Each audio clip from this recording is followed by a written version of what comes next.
Today on Survivorman, I'm in southern Utah, and it's among the most mysterious and unexplored regions of the American Southwest. Ancient cultures have survived here and vanished in the breathtaking but brutal Canyonland. And I'm going in for 7 days alone.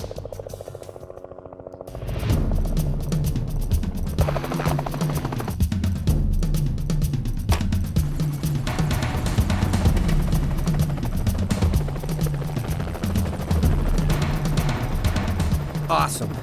Massive country. The ancient magic in these canyons is legendary. I'm in for the ride of my life.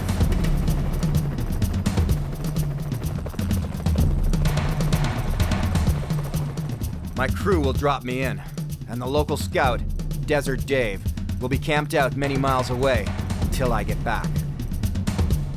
I hate this part! No water. Predatory mountain lions, nighttime chills, disease-carrying insects, loneliness and despair. These are the dangers and challenges of the Southwest canyons. This is winter, in one of the most remote canyonlands of the American Southwest. It's no wonder Butch Cassidy and his wild bunch chose these remote parts to hide out from the law. But for now, it's just me, my camera, my horse, for the next 7 days, alone. Dave knows a lot about surviving out here, but he's not telling me everything. I think people get kind of psychologically spooked out by some of the amazing energy that runs around these canyons. A lot of people that have come here and vanished. There's something happening here that's not like what he's used to. Well, I'm on my own now. Time to check out my surroundings, I guess.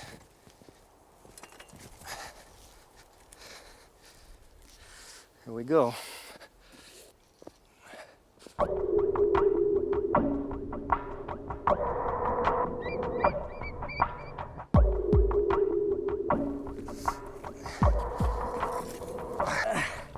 This is some pretty amazing biking country. I figure if I had to, really, I could probably bike out of here in about 3 days. But hey, this is a survival show. Let's make it a week. Yeah, I do have a pack full of gear. It's all my camera gear and clothing. They left it for me. Like shooting your own horse to eat, I'll cannibalize the bike to survive.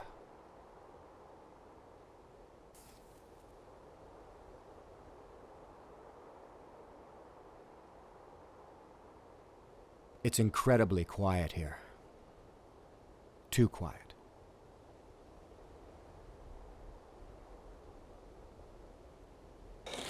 I don't really know how much sunlight I have left. Oh, let me tell you, 1, 2, 3.5 hand widths, so that's about 3.5 hours. I better find a place to settle down. Well, this juniper tree behind me is gonna make some pretty good shelter for me. But first I wanna get a big fire going. I figure if it does snow tonight, at least if I have a big fire going, you know, I can maybe make it through the night.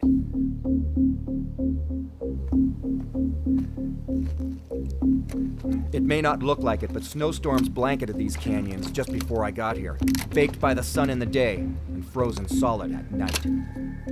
At least there's plenty of fire. You hear the jetway up there? Right now, those people are eating lobster.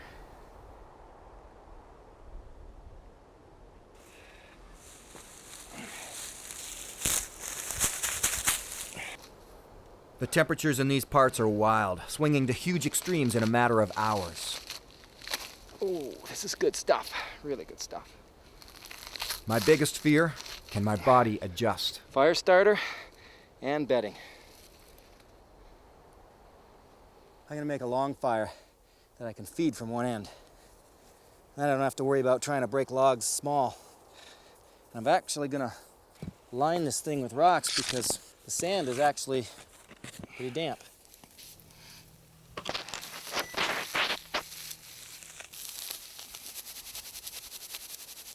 Survival means multitasking and getting it done without breaking a sweat. If I sweat, the cold nights will be hard to handle. I've still got maybe 2 hours of sunlight left. work on my shelter.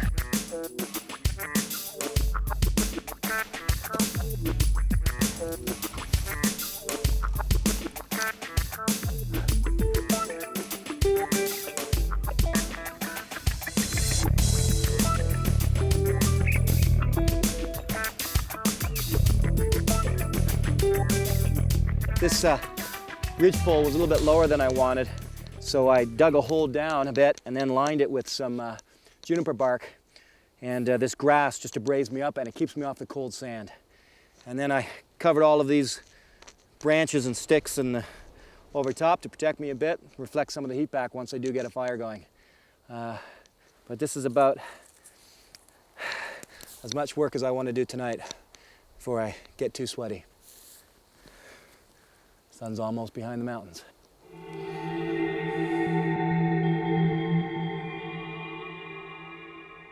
Every time I come out and try survival in a new location, I like to test some kind of survival item just to see how it works. This time around, I'm going to try this little item, magnesium flint stick. What I want to do is shave off this magnesium. I need to make a little pile. You got to be real patient.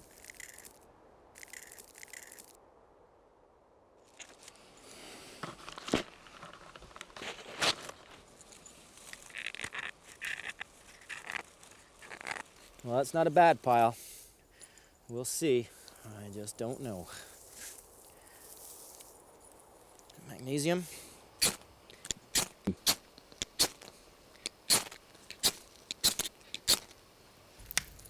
go, there we go. Okay. Burn, baby, burn. Burning meat. Whoa!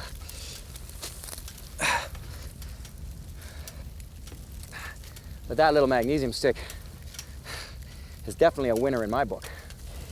Hey!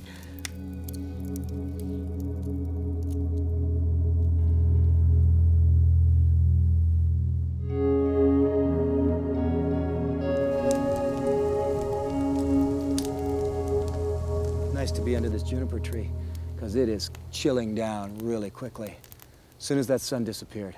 So I guess I should show you what I have to survive with for the week. Always, of course, my multi-tool. You've already met Mr. Magnesium Flint Stick. And last, not least, well, look at this. An old shriveled up piece of energy bar. And some corn chips. Wow. I'd say that's about enough to last a week, wouldn't you? Inedible, but useful. Well, there's snow up in the mountains, and just a few miles from here, devastating flash floods, wiping out everything in sight. And I hear that bobcats and mountain lions come down into these valleys at times like these, searching for food. Easy food. Sleeping food.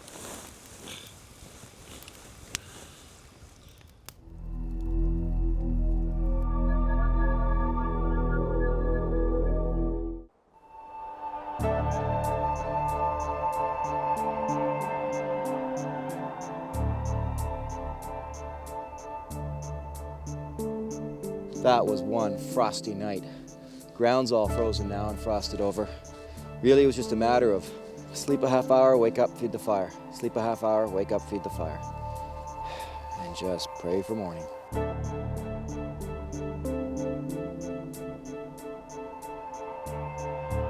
don't believe it. I can't find any water in this area at all. And yet, there's a creek down in the canyon cut.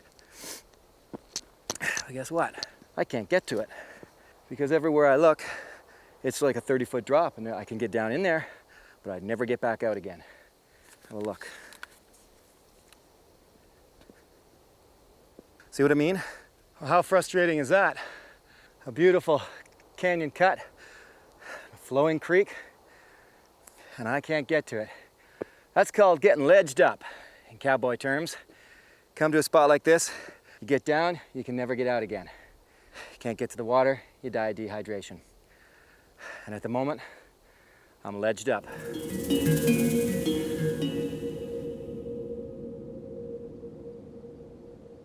This is all the water I can find in this whole slick rock area. All it is a little bit of frost melt.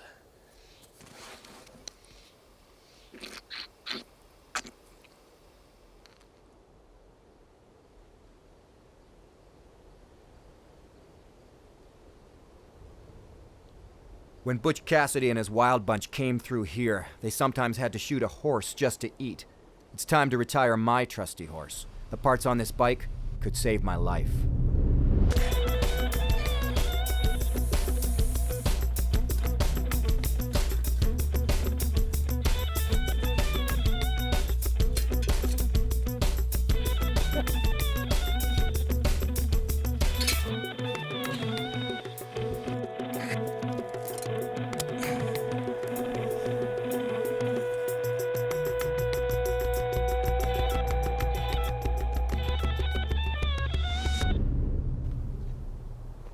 I shivered through last night because my shelter was thrown together so quickly to beat nightfall.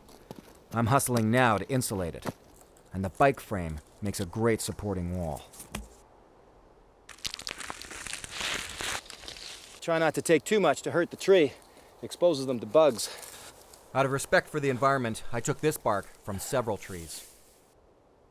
I think in time I could probably maybe even weave a really nice bed out of this. But for now, I think just pulling it in loose like this keeps it lofty, probably good insulation as a result. This temperature can be deceiving. I'm tempted just to kind of kick around in the sun.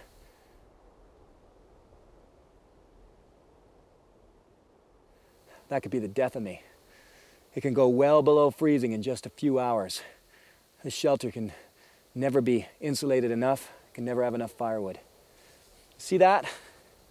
Look.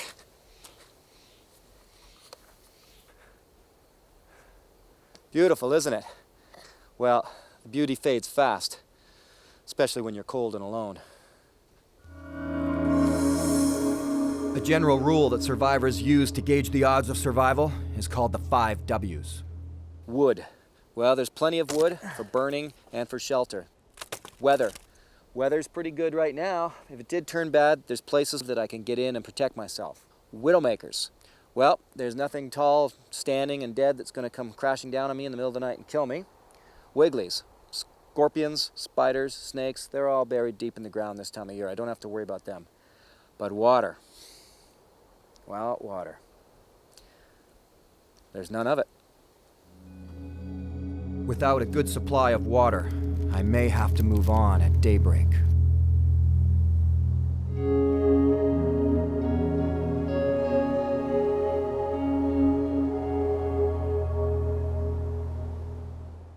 Off to bed.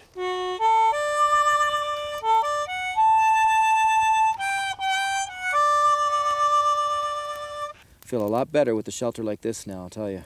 All closed over, and hopefully warmer, thanks to this juniper bark and fireplace.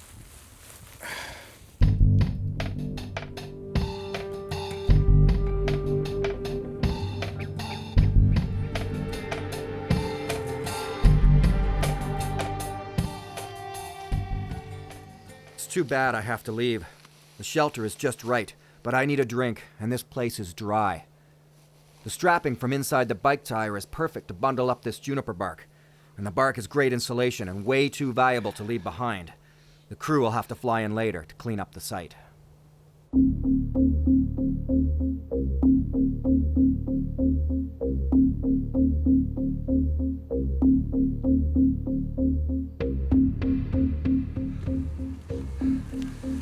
This is an amazing sight.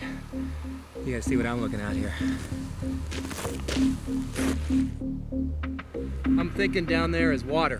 Big canyon like that's got to be a flowing creek. And water is what I need. So I'm going to take the chance on it. Find a way down.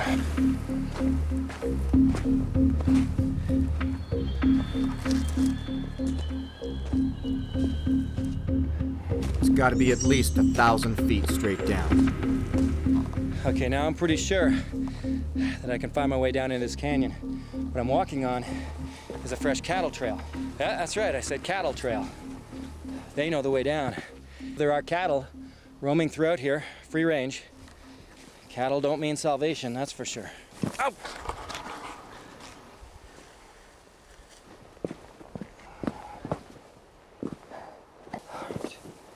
Okay, tell you what. As dedicated as I am to getting some good shots here, this canyon's getting too steep. I gotta strip down a bit and stop filming. It's too much work going up and down, setting up these cameras. I just gotta get down there. All right, I'm ready to head down. Take the little camera with me. Maybe I can talk to you on the way. Oh. This is when the camera gear really gets heavy. Should have taken my pants off before I walked this. That is where I came from. It's a long way down.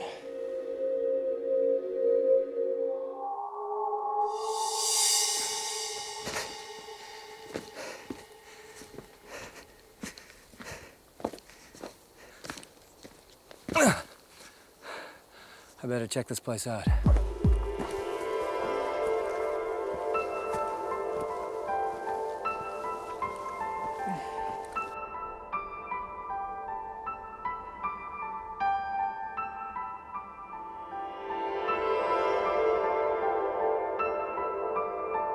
This is not good news.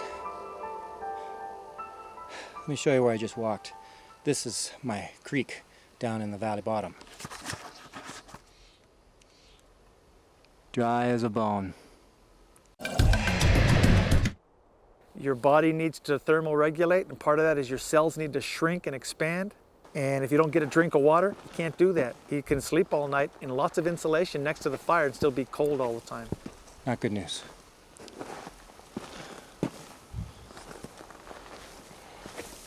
It's a long way to come and not have water. I'm getting thirsty. My mouth is tasting stale. My head is starting to hurt a bit. I know that's from dehydration. Not drinking enough. I haven't peed in a long time. That's a bad sign.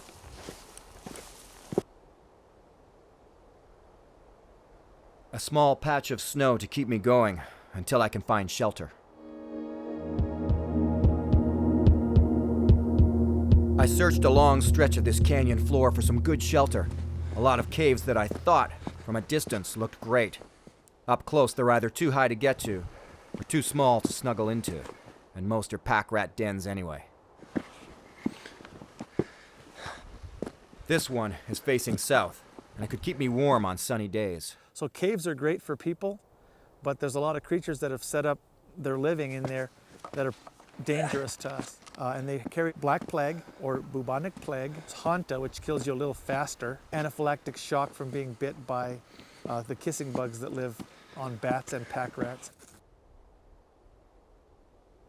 I think this cave is ready for an extreme makeover.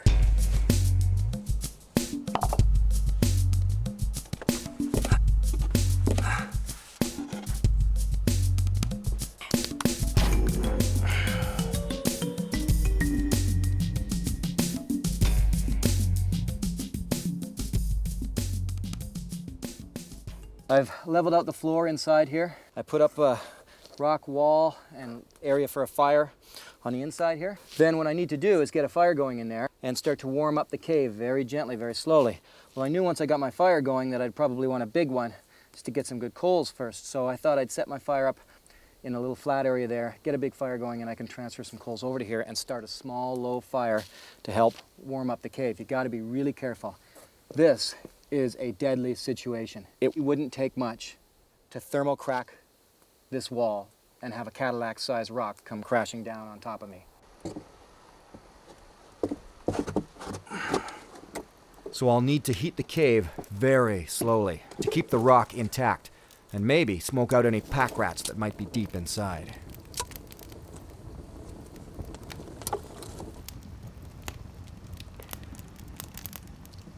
You know, everywhere I go to survive, it's pretty intense and pretty special. This place, it's magical here. Not sure. It's the strangest I've ever felt, really. As in this canyon, I mean, I'm just corralled in by it all. And to know that the Anastasia were here and the Paiute and Butch Cassidy and his gang, it's a lot of history here. One of the traditions of the Paiute people were to take this rabbit brush, take this plant, and they would burn it into the cave on their first burn, just to ward off evil spirits and ghosts and such. Seems to me like a good idea. Desert Dave told me that these canyons were the most remote in the Southwest, and as a result had the densest population of mountain lions. Locals fear coming down here, as I have, unarmed. One of the fire rocks just blew up on me. Sent big coals right into my bed and burned my finger trying to clear it out. Oh, it's gonna feel a little strange sleeping in here. I'm sure I'll be thinking about this rock over my head constantly.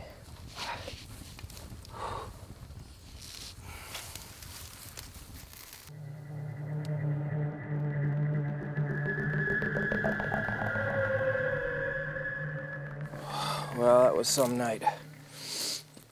Oh, I must have slept better because both my fires went out. The little one up in the cave is out and cold, but this one just has a little tiny bit of residual heat. Maybe I can turn it back into a flame. Remember this guy? Ooh. If I just blow on the ashes, they'll all fly away, and that'll be the end of it. But when I slip this small tube from my bike down through the middle and focus it into the last hot bit of ash, I can gently coax the surrounding charcoal back into red embers once again. This way, I don't use any more of my magnesium stick. Saving resources wherever I can is the survivor's code. Okay, like maybe right now.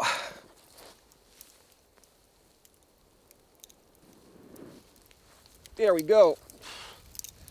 Now, I'm gonna put these corn chips in, believe it or not. All that effort and a couple of corn chips was worth it. The chips keep the first flames burning well thanks to the oil they're cooked in.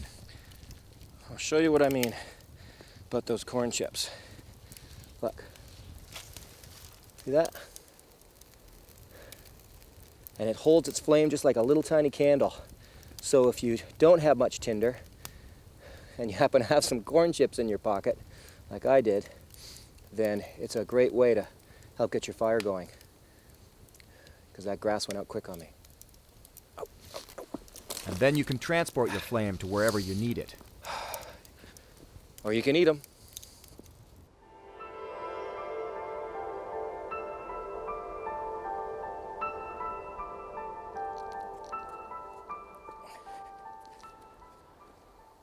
Well, on my trail down into this canyon, along the way, I mentioned that I was following a cow trail. So I decided to grab myself not just your ordinary cow patty. Well, okay, it is your ordinary cow patty, but it's got a special job.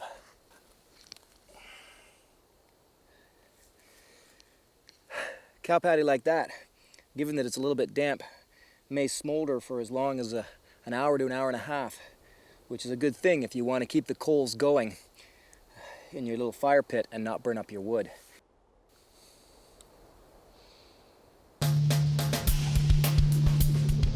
It's already day 4, and I haven't had a decent drink of water yet. Well, I've been searching up and down this creek, and all I'm finding is damp sand. Well, it's wet, but it's not wet enough.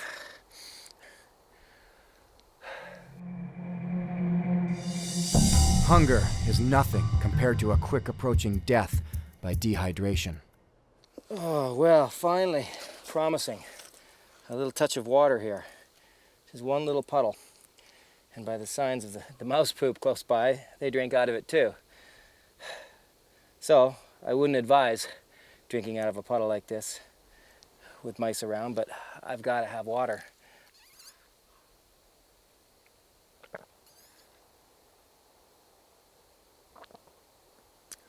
Oh my gosh.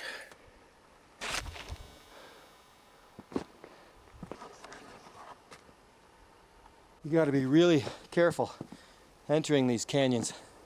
Even the bigger ones too, not just these slot canyons. If there are storm clouds in the air, or if there's been a lot of warm weather like I'm getting, it might melt the snow up on the mountaintops. You could find yourself stuck in the middle with a big wall of water coming at you and no escape. 4 days of deadly silence in these canyons. That whole, it's quiet, yeah, too quiet, kind of feel. Makes you wonder if even the raven is real. Ah, Brother Raven is calling me. I think he wanted to tell me that I was close to something good here.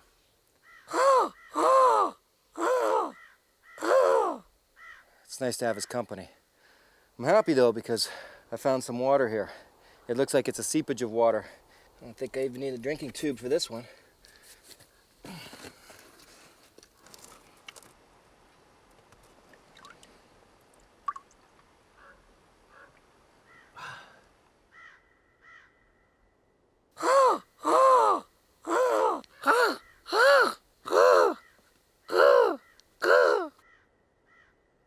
I'm glad I found some water.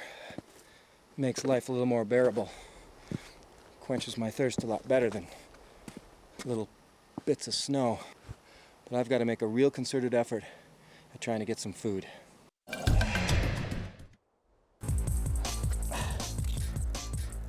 The only realistic meal I can catch around here is rat. The Paiute string deadfall is amazing, a simple but deadly bit of ancient technology. It combines cord-making methods with leverage and balance principles. Pure physics, really, a stone-cold end to unsuspecting prey.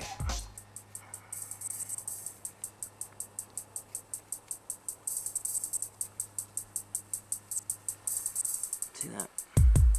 Got the rope tied around my little notch here and tied around this guy here too.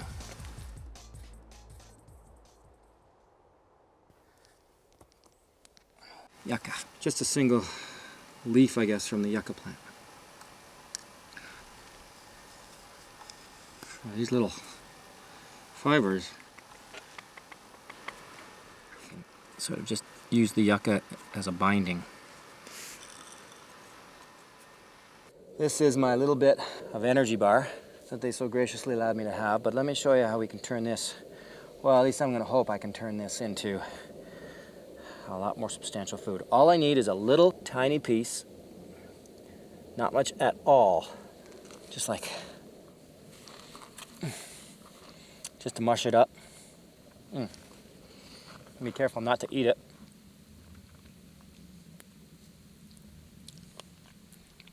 There. Just a little tiny bit. See, I don't want to give these guys food to go away with. Because I've mashed it into the end of this stick, he's going to have to work at that to get it. Now for the hard part.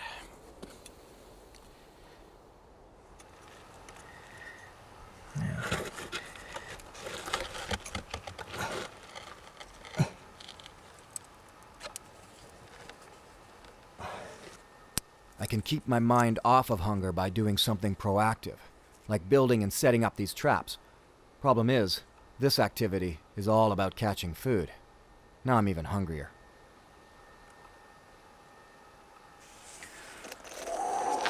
Okay. See the trigger?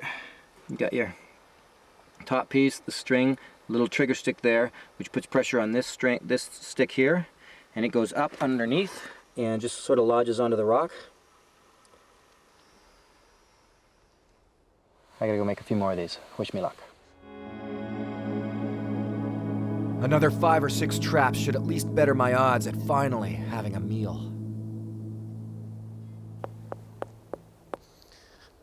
This is a nice discovery. There's a big pool of water. It's a good inch frozen on top though.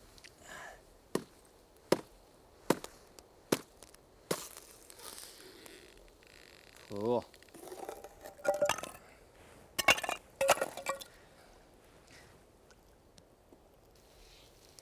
All right. The inner tube makes for a perfect canteen. Now have a look at what I found. It doesn't really matter where you go. Everywhere on this planet, somebody has been and left behind garbage.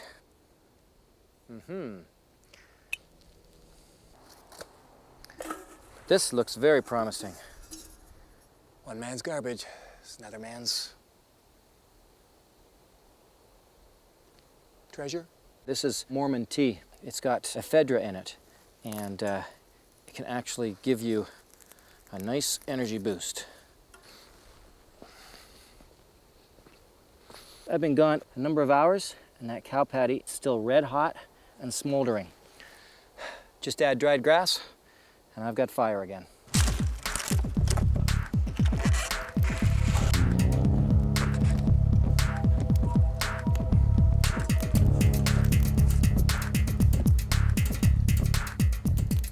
That improves life significantly.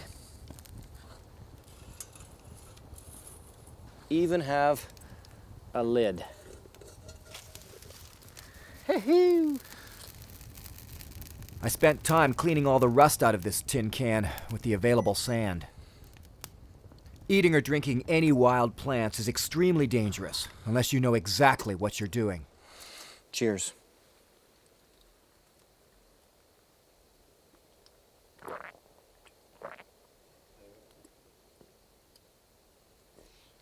Mm. 5 days without a meal can play on your mind, and this wild tea has got a kick to it.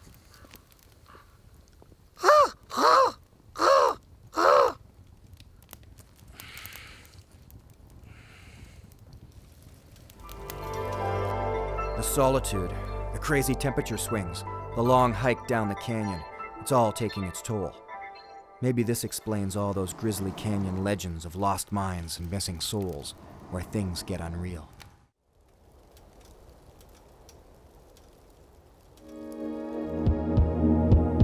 "5 days without food.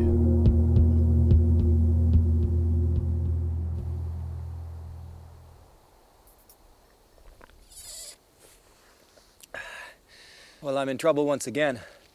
My little puddle that was so fresh and clean is down to, well, I'll drain it out just with this right now.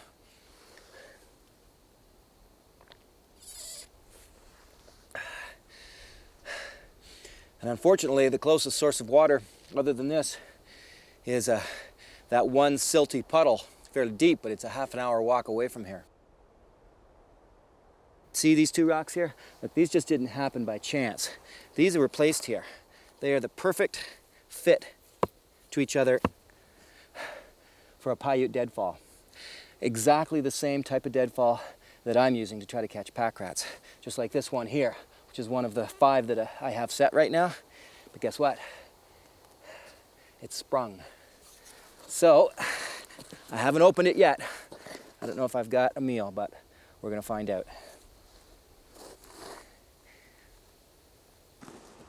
With every failed trap, my hunger grows. I actually expected to find something under these traps, but they're not even knocked down at all. I'm just gonna knock this one just to show you just how effective they can be.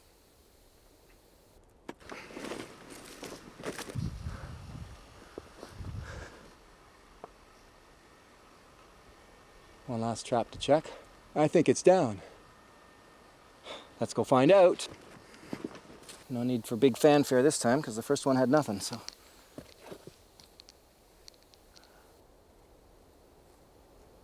Whoa!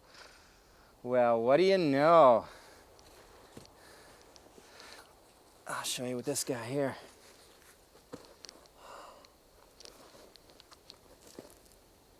I think it's a type of a ground squirrel. I'm gonna call it dinner. Remember the spokes from the bike? This skewer will put distance between myself and the squirrel. The plague is still a very real possibility down here. Time to go shopping.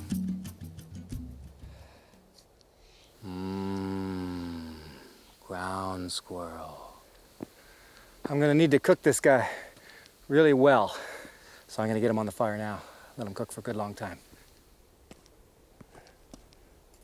Once again, I've been able to use the piece off the bike. It's going to help me cook this little fella. Just use the brake cable, hook in through his head there. And now I'm just going to let him cook good and slow. What I'm going to do is singe all of the hair off and cook him very well, just in his own case like that, just to make sure everything is, in terms of diseases and parasites, has been taken care of. Now look, I don't like to kill anything at all, but this shows you that with a little bit of ingenuity and determination, you can get yourself a meal if you truly are lost and need to survive.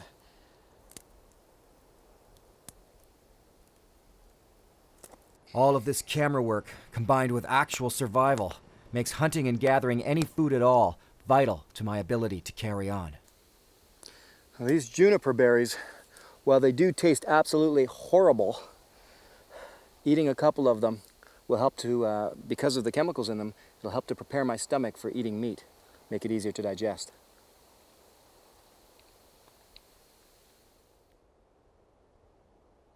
You know, a lot of archaeology is, oh, I can just hear the squirrel sizzling over there.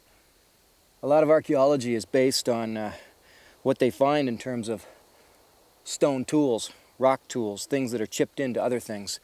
And the Paiute around here and the Anasazi were both terrific at what's called flint knapping. This is a piece of rock just from laying around in this area.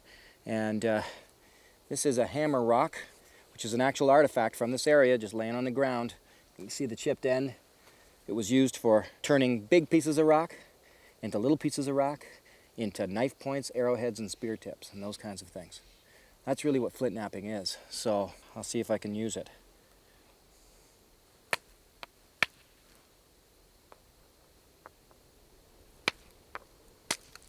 Aha! Success!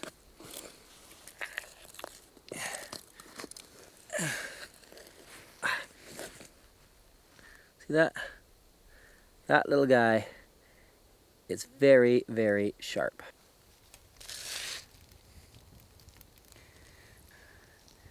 This thing is so sharp, just cuts right through.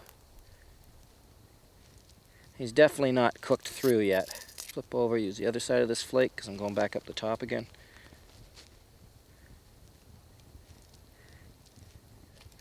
And I'm sorry if this looks disgusting, but it's no different than a chicken or a pig or a turkey or anything else. I'm not satisfied that he is cooked all the way through yet. So I'll need to cook it right through to make sure any parasites are dead.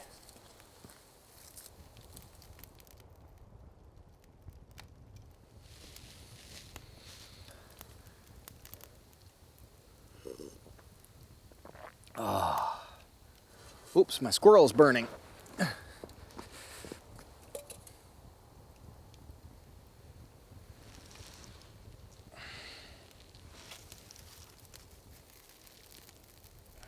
Dinner. Oh.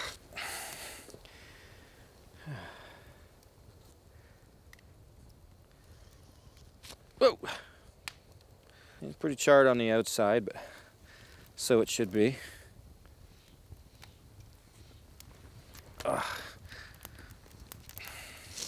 Well, what I'm not going to eat is the entrails, being the intestines and such. But you know, the heart, the kidney, the liver, all good stuff to eat. There's my meal. What I'm going to do is I'm going to save all the bones and I'm going to cook them even more. I'm going to have them for breakfast. Good bout of calcium. So inside here I've got, yeah, there's the, looks to be the heart. Nope, that's the liver.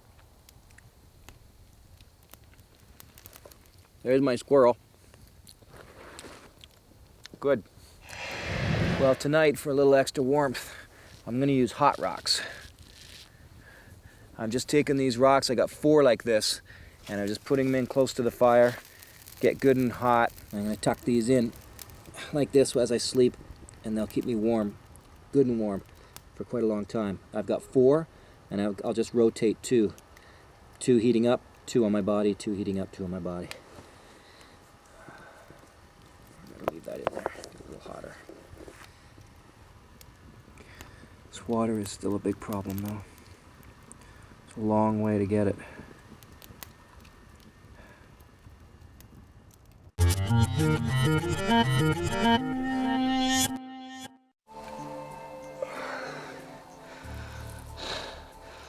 Breakfast.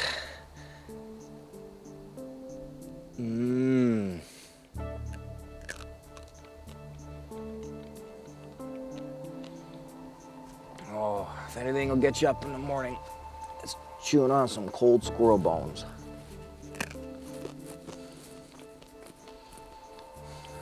That was a cold night. You know, I'm just not sure what the toughest part is, the constant search for water or this huge fluctuation between very hot days and bitterly cold nights. I don't think I could do another night like this, though. The food made me even thirstier, but at least cleared my mind. Maybe these canyons have beaten me.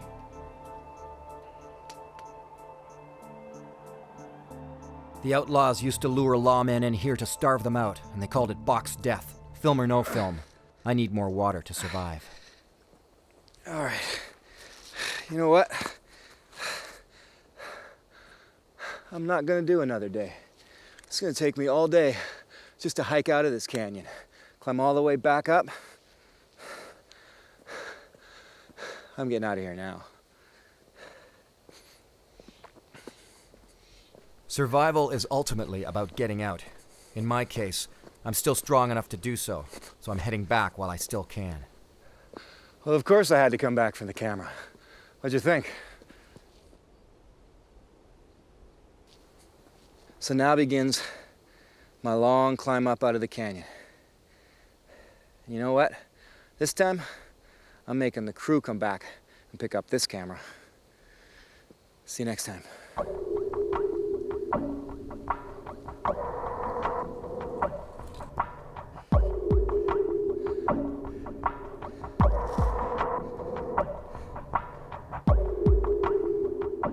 This time on Survivorman, it's the middle of winter, and I'm headed to the northern reaches of Ontario in a land called Temagami, known for its giant old-growth forests, expansive beauty, constantly changing weather, and in the wintertime, frigid temperatures.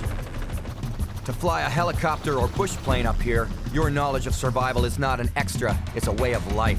Bush pilots are a tough breed. Small bush planes with floats or skis were built to fly, not survive a crash, and many pilots have lost their lives strapped into their seats. But this is not a rescue operation. My crew is taking this wreck to my survival location. Hopefully there's enough of a plane left to help me survive, until I make my own way back through the frozen, snow-covered bush. This is the Canadian North in the dead of winter. Out here, you have to persevere, because your very existence is being put to the test. And the only alternative is death. The bush in winter offers no forgiveness. You either adapt quickly and survive, or you die quickly.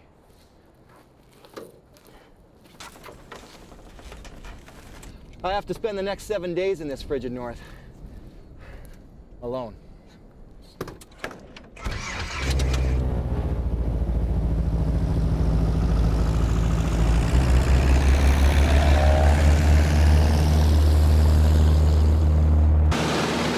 While I'm flown into a remote location deep in the dense forest, the wrecked plane that will serve as my only shelter is transported ahead of me. So that's one plane wreck, 50 pounds of camera gear, no food, no water, no matches. It's not out of place to feel intimidated by the frozen, isolated forest below. But it's my job to survive out here for the next 7 days, completely alone. And to eventually walk out. It's a tall order.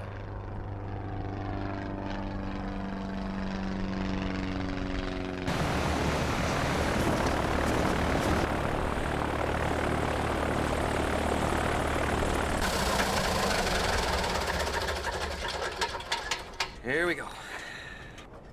Thanks, Peter. Have a good week. Stay warm. That's easy for you to say. Here we go.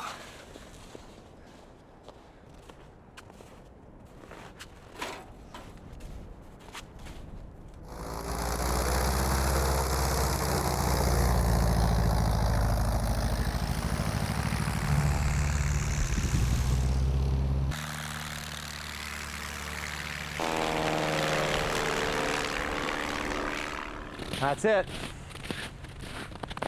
I'm alone now. What is the #1 priority of survival? Depends on where you find yourself.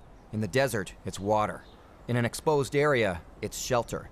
Here, in the Canadian North, in the dead of winter, I've got one option and one option only right now. Get a fire going as soon as possible. I just gotta figure out how to do that without any matches. this plane wreck is from an actual accident, a double fatality. It's up to me to see how I can use it for survival. The crew will come back and pick everything up at the end of the week.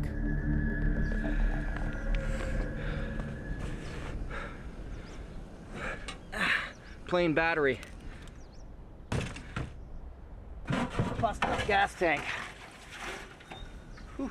About 2 liters of dirty gas in there.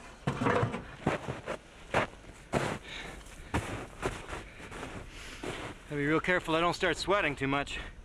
I'm gonna put the fire on this side of the airplane, the inside, because it's just gonna be too windy out on the lake anyway. And I found a piece up here.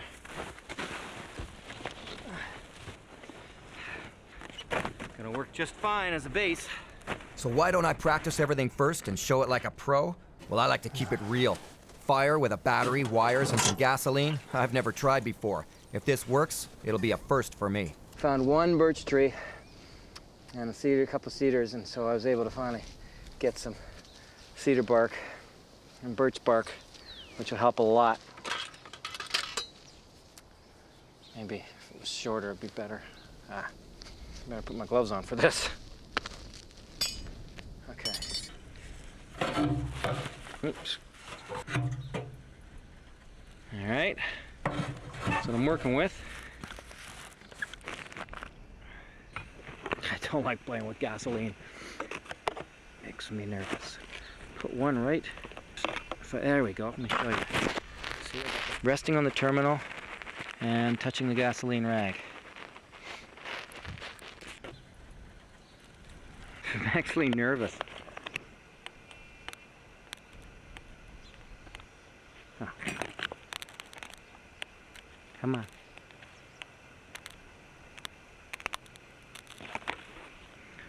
I'm gonna try this another way. Hoping this will kind of work like a bit of a cup. We'll pour some gasoline into. Have all this birch bark and gasoline-soaked rag ready. I once heard that it's not the gasoline that ignites, it's the fumes. So I need to have a little pool of gas and an enclosure that will hold in the fumes ready for a spark. Okay, got some.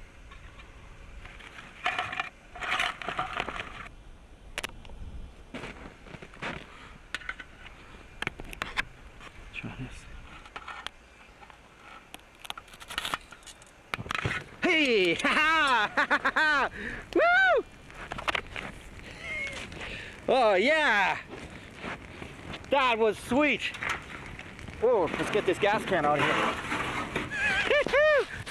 Oh, tell me that wasn't a thing of beauty. I love it when a plan works out.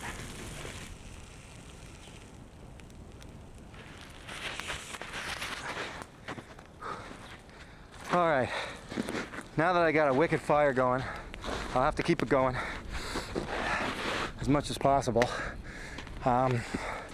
And the sun's already going down. I mean, it's fading real quick. My only hope right now is to try to outfit that airplane in a way that I can survive the night in it.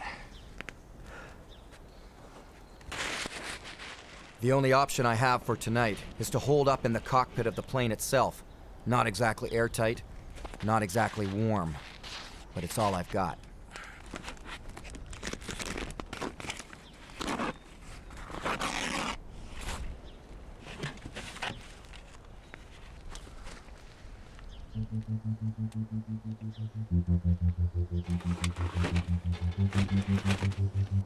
Well, this isn't going to be pretty.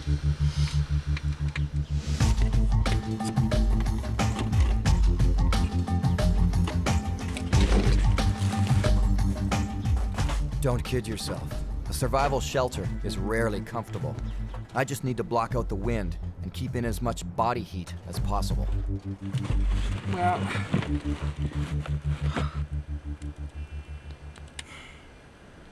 I don't think I can do much more. Not for tonight.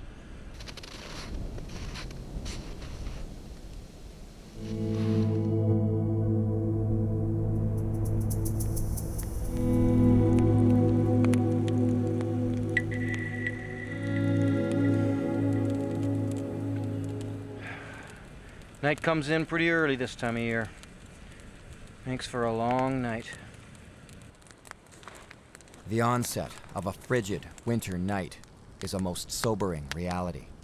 And I may be a glutton for punishment, as my own filmmaking plans are about to challenge my ability to survive. Northern Ontario, winter, day 2. Stuck inside a drafty, cramped plane wreck.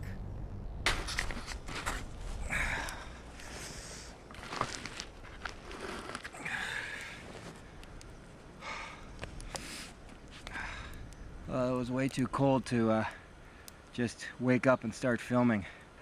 Not until I stoked the fire a bit. My biggest concern, of course, is the cold.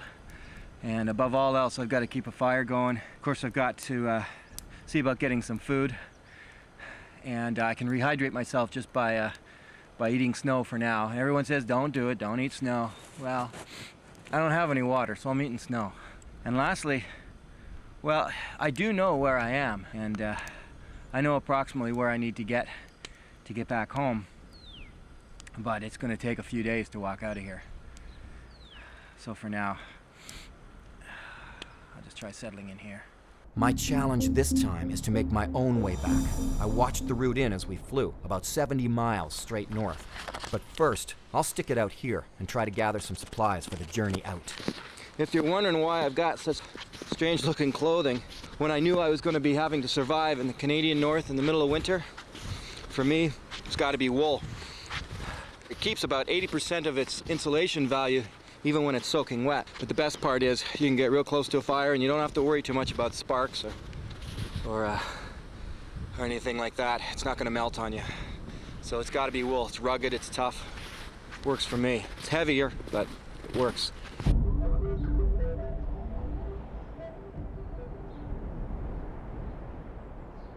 Well, let's see what I have to survive with this time. Of course, I've got my wool blanket and my axe.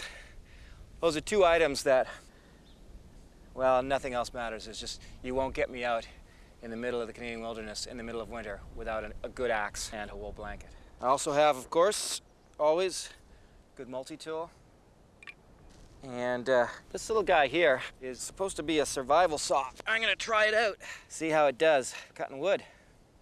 Other than that, of course, I have the airplane.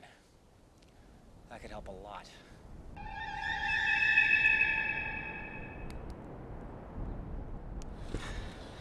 Well, I've been thinking, something I've never shown is what you'd have to do if you were actually injured.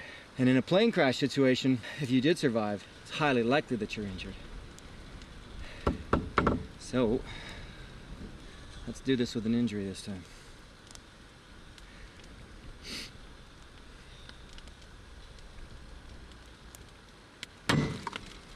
Just kidding. But let's simulate an injury. So let's assume that my injury is a busted up left arm, maybe from the elbow down or something, smashed in. I've got to keep it up and keep it warm. Now this plane is actually made out of fabric covered with paint. The wings are metal, but and the fabric comes right off the paint. So quite a bit of a makeshift sling here, but if it works, it works.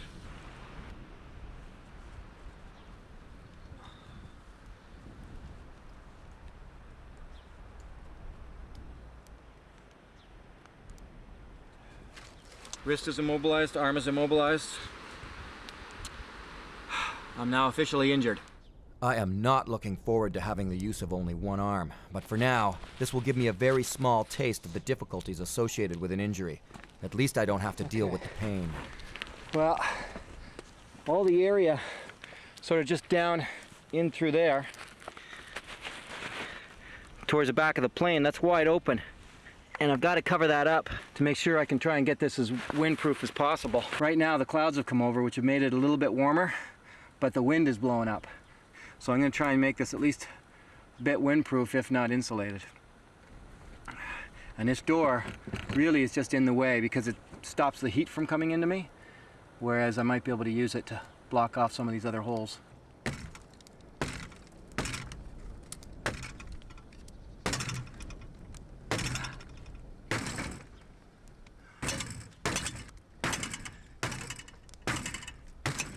Hey!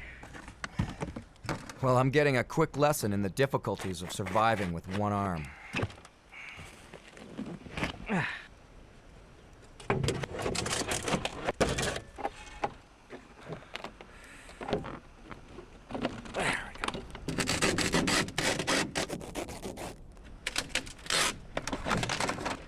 Not everything can be ripped off of a plane using only an axe and one arm. But all of this wiring gives me an idea.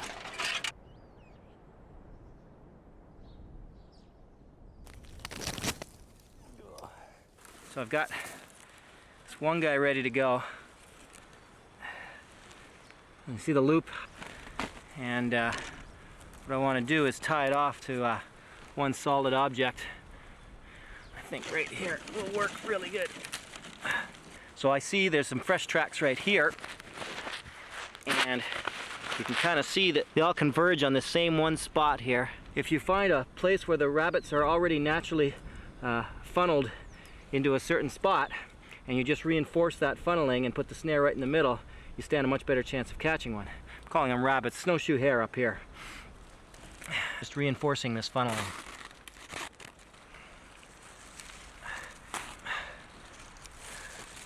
I think this is why I find the wintertime is the easiest time of year to snare any particular game. First of all, you can see where their tracks are. Okay, that should be pretty good. I just got to put my noose in place.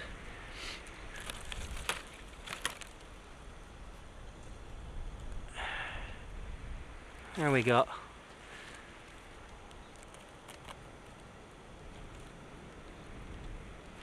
If I can get out of here without wrecking their own trail and creating too many footprints of my own, I'm better off.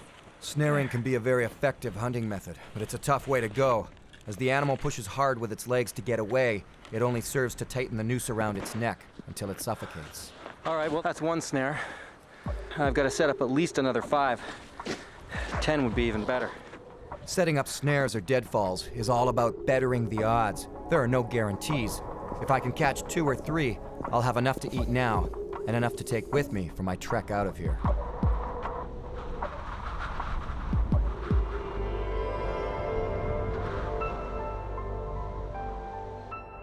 Finding and collecting firewood is an ongoing process. No matter what you're doing, collecting wood along the way all the time is a survival essential.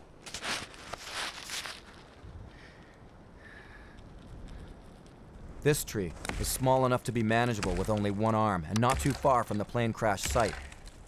Working too hard can prove deadly, as the combination of sweat and the frigid cold can lead to hypothermia.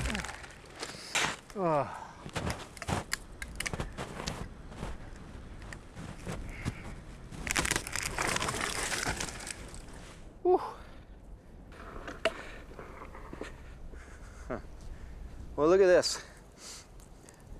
I wanted to set up the cameras and work on this survival saw to see how well it works. So I gave it a little practice pull just to see. And look, here's the one end, here's the other end. Busted right off, one pull, and it snapped right off. Here's the little ring that's supposed to go on. It's supposed to go on right there. Huh, useless. You know, it says that this is supposed to be good for a snare as well. That's a mighty small snare, if you ask me.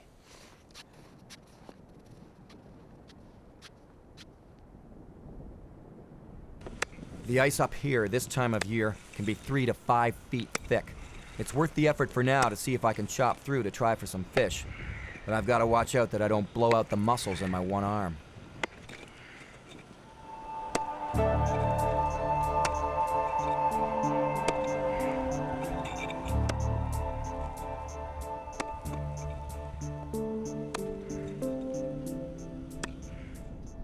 That's enough for now.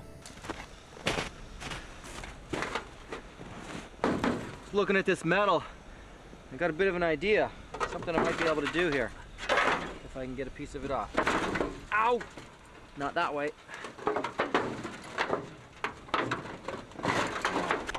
If I can bend this metal into shape, I may have a pot for boiling. But first, I want to burn off the paint.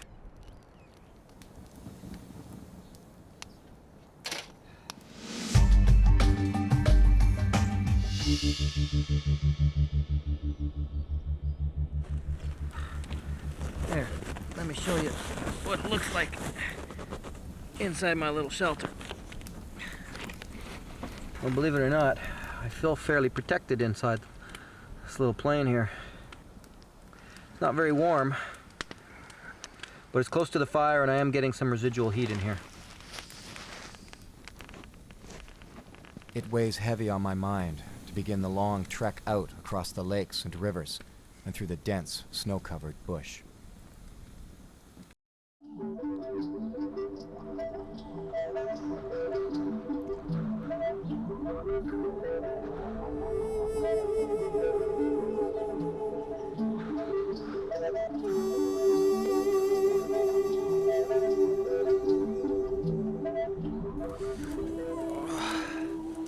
Well, if the sun seems pretty high in the sky for a morning shot, that's because it is. It's taken me hours just to get warmed up again and get my cameras working and batteries warmed up. Keep this fire going. Got terribly cold last night. The wind stopped, the sky opened up, and that meant bitter cold temperatures. I don't want to stay here much longer. I'm gonna make preparations to get out of here. I also lost time this morning going to check all my rabbit snares. Nothing. And not a half a foot from the plane wreckage, there's fresh rabbit tracks, so one went right by me last night.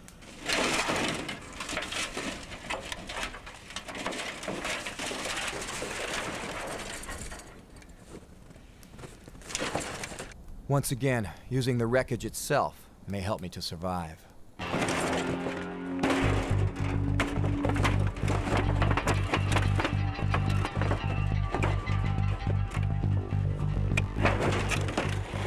If you've been wondering what this little tail is, whenever I've been out fall or winter camping, everybody's always looking for a place to sit down. Put their little gloves on a little log and sit on it, try not to get their bum wet. Well, I don't have to look for any place. I can just sit down wherever I want. Simple and silly, but it sure is effective.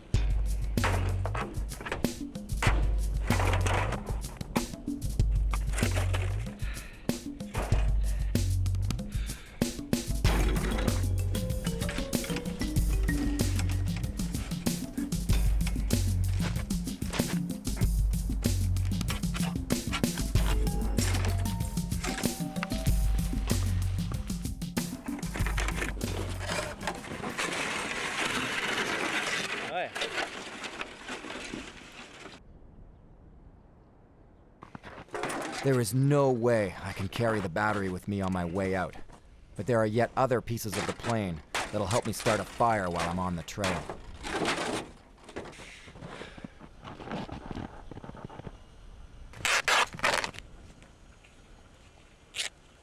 I'm going to take these squares of cotton. All I want to be able to do is sort of get the cotton into an enclosed space. Like a tin can would be awesome. Close it up like that. And I'm going to put it on the fire, but not let the flames actually get to the cotton. And that way I make what's called charred cloth. And you'll see how that can help me out later, if it works. The cotton is hidden from the flames inside the folded metal and left to blacken but not burn.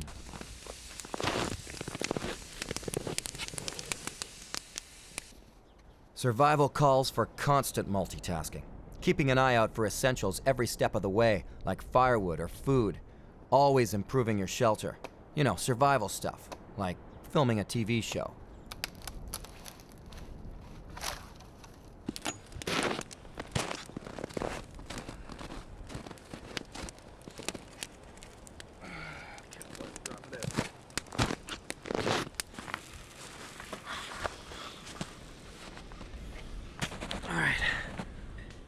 See what we got here. Looking, well, it didn't. Oh, get done. Okay, I can put this back in. But you see the black stuff there? Nicely charred. This is gonna work, I think. Okay, so this is charred cloth. And all I have to do is try to get a spark to land right onto it, and it should catch a glow, and with any luck, fire will follow. Instead of being burnt to ash, the cloth is charred and turns into what is essentially very thin charcoal, ready to take a spark.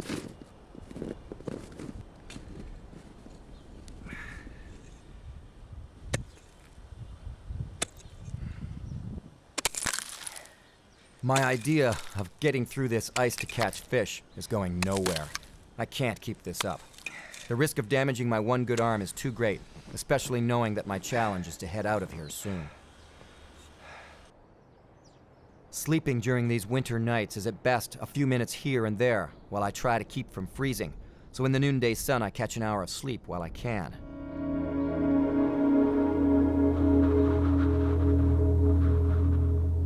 But the sun may not last long. Oh man, has my energy ever drained? It's just hard to put one foot in front of the other right now and keep moving. But that's what you gotta do. You gotta have that firewood, gotta keep the fire going. And with one arm, survival is definitely extremely tough. But there still is one thing I can do with one arm. I can play with my harmonica. To Les Stroud, from the students of Sawmill Valley Public School. Oh yeah. Ooh.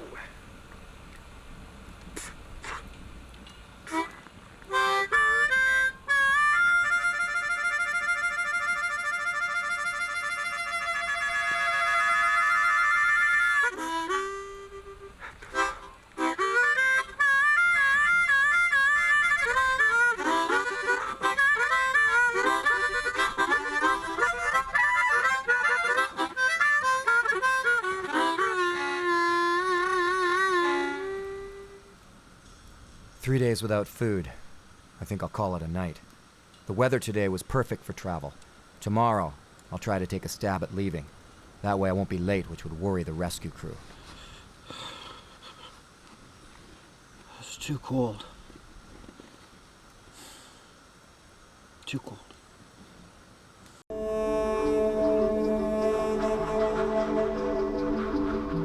My plans were to leave, but Mother Nature had other plans for me.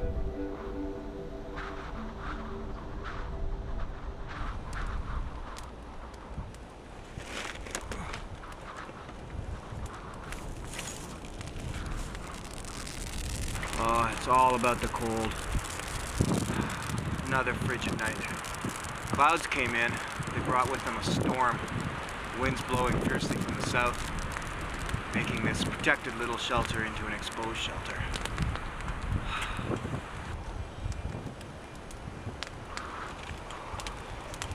It's 4 days now without food, and I get barely an hour of sleep each night. I'm tired of dealing with a fake injury. The sling's coming off.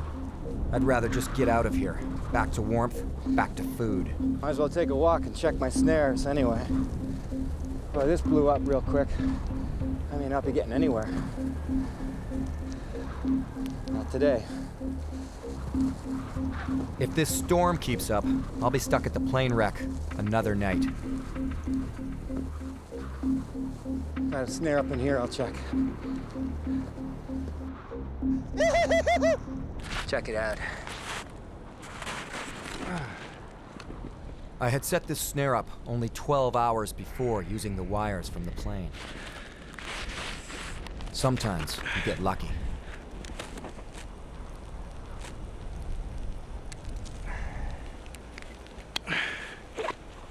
Well,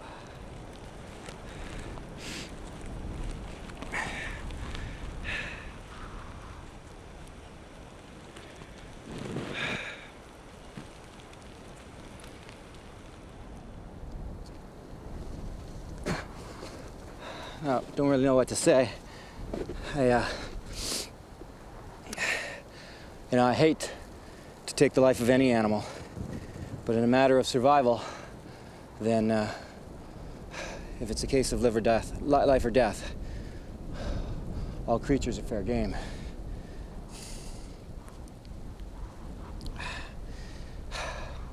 Dinner.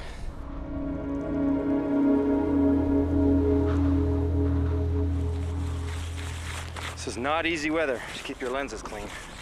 The snow is getting finer and finer, and that's got me worried, because I'll tell you, if this turns into freezing rain, well, I'm not traveling anywhere, that's for sure, and it'll be kind of miserable. Well, time to do the deed with the rabbit. More correctly, snowshoe hare.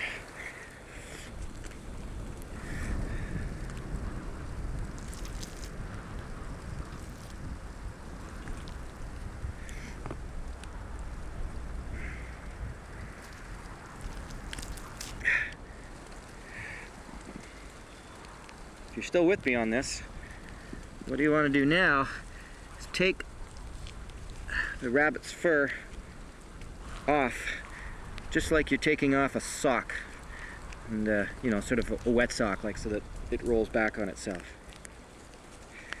It's actually much easier since he didn't freeze on me. If he was caught early in the night, he'd be frozen solid. So just finish this.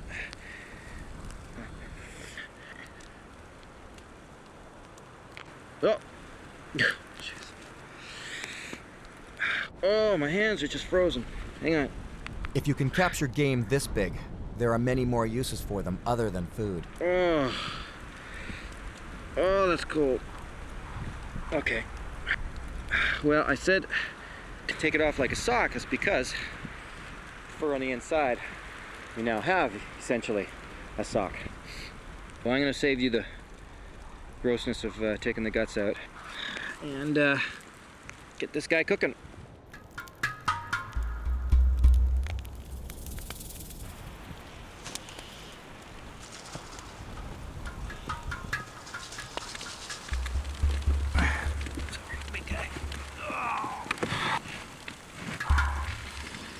Well, my fear has come to pass. The snow has turned into freezing rain. There's really not much I can do but sit here and cook this rabbit, try to stay out of the rain in my little shelter here. After 4 days without food, it's easy to get over the sadness of killing an animal and attend to the most basic of human needs, the need for food. This is where my filmmaking and my actual survival meet.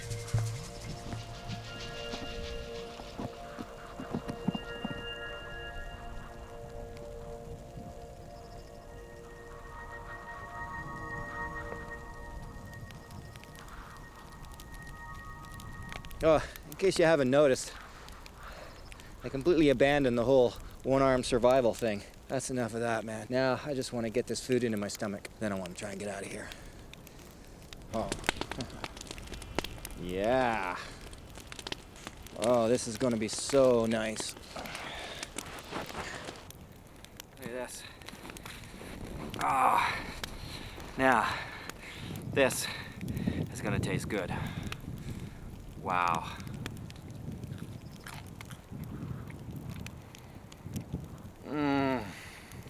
Rabbit is a good survival food in the fact that they're not hard to catch. However, there is a thing called rabbit starvation. See, they're completely lean, no fat. And if you eat nothing but rabbits, so you catch a couple of dozen and exist over the next month or so eating nothing but rabbits, you bring yourself into protein poisoning. You've got to get fat somehow. But that's because most people don't continue to eat the internal organs and the brain and the eyes and even the bones. And you can bet I'm going to finish off every little bit of this rabbit tonight.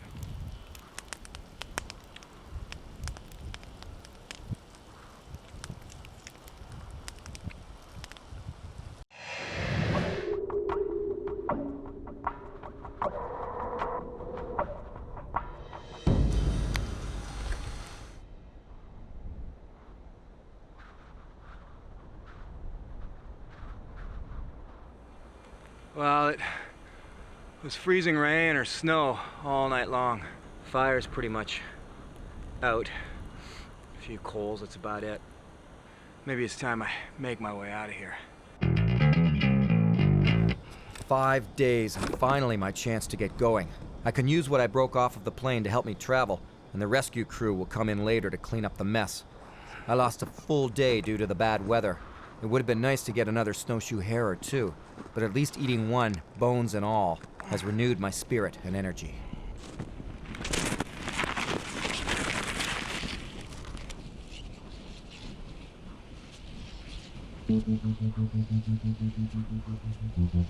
The weather may slow my progress yet. If I don't make it back on my own, the rescue crew will come looking for me. I hate it when that happens.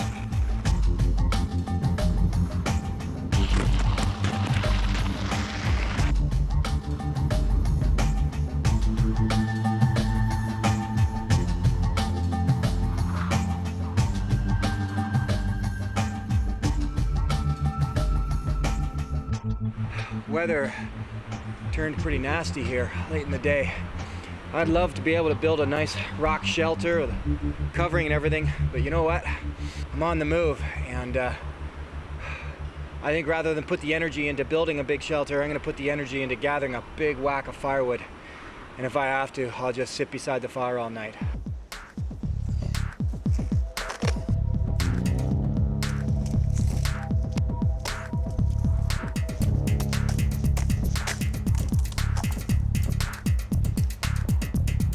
I've got a pace going that'll keep me warm without the risk of sweating. A 14-hour-long night requires a lot of heat. A piece like this makes for a great base for a fire to start off with. It's pretty hard to get a fire going right on the snow. It sucks the moisture right up. Got big wood, got the base, got my little spot. Tinder. It's a risky decision to make, but I think the effort of trying to build a solid shelter would be better put into maintaining a big fire. There's a lot of easy wood nearby. Perhaps a little unorthodox for the survival manuals, but I know it can work. That's the right stuff. Oh, more freezing rain. Without the battery and gasoline, it's now my chance to see if my plan for fire will work out. Remember the cloth that I charred? Now is when it has to help me. And along the way, I stopped to get a drink just in a little stream bed. I looked and saw some different rocks there, and I just tried a couple with my axe. And sure enough, I've got one rock here that made a spark off the axe. So I'm just holding the axe just right above it. Let's see if I can.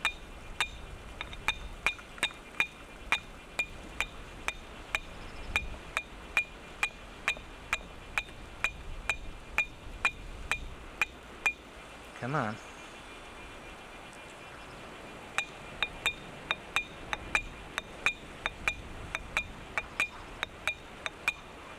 Uh-oh. Come on, baby.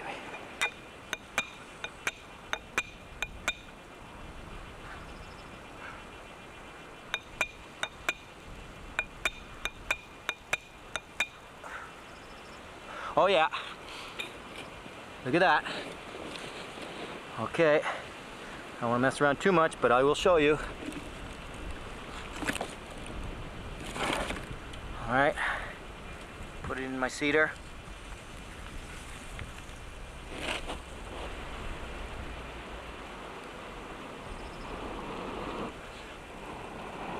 Oh, that's beautiful. Yes, indeed. Once you got the flame, birch bark time. Nothing takes a flame better than birch bark. Even when it's soaking wet, it burns well. The bark of a birch tree is loaded with oils. See that? That was just a rock right from here in Temagami. Some cloth that I charred that came off the airplane, and my axe. Fire.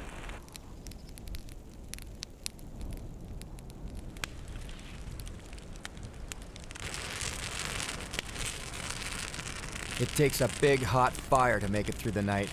Size does matter. All right, have a look at what I'm trying to follow. It's really faint in this overcast, but you could just barely see old snowmobile tracks.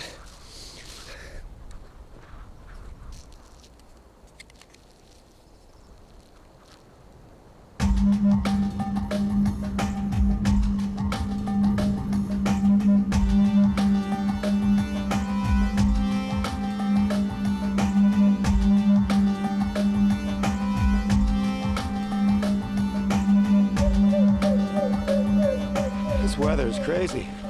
It goes from bright and sunny and sometimes cold, very cold, to rain to cloudy.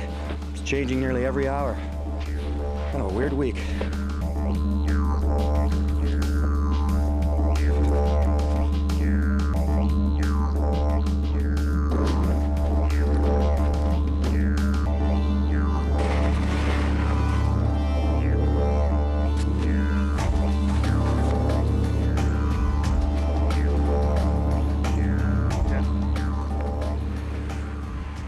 Well, I'm following a snowmobile trail. But that's no guarantee of rescue. Up here, you could walk for more than a week on established trails and never see a soul.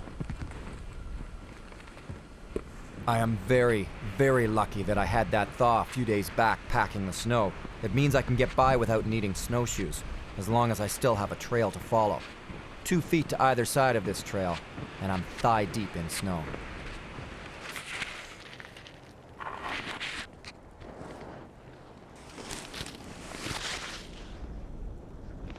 The trail seems endless, but it's almost impossible for the human psyche not to continue on, ever moving forward, believing that salvation lies just around the next corner.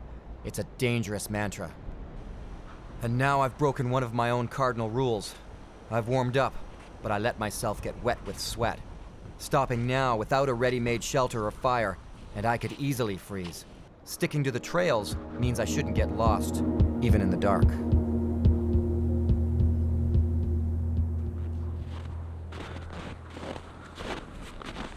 So what am I doing walking around in the frigid night air of a northern Ontario winter? Well, I made a decision. See, it's the 6th night. Tomorrow's the 7th day. I'm supposed to be making my way out of here tomorrow. So I figured rather than sleep 15-minute intervals, my mouth's frozen, all night long, oops, I just keep walking. See, I can't get lost if I follow these snowmobile trails. Then I should be good to go, as long as I don't hit a lake.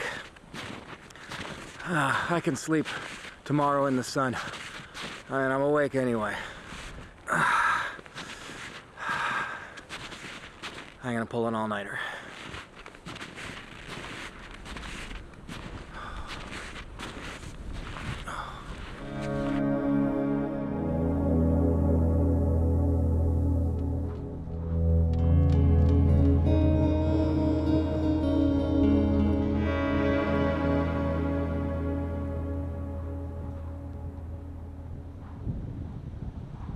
Well, I made it through the night.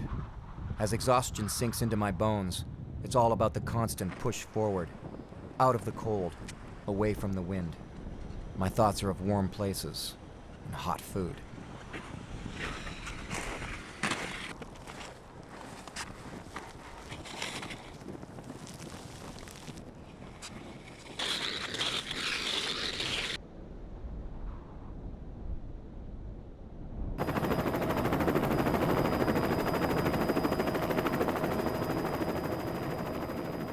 Sometimes, I think my production team is waiting for the chance to film my failure to survive.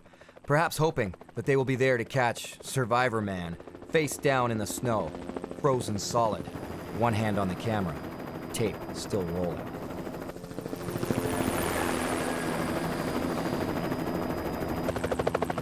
For now, since I'm still a few miles from civilization, they get their chance at a small rescue.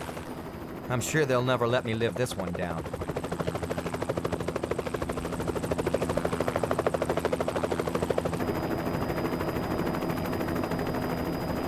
I think I could have made it back before night falls again, but I'll take the lift when I can get it. This is one frostbitten Canadian boy, happy to go home. This time on Survivorman, I'm heading to Central America and the country of Belize, a tropical paradise of the highest order. But for this challenge, I won't be anywhere near land. I'm heading out into the open ocean. Like a castaway, I'm going to be set adrift in a life raft, left to the mercy of the wind and the currents. For 7 days, I'll be lost at sea without food or fresh water, only the searing tropical sun above me and the depths of the ocean below me. My support crew and I are going to head way out into the open water where they'll set me adrift. But before we left, I tested out what I thought would be the raft we would be using.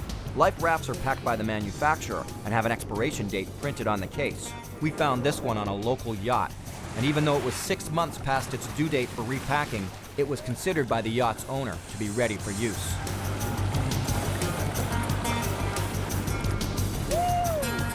Within only 2 minutes of a promising start, the plugs on the raft completely failed and it deflated. What if this had been a real emergency? Anyone attempting to use this raft would have been dead in the water.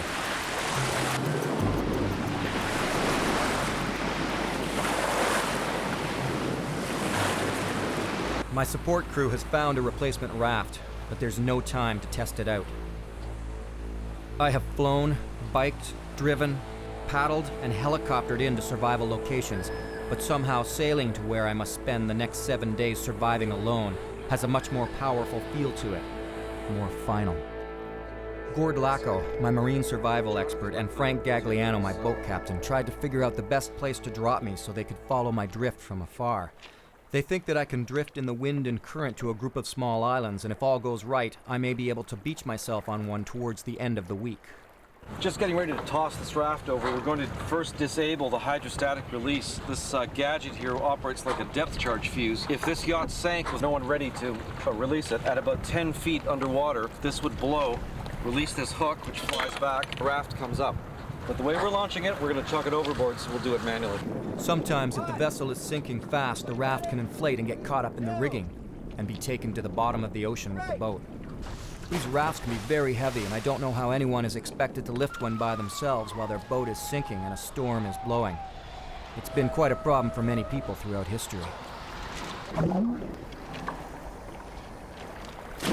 But the sailor's rule of thumb for life rafts is that you should only use it when you actually have to step up to climb in. The raft opens upside down, a common occurrence. Hopefully the few supplies it comes with haven't fallen out or been soaked by the salt water. In an emergency, a boat can take just seconds to sink. I can't imagine how hard it must be to get into a raft like this in a heaving, stormy sea at night. On a quick check, it looks like the supplies haven't floated away, but they're all saturated with salt water. Hopefully, the bailer is still here. You're gone! There goes Les. Now the crew leaves me to drift, alone. They'll try to keep track of me throughout the week. My fears: dehydration, sunstroke, and sharks. This is it. This is it for real now.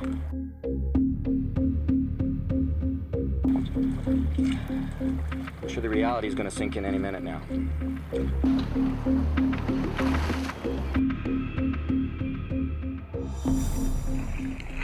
I just got to take a moment just to figure out what it is I got to do. Well, actually I know what it is. The first thing I got to do is get all this water out of here. Get myself as dry as possible, as quickly as possible.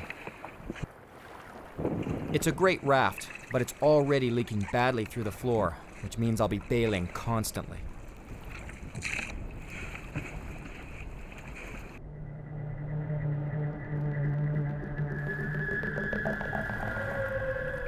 Well, I'm completely alone now. The potential for something to go wrong is very high. There's great risk in doing this. I've got a shadow boat with me. Now, they can't chit-chat with me on the radio, but they've got to monitor my safety all week long. I'm quite nervous about it all. For now, the seas are relatively calm, but there's so much openness around me, so much water. It's easy to become overwhelmed by the immense ocean. Well, it's not hard to figure out what you do in a situation like this. I mean, you either want to try and attract attention by signaling somehow, or you want to hit land. Obviously, I'm not going to be trying to attract attention. What I'm going to hope for is that there are keys, little islands basically, that I might land on with this. And I can try to make that happen by playing with the sea anchor, like a parachute on a long line sent out. And it helps to keep the raft stable and keep it from flipping over because it pulls down and can slow your progress as well. So I might want to pull it up if I want to try and speed up and hit an island.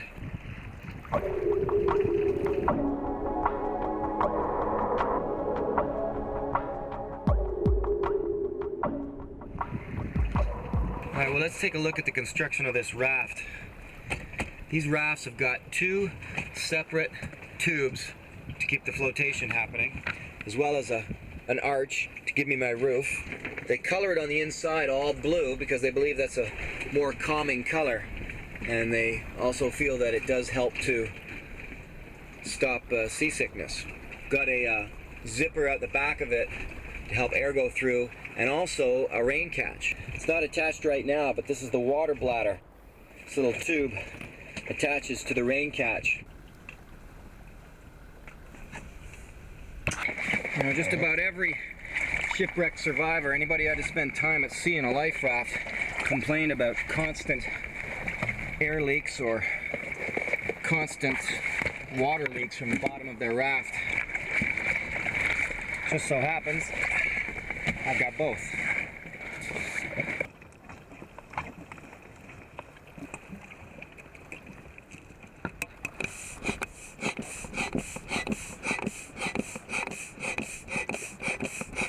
The only way I could make this work and film it too is to tie on a little rubber dinghy to go with me.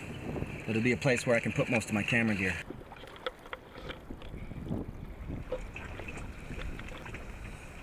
Wind has died right down and the sun is going down. Soon it'll be dusk, which has the horrible nickname of the sharking hour. Sharks get much more active at dusk and at dawn when they're feeding.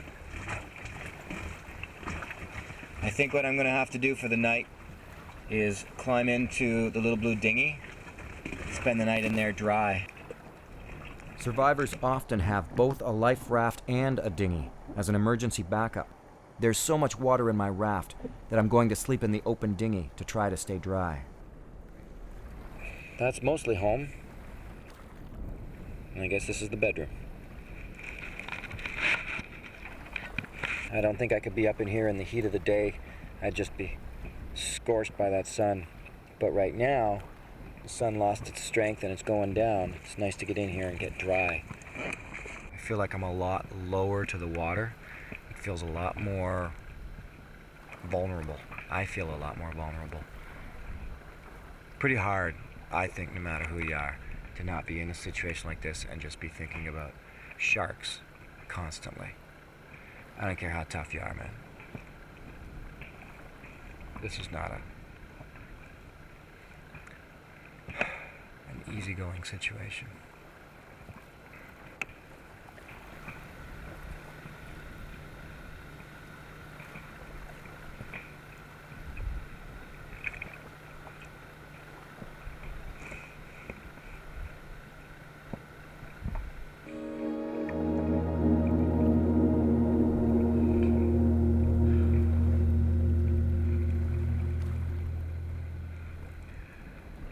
Slept in deserts, jungles, swamps, the Arctic, tops of mountains. But out here in the middle of the ocean like this is by far the eeriest it's ever felt. There's not much between me and the ocean.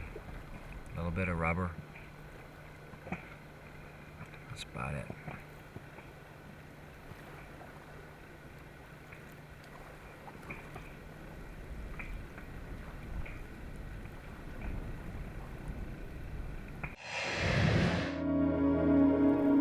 It's day 2 of my 7 days lost at sea. And there's only a few square feet of rubber raft protecting me from the perils and the depths of the ocean. Let me do a spin around and show you what I can see.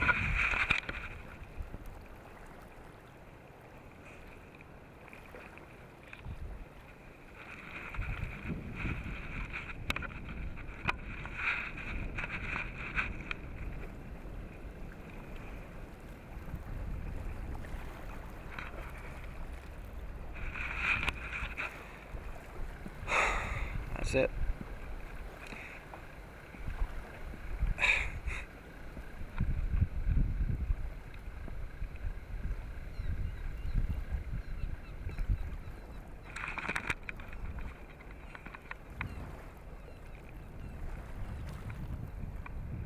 Before it gets too windy and too wavy out here, and before that sun gets too high and intense, it's already getting pretty warm. Maybe what I'll do is I'll show you what I have for supplies. Now, in this situation, I wanted to go with the supplies that came with the raft and find out what we got. Something really interesting happened. When the raft opened up upside down, the water got into everything. I mean, and you see, it's surprising how I don't know, unwaterproof the stuff was. This is the actual bag, which is not a waterproof bag. The top was just open. Okay, now this is something that I have myself. This didn't come with the kit. Emergency navigation chart. I may be able to use it for figuring out where I am.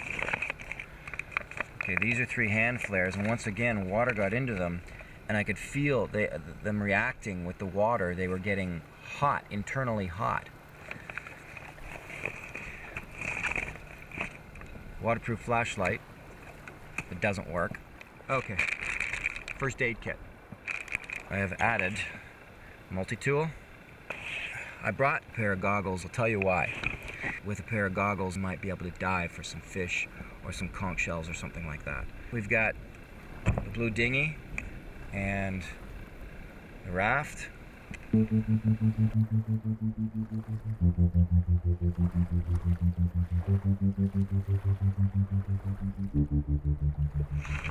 All right, I'm gonna pull up the sea anchor, the drogue, because it would be nice if I could slip behind some of the small islands that I'm passing. And if I pull up the drogue, it'll lessen the drag in the water and help me to move a little faster, possibly into a better position than I am right now, because I'm pretty exposed out here.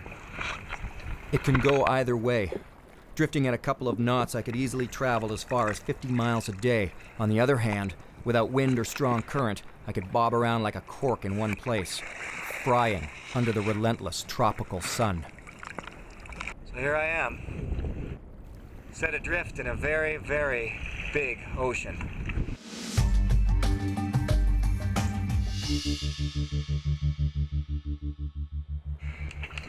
Sorry, it's hard to talk. I have to keep looking at the horizon so I don't start to feel too seasick. It's been hours, and my safety boat is nowhere to be seen.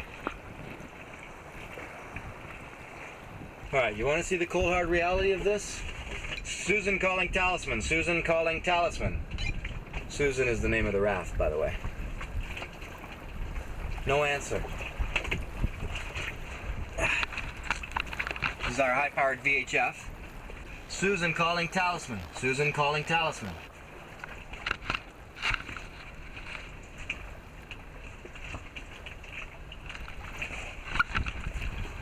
No answer.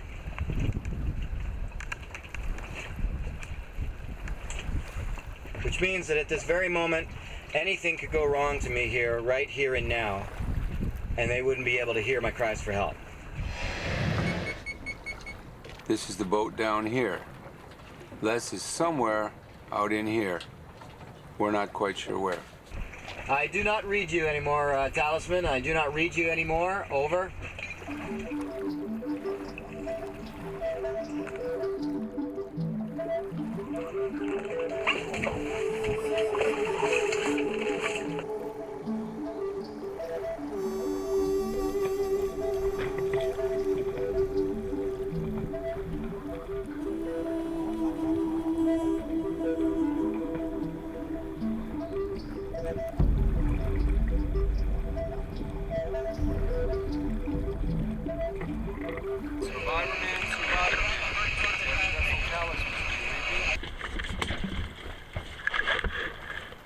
Talisman, this is Susan. I read you loud and clear. Over.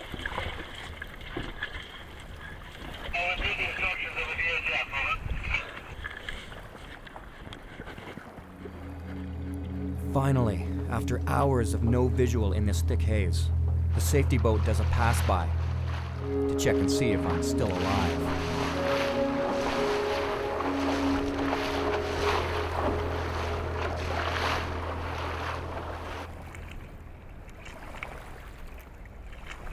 The waves are calming down. And I guess night is coming in. The raft has bad leaks both in the floor and the air chambers, causing me to bail and reinflate every 20 minutes. I'll need to climb into the blue dinghy that is my camera platform. The raft is leaking. It's like just sitting in a big warm bathtub. Climbed into the dinghy so I can get up and get dry in the dinghy. It really is going to be a long, long night. My life jacket is on in case I roll out of the dinghy in my sleep. Then, without warning, a sudden rain squall hits.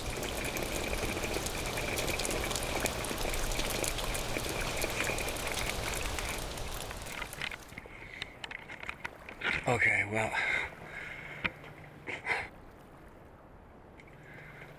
I just climbed in here. I'm soaking wet now, of course. Finally, as I get myself organized, get the camera turned on, it stops raining. But good news is, it rained enough that I got some fresh water caught in the rain catch. It's probably going to be salty a bit, but most of it is fresh water.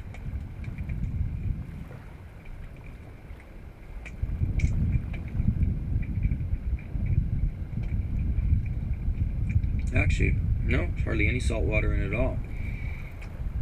Doesn't taste very good though, coming off the plastic.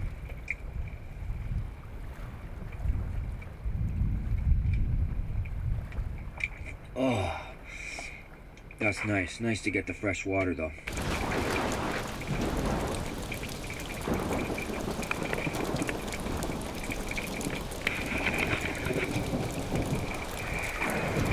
It's raining again.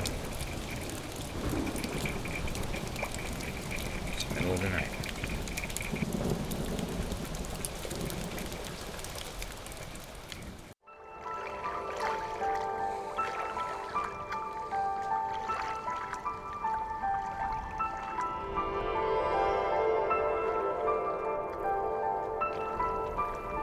Survivorman has gone 6 miles from the place he was dumped into the sea, but he probably covered 20 miles throughout the night, going in circles, unfortunately.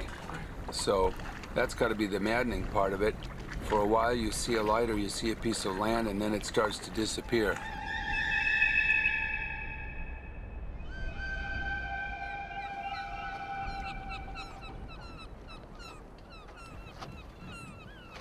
That was a long night. And you know, it's really hard to tell, but when you look at the islands, I have a feeling that I drifted one way in the night and maybe even drifted back out again, because the breeze has changed. There's one sort of big island I can see, and the breeze has changed. It's now blowing me away from that island. I interchange keys and islands. Down here they call them keys. Or islands, it really doesn't matter.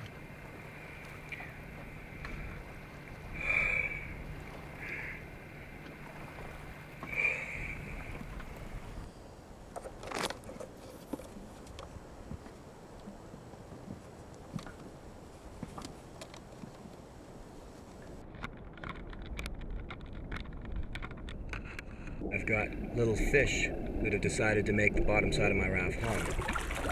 That could be good. Well, good in that I might be able to make a meal of them, bad in that they are a floating meal for larger fish and eventually sharks. So at this point, as my captain so eloquently put it, I am now part of the food chain.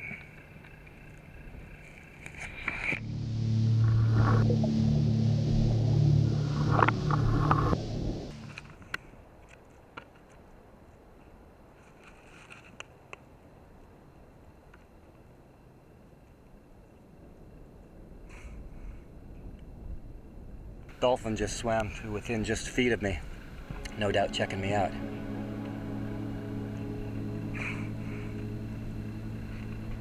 That was cool. I'm glad to see him so close to me. I mean, he passed by within feet.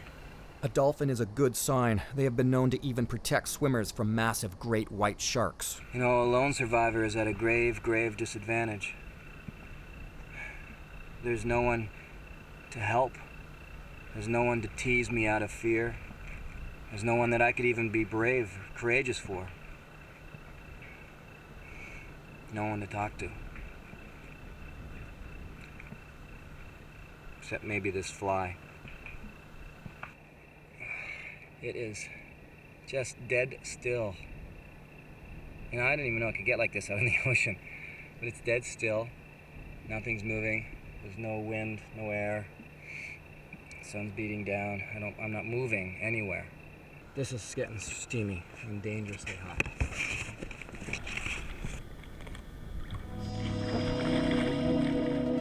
I may be in the middle of a vast ocean, but this heat and the thick haze have conspired to make me feel very claustrophobic.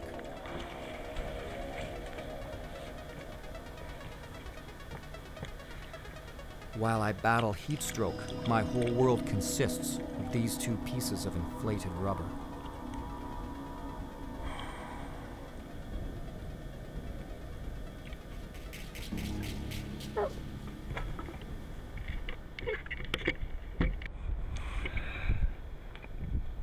It's very hazy, but you can still get burned badly through this kind of cloud cover. Well, in this heat, finally a slight breeze has just picked up. What I want to do is maybe chart my speed of my drift now. I can actually figure out my drift speed with a rope of determined length and something small to float past it. Here's my measurement marker.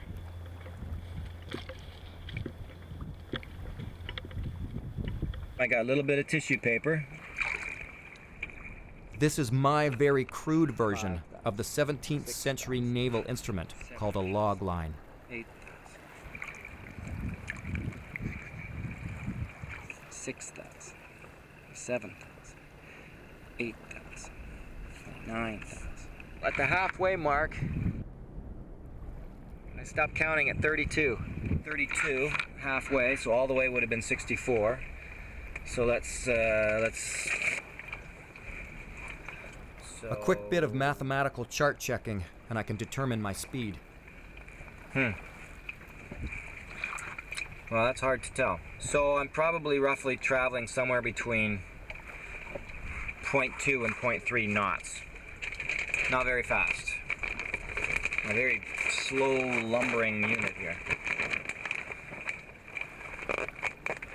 Traveling much faster when they first dropped me in the water, and slow ever since.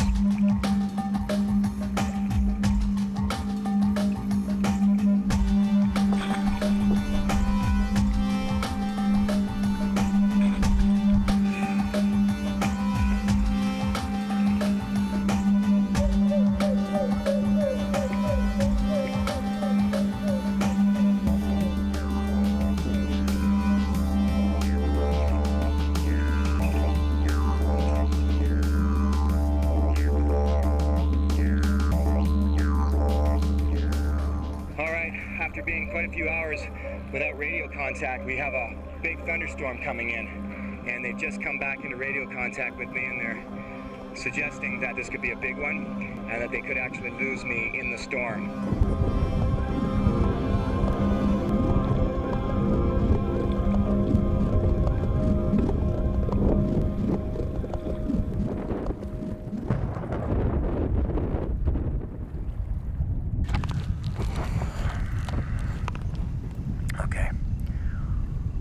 got a very, very eerie problem happening here.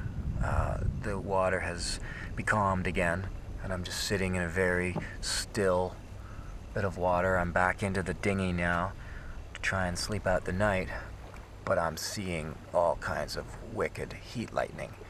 And I know that it's possible that at some point in this night, the storm could come upon me and really bucket down. Sitting here in calm water, no wind, waiting for a big storm to come down on you, and watching it come down the way. Cross your fingers I don't get hit by it tonight.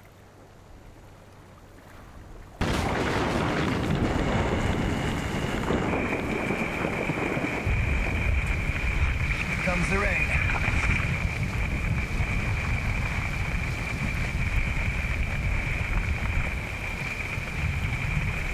It's really coming down out there and just blowing like crazy.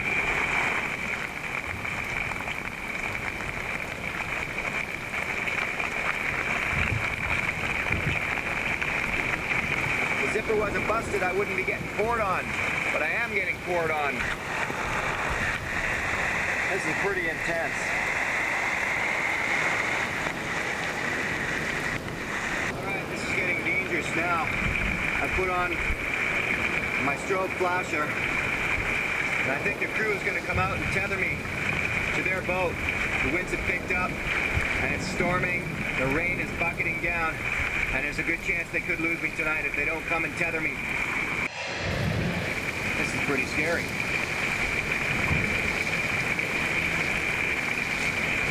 This is one of those better come and get me now, or could lose me forever. The tropical storm is wild and getting stronger, and it seems intent on blowing me all the way to Honduras. The safety boat has to move in quickly once it spots my emergency strobe light. Then it too has to escape the massive waves and wind by ducking into a small lagoon before it is wrecked on a reef somewhere.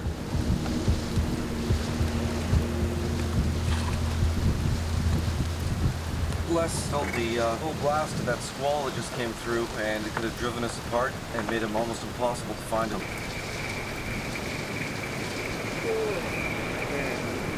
I'm now tethered to the safety boat. For the safety of the crew as well, it pulls into the lee of an island to wait out the storm. In the morning, I briefly jump aboard the boat so they can reposition my raft out into the open water. It's a welcomed respite, but then it's back into the raft. Got me loose! Good one. Excuse me, guys. Okay, we're jumping the boat. The boat. The next day dawns fairly clear, and Gord and Frank decide that it's finally safe to set me adrift again.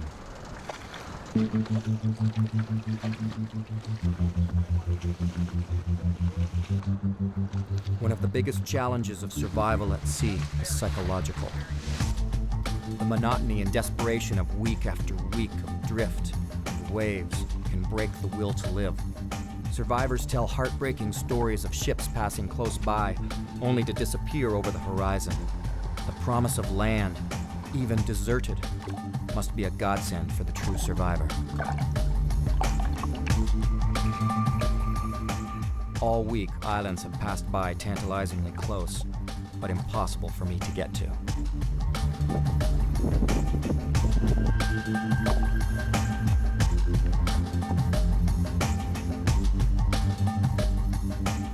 This island is within reach. All right, you see that? Now I'm drifting in a way. With any luck, I'll hit this little island. If I don't hit it, I'm way out and beyond the reef. It looks like it's gonna be tight whether I hit it or not. Current's doing one thing, the wind's doing another. I'll show you where I am. Like this. Directly underneath the raft is a field of skin-ripping, bone-jarring, and sometimes poisonous coral. This is not really the safest thing here. That coral is going to be sharp.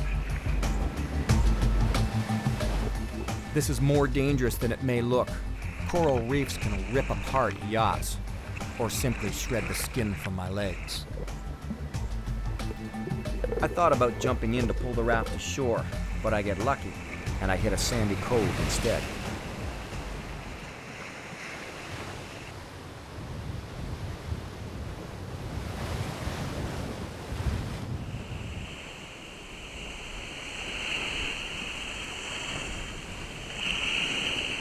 After days of bobbing around on the ocean, the solid ground feels amazing. The irony is that being cast away on a small island is in some ways worse off than being adrift at sea. At least then I was going somewhere in the raft. Now I'm trapped on a tiny island, and my safety crew has left for the mainland, leaving me utterly alone once again.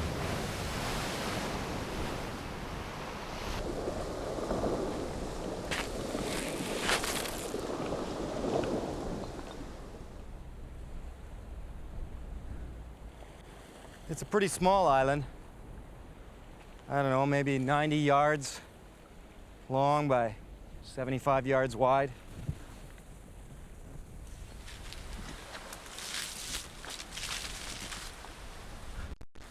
Wow. People have been here and cleared out this area here for shelter. I'm gonna shelter here too. In this case, the evidence of people can only mean poachers. They come from other countries and use these desolate ocean islands to poach lobster. Their garbage, along with trash from shipwrecks, is all over the island. This raft that confidently held my life for days is now relegated to keeping scorpions and crabs off of me at night.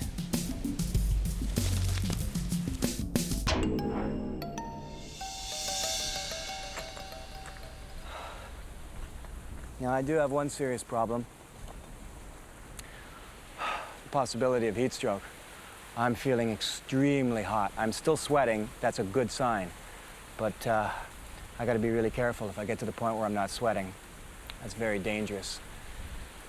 I gotta go cool down.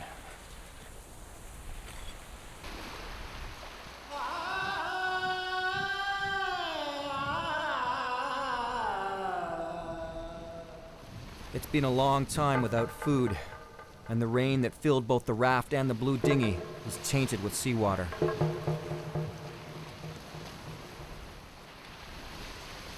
I went in to cool off there just now. I'm standing there. I look down. About a 3.5-foot shark swam right by me.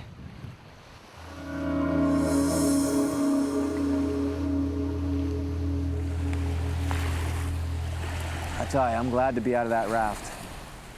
Like you would not believe. So tomorrow, it's all about food and water.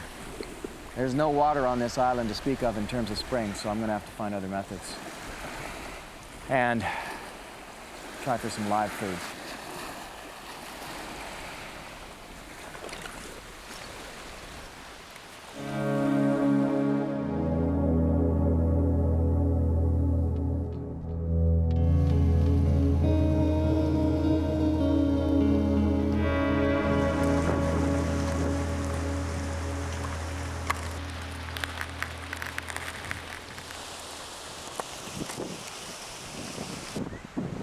Very bright moon tonight. It's making it so that I can walk around on the island without too much problem in the dark. Well, it is certainly the strangest feeling to be inside this life raft and not be jostled back and forth constantly. Time to get some sleep.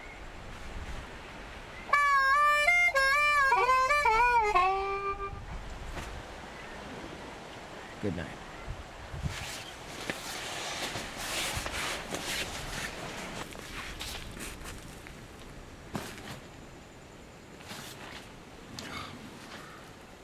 There are some big cockroaches around here.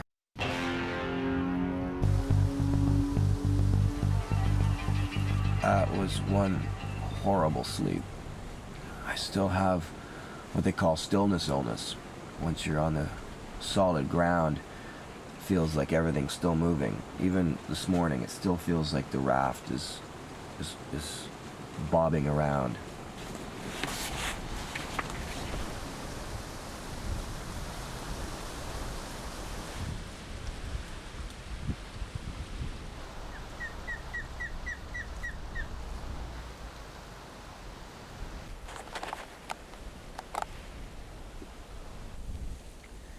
Here's what's left of my rain catchment bag. You know what I could do, especially with a bag like this and the long tube that comes with it? A water enema, basically. You can't do it with seawater because it'll kill you. But brackish, slightly brackish water or slightly tainted water, there was one family kept themselves alive by giving themselves daily enemas with tainted water that they couldn't otherwise drink or it would make them sick. Fortunately, there are palm trees on this island.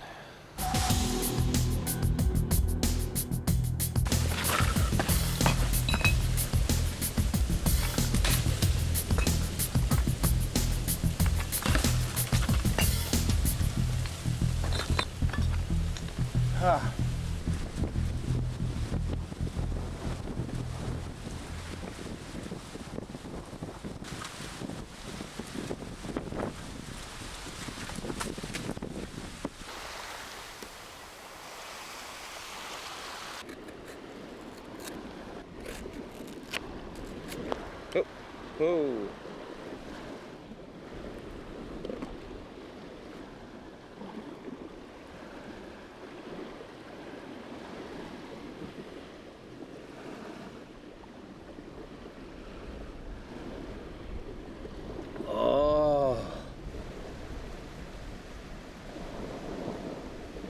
All over this island there are parts and supplies from boats, refuse from ships, as well as the leftovers from the poachers.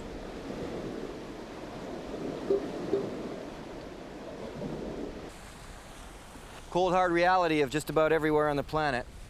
Can always find garbage of some sort.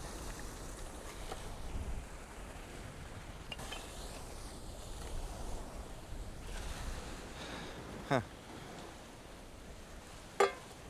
This is one half of the canister that the life raft came in.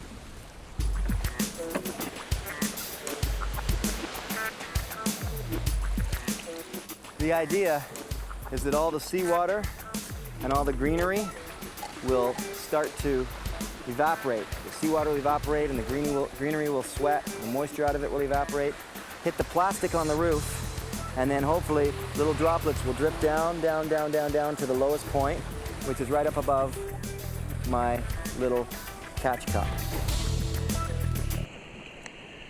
Drinking only the liquid of green coconuts can lead to diarrhea. I need some solid food, and the best place for that is the ocean.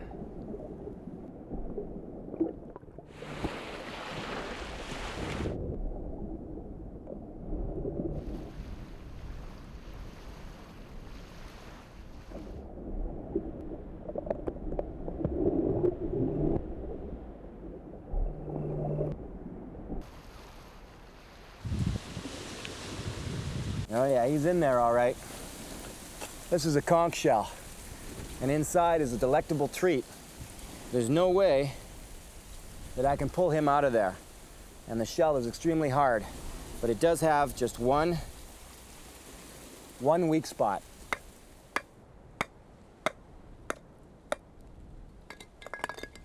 Did it. Well, it won't be conch chowder, but after 5 days without food, it should hit the spot.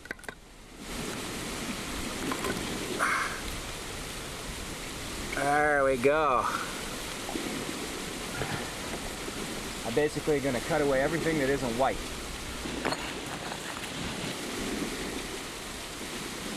Right now, first of all, this little piece here, call that the strength of the conch.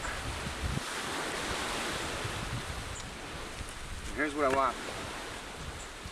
Fresh white meat from right out of the conch. Just eat raw. And if I found one, I'm sure I can find more.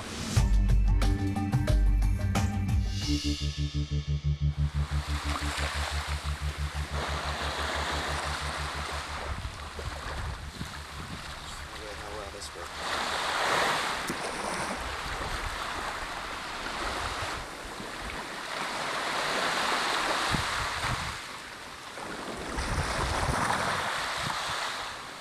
Smells fresh.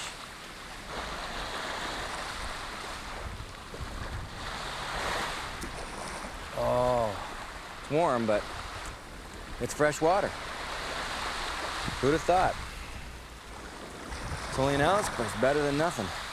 So the solar still does work. Just takes its time. That's good.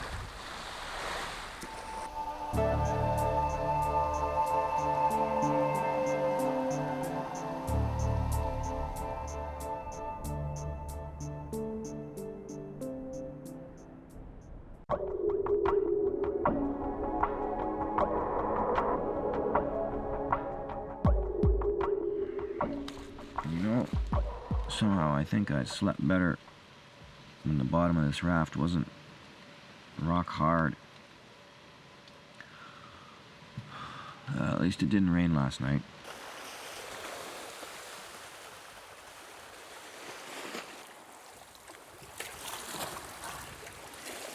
Cool. Sea snails. They're locally known as willets. Gathered a bunch of coconut husks from the island. We've also got bamboo. This may be my easiest fire starting challenge yet. This is one of my hand flares.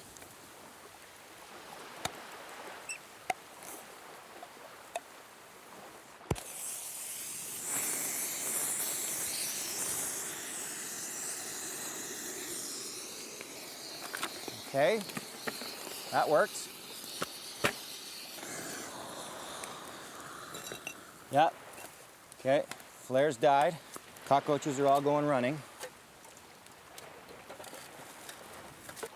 I've got the willets in there in seawater.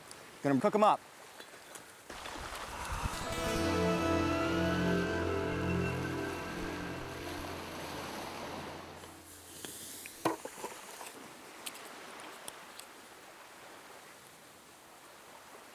Yeah.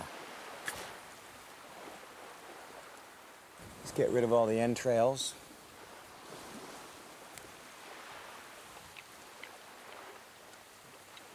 A little overdone. Rubbery, but good. The next few days can be spent gathering sea snails, coconuts, and conch shells. I've found an old bottle. There is one thing I could do with it. It may seem like a cliche, but survivors adrift even in recent years have used bottles to send messages. Notes have been scratched on styrofoam or anything else that will float. I can only imagine the desperate feeling of knowing that your only chance for rescue may lie in a small bottle floating out to sea. Adrift at sea was an experience I approached with trepidation. For my time out here, I was just a speck on the ocean. In a storm, even a rescue boat can be powerless against the forces of nature.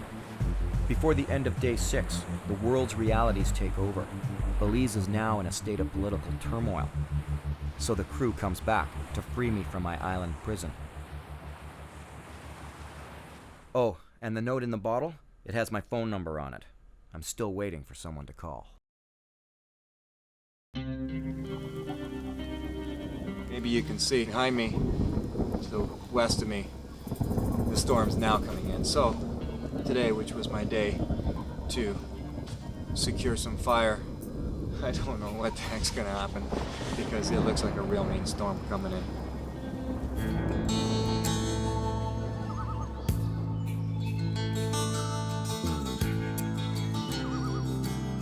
In the summer of 2000, I started something.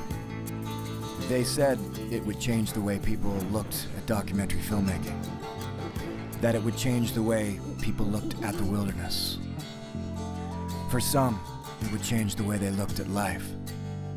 But before all of that happened, it would change me.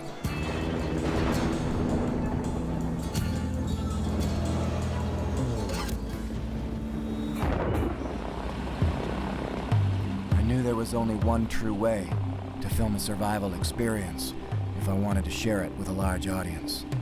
I had to do it alone. This meant no camera crew, no safety line. Taking myself far into a remote area and left alone to my own devices, without water, no food, no survival gear, just a backpack full of camera equipment with which to record my survival ordeal.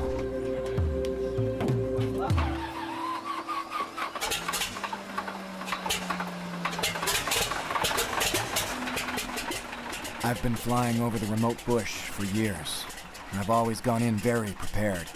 Ready for anything, really. To go in with nothing voluntarily didn't leave me with an easy feeling, and the pilots, they thought I had a death wish.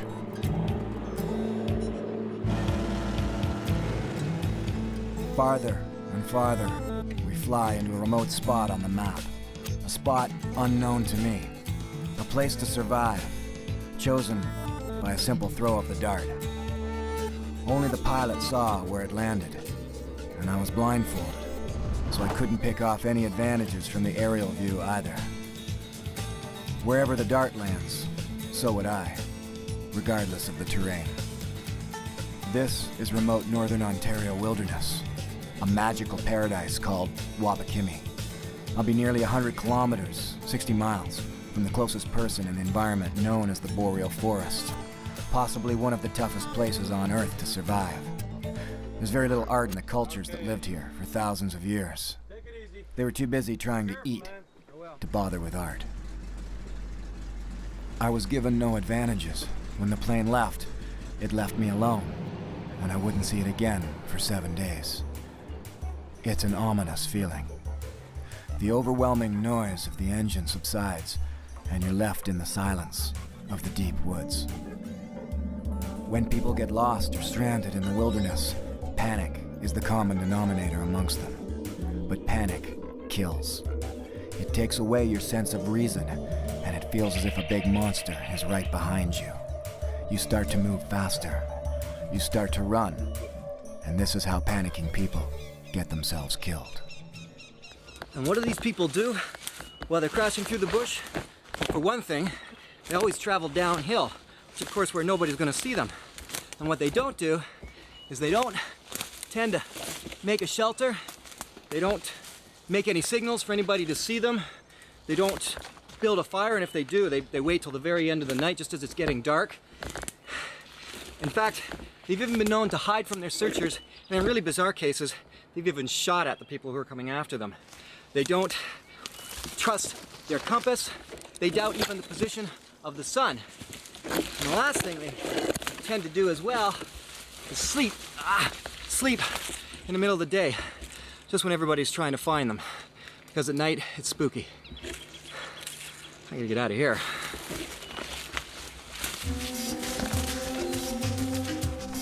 This terrain is very familiar to me. I've traveled through it for years, paddled its rivers, hiked through its thick bush. But then I had food. Then I had gear. Unlike now, I wasn't forced to survive. Most people tend to travel all day long on their first day, really limiting their chances for survival. I'm watching some thunder and lightning rumbling to the north of this lake, which is going to make me nervous for what I might have to put up with tonight. For now, I'm going to do what most people do, which is not right, and I didn't build a shelter. No shelter, I'm just going to sit here by my fire all night long. This is last match. So here goes nothing. At the end of a sunny day, one strike of my last match makes it easy. For now.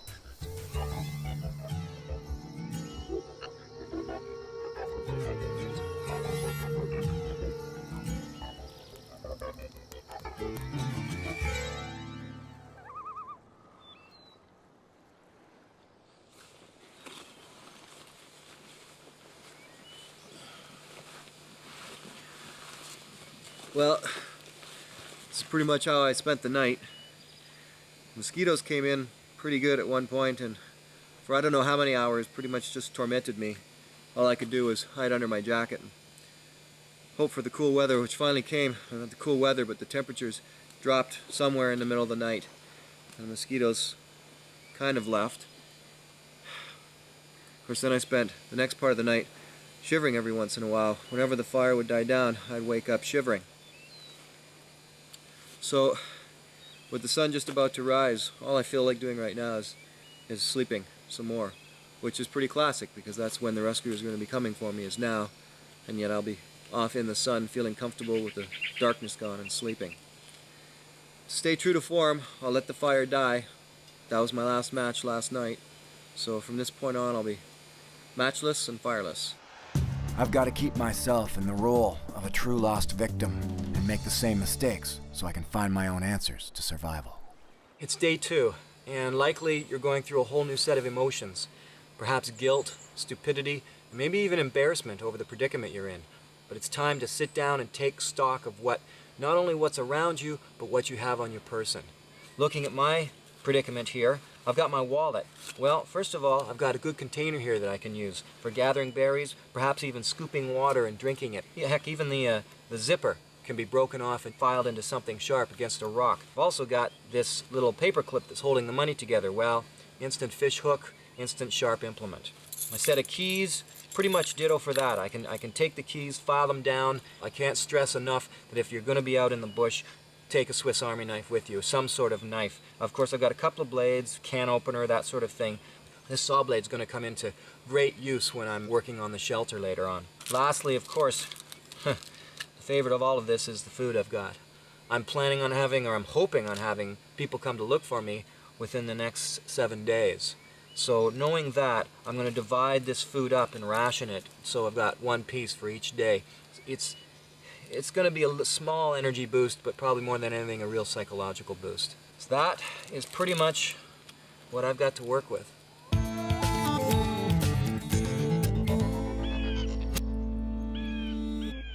This looks like it could be a good spot for a shelter for me. I've got this big natural wall on the side of me from where a tree has fallen over and lifted up the root system. I'm close to the water, I'm close to firewood, I'm close to a few blueberries and other berries as well. And that's very important. If you've got to go a long ways to get your firewood or your food or your water, then it's not a good location for your shelter. I've got a nice smooth kind of rock situation here that's fairly level for making my bed on. I've even got a cubby hole here where I might be able to put a little fire inside. The only downside is it looks like it's kind of a runoff area for when it rains, but if I lift myself high enough off the ground to protect from that, I should be okay. I think this is going to be home.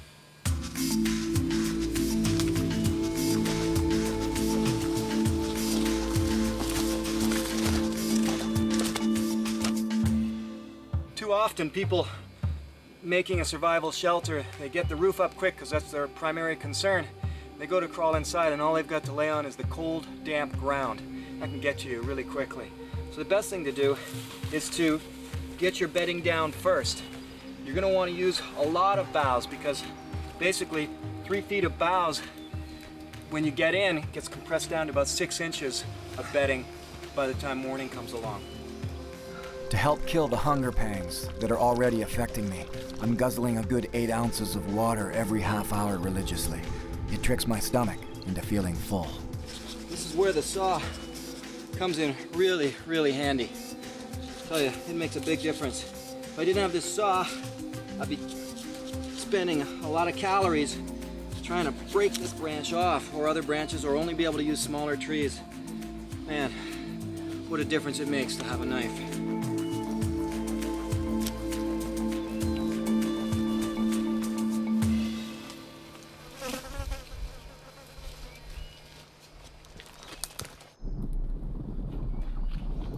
As far as I can tell right now, I've got a thunderstorm coming in on me fairly soon. I've got to find a way of making that shelter dry, and I don't have a tarp.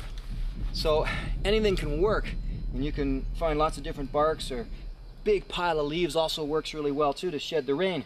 But there's nothing that works as well as birch bark, and this guy is a beauty.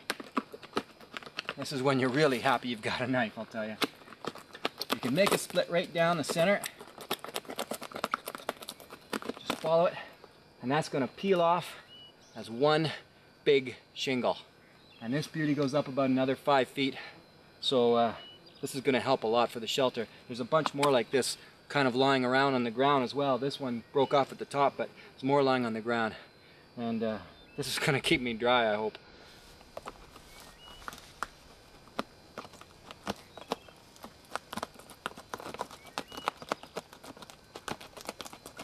Just peel it around. Off it comes. Yeah, there's a lot of holes in it and stuff, but there's a lot of places where there's no holes, so. slip your hand in behind. Good place to find grubs and other such things that you might want to throw in the stew pot later on too. Although it's also a good place sometimes to find things like hornet's nest, and I hate when that happens.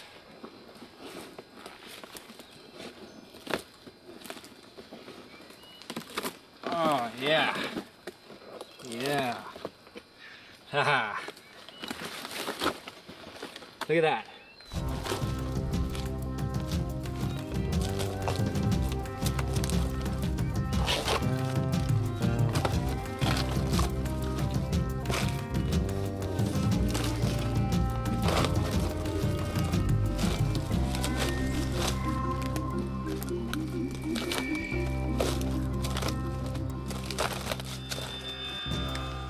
I can flatten these out just by getting some heavier logs and laying them down on it to try to get a better pitch, better angle to this roof.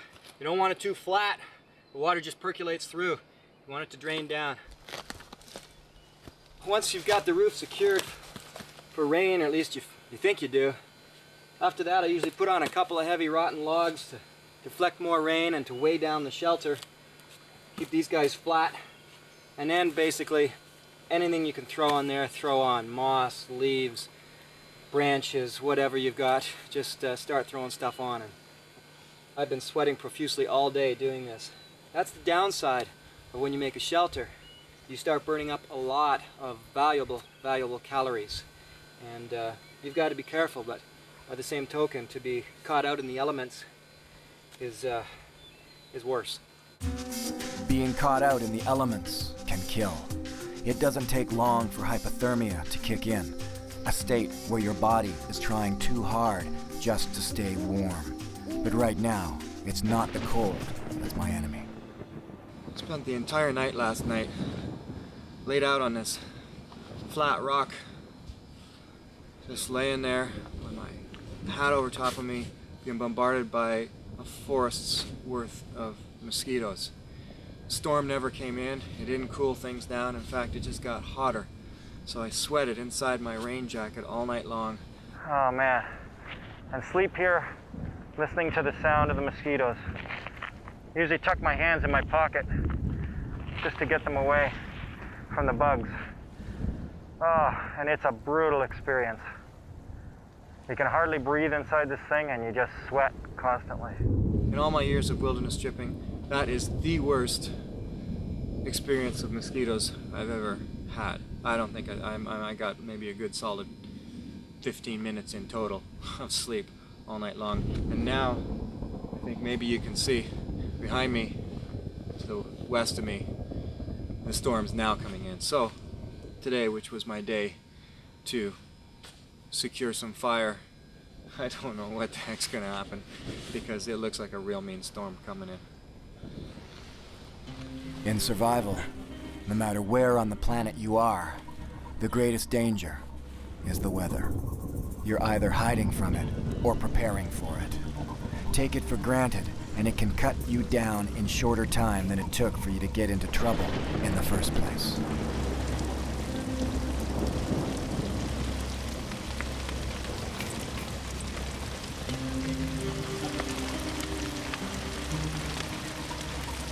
I don't know if you can see that, but it's really coming down. That's huge chunks of hail.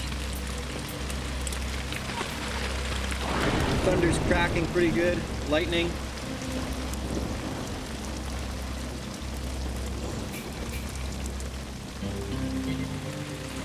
Well, I'm just gonna wait this out.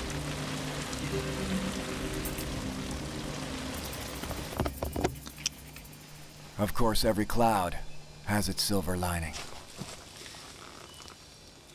Oh man, even these big chunks of hail, and these guys have already been melting for about 15 minutes. They were probably, well, the ones I saw bouncing were 3-4 times this size. Even these guys taste good right now. Oh, just to feel something cold in your mouth after 2.5 days of intense heat. Oh, it's great. Let's go see if we can find some berries. Here's the two less commonly known ones right together. Bunchberry, and this little guy here is creeping snowberry. Not huge, but a nice little taste power punch. Almost minty-like. This is my one and only raspberry plant that I can find so far. Again, just like the blueberries, you can take the raspberry leaves and boil them up for tea for an extra source of nutrients. The problem of being lost and not having any food is that many of the berries look very tasty to you. Yet this one here, nice and blue and juicy, is poisonous. It's Clintonia borealis. Blueberries. I'm lucky. There's not a lot of berries in this area, but there are about 5 different kinds of berries fairly close to me. I'll eat them up pretty quick because, as I said, there's not too many. But I'm not going to eat them now. I'm going to leave them till about day 5 or so. Because right now I'm still living off my fat reserves and a little bit of energy from before. So I'm going to need those berries in a couple of days, a lot more than I need them now. So I'm just going to have just 2 more. Okay, all right, 3 or 4 more.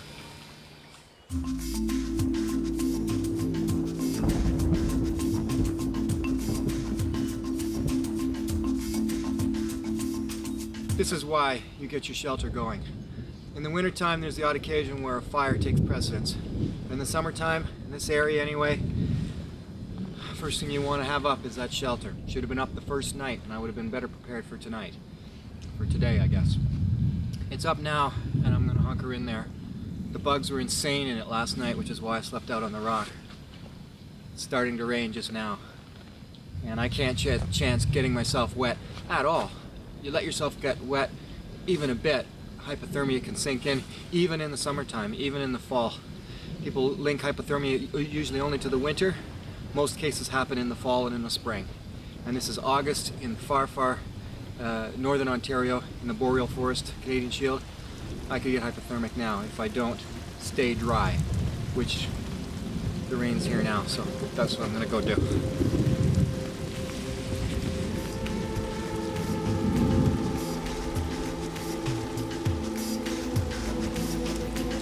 I'm fairly dry. Got to tuck my legs in to keep them dry. But it's really coming down out there. At least I know I'm fairly low, not out on a point or attached to a big tall tree. Pretty important since lightning's been hitting pretty hard. It's a good thing that I raised this shelter up on top of some rotted logs and then put the spruce boughs down, because already I've got a river flowing underneath me. As strong as my roof is, I've counted more than 50 drips inside. You have no choice in a situation like this but to hold tight.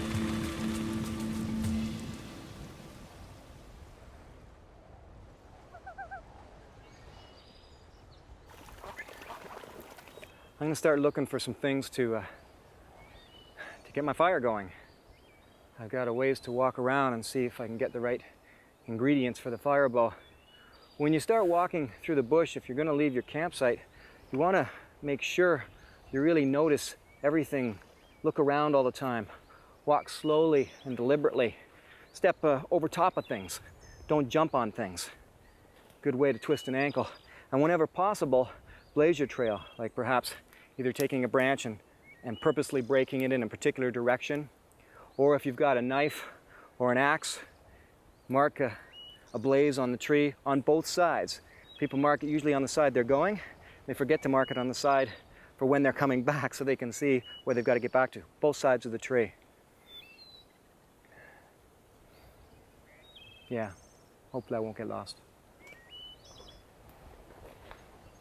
Now, I need some cedar and some poplar.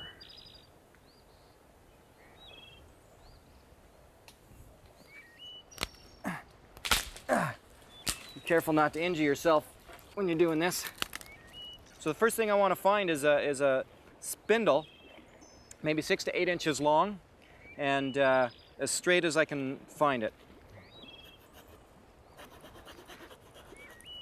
Just get that off.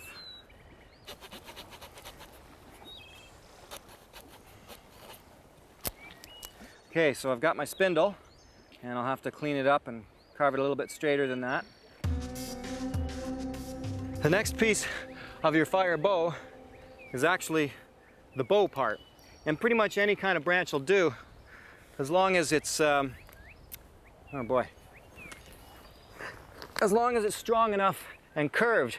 Now right here by my shelter, all these upturned roots, a lot of them of course are bent. This one's probably a little too weak, but I can try it later if this one doesn't work. But I like the shape of this guy up here, so at last I've put together the essential elements for a fire bow. I've got my spindle all ready to go and just hopefully shaped nicely and smooth enough. I've got the fire bow now, which the root's probably going to work out. I carved a couple of notches in around the ends so that I can tie this leather lace on, which came of course from my boot. The baseboard in this case is just this cedar branch, and I've got the hole. You can see I already actually started it a bit just to find out exactly where the spindle is going to rest. And lastly is the bearing block to hold it down. This is trial number 1. Wish me luck.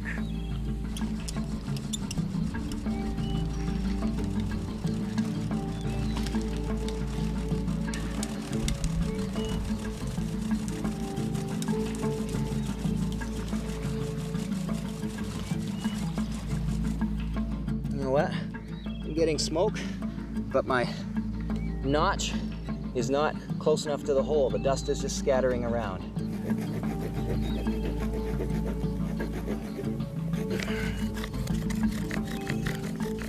Patience is the key. Oh man, I'm not getting it yet. Oh God, that's hot. That's hot enough to ignite. It's been 2.5 hours, and still no fire.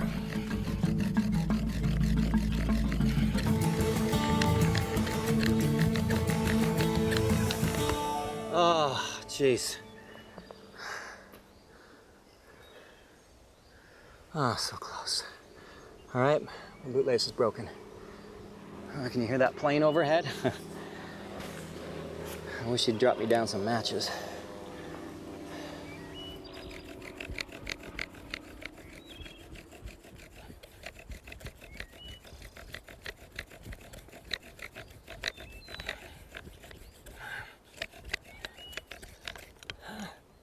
Gotta keep trying. Ah! This isn't gonna work. I'm gonna have to take another shot at this. This is getting silly. Part of it is this socket. It's too small. Oh my God.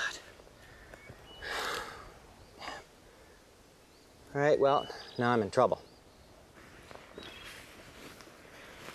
I've doubled the bootlace to hopefully make it stronger. Boy, this is one of the toughest I've ever had to do. And you know, I've done hundreds of these fires. But this setup is not optimum. It's not working for me for some reason.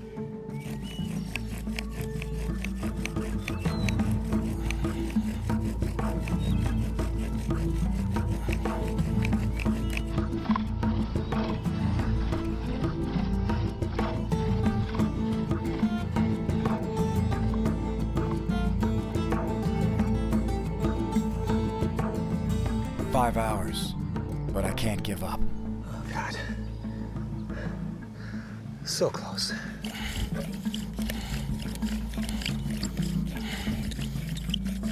Come on, spin.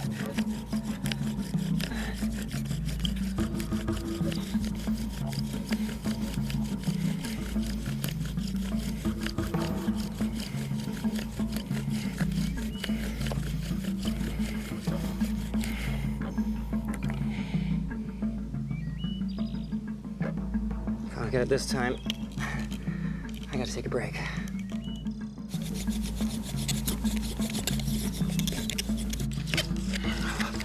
String broke.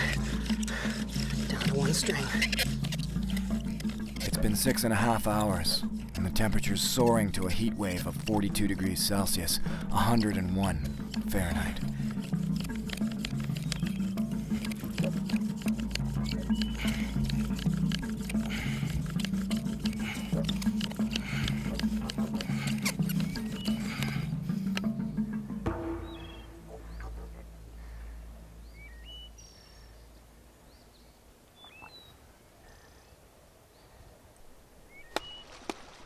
I'm going back to the drawing board.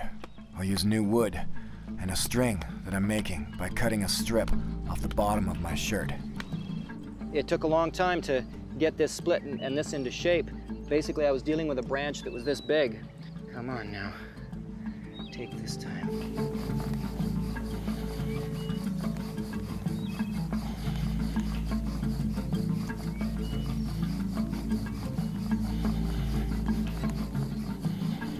I'm into my 9th hour, but I can't bear the thought of surviving out here without fire. It's the key to life. Oh my God. I'm so close. So close.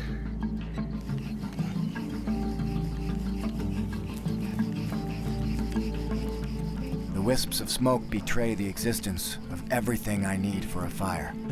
Fuel and heat by friction.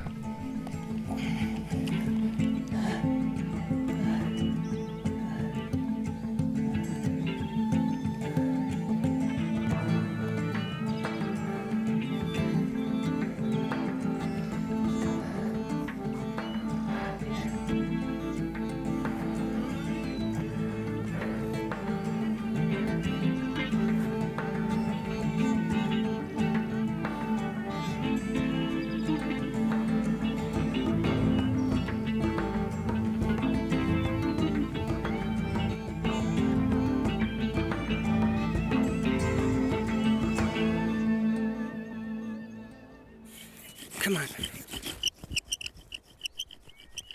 It's been well over 10 hours of struggle. And even without me noticing, a small coal has formed.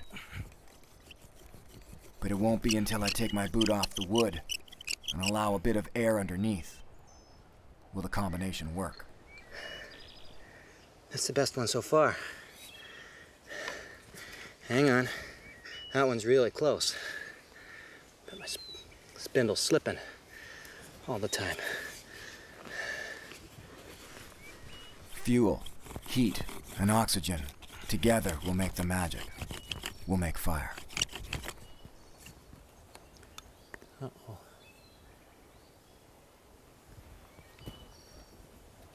Well, now I gotta work on this again.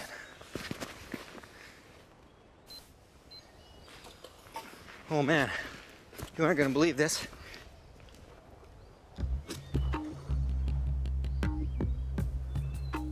It's very important here that I don't jump up. 'Cause I could kick everything flying. It's very tender. Okay. All right. I gotta be really gentle.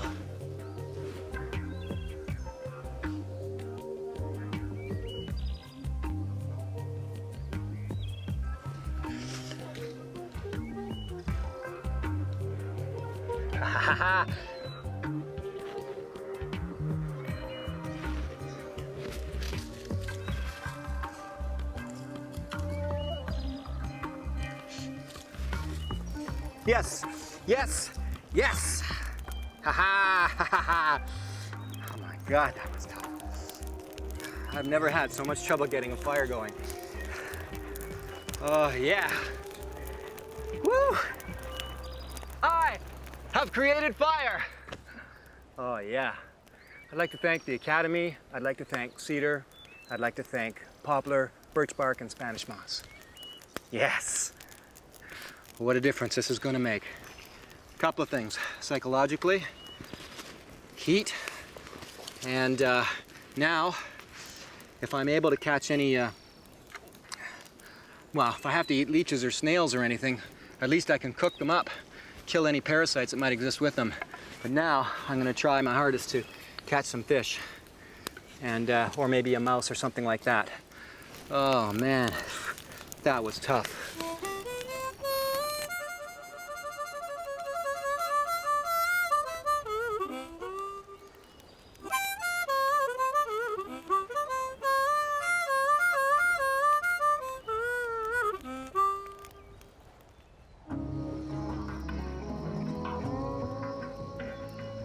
I was expecting to spend last night laying out on the rock and being tormented by mosquitoes as I have every other night. So I decided to come up and sit by the fire and sit in the smoke, and hopefully they wouldn't hassle me too much there. But something surprising happened. The temperature seemed to drop just a bit, and the stars came out, and the mosquitoes cooled off a little bit and left me alone. So I just laid here by the fire all night long, and I discovered something, a sense of familiarity. Now, it's deeply psychologically comforting to have a sense of familiarity out here. I'm certainly not familiar with laying on the rocks and letting mosquitoes torment me all night long. Heck, at one point I even looked up and there was northern lights on one side of the sky and a full moon on the other side of the sky. It made a big difference for me to get through a night like that.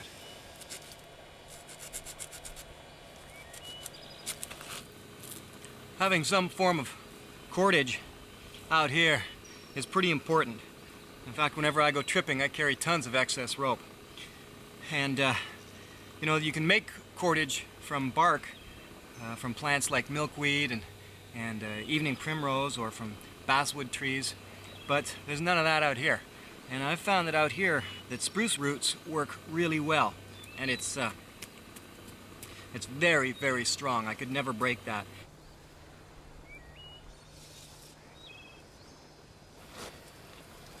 I've taken the spruce roots and I've tied around from pole to pole, back up to pole, tied up at the top and for strength, and then I've done like a lacing with some more spruce roots across the bottom to create like a mesh on the bottom, and also on the sides so that stuff doesn't blow out of the sides.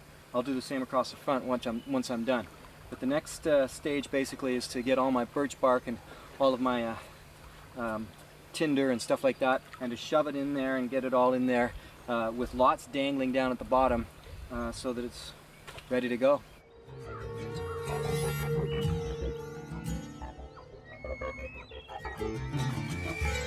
I still think it's a good idea for me to have that fire going all the time. But this is getting tougher and tougher as my energy goes down. You know, some people have had to do some pretty outrageous things to survive an ordeal. Consider the person who, if they had a canoe, might paddle across to that island over there and set it on fire so someone would spot it. Or someone who chops down or burns down a hydro pole so workers would be forced to come out to find out what the trouble is. Illegal? Oh yeah, definitely. But survival is about doing whatever it is you need to do to live. It's not pretty, it's not comfortable, it's not fun, it's ugly. And it's never a game. The old saying is, better to be tried by 12 than carried by 6.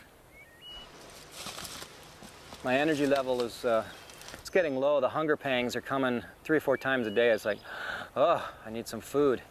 And that's kind of a drag.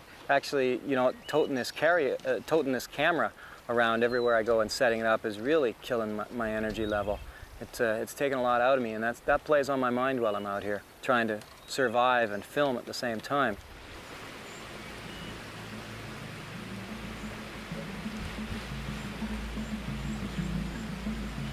Now, if I were a fish, I'd be going after this. You've got to be out there somewhere. Here, fishy, fishy, fishy. One nice, beautiful, tasty keychain.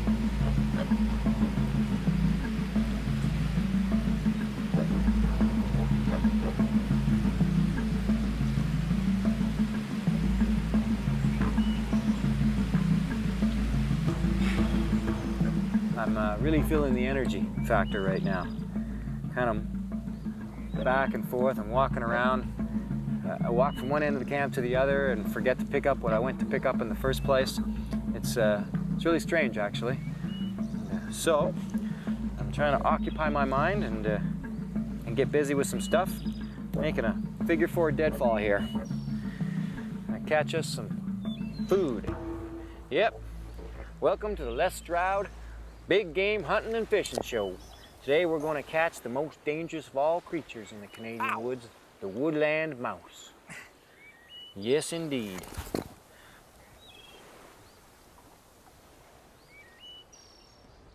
On the end right here, hopefully the mouse comes along, gives it a little nibble,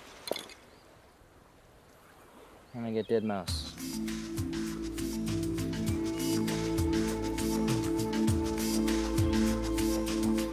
Survival is coping.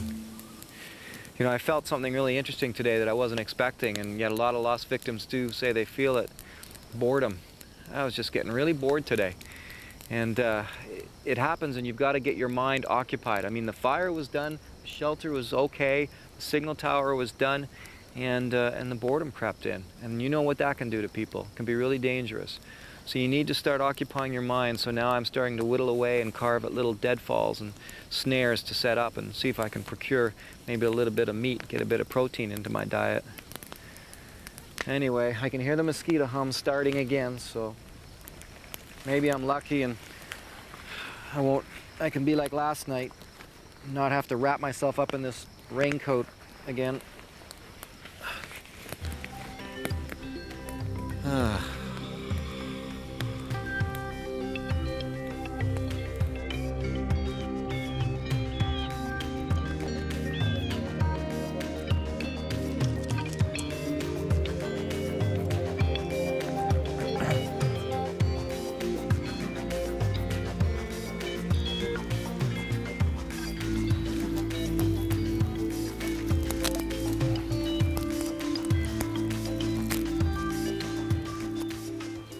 Morning of day 6, and a little tense this morning.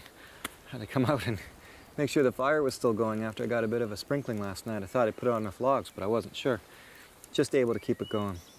There's a mixed bag of weather going on right now. There's rain clouds and blue sky.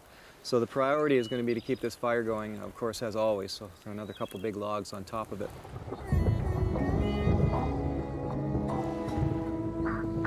The thunder's rumbling like crazy in the distance. So I figure I'm going to play it safe and bring my fire inside. I actually put a big rotting stump on the outside fire to protect it from the rain and act kind of like an umbrella, which is what I was in northern Quebec with the Mistassini, with the Cree, and that's what they did. They would take big punky logs and put it over top of their fire before torrential downpour, and the fire would keep going. I've trimmed all of the top here, got away all the hanging pieces, things that are going to burn, stuff like that. And I've got all my twigs and branches and everything ready. Now, pretty much stick with small, thumb-sized sticks for this, maybe long ones. But the problem with this fire is you are having to feed it pretty much constantly. And that's why the big rotting stump works really well. That rain is coming. The sky is very black over there. Oh, I'm gonna get rained on again.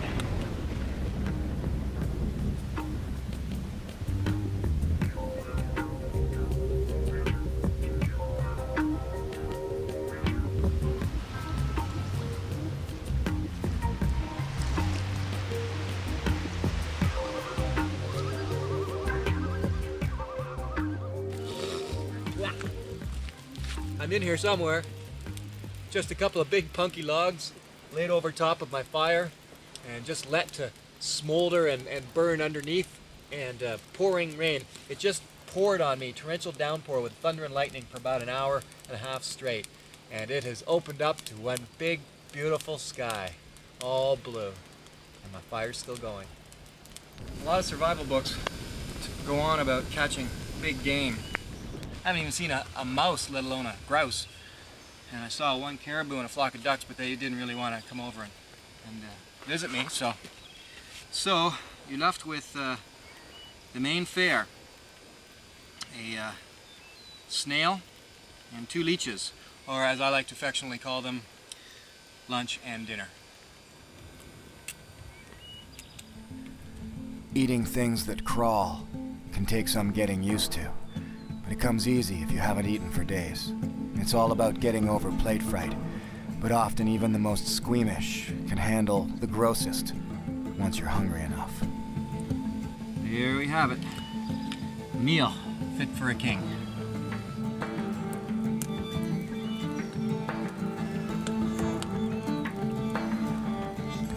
So this is what's left of my snail after first cooking it on the stick and then putting it on a rock to finish frying up there. It doesn't look like much. It'll have to do.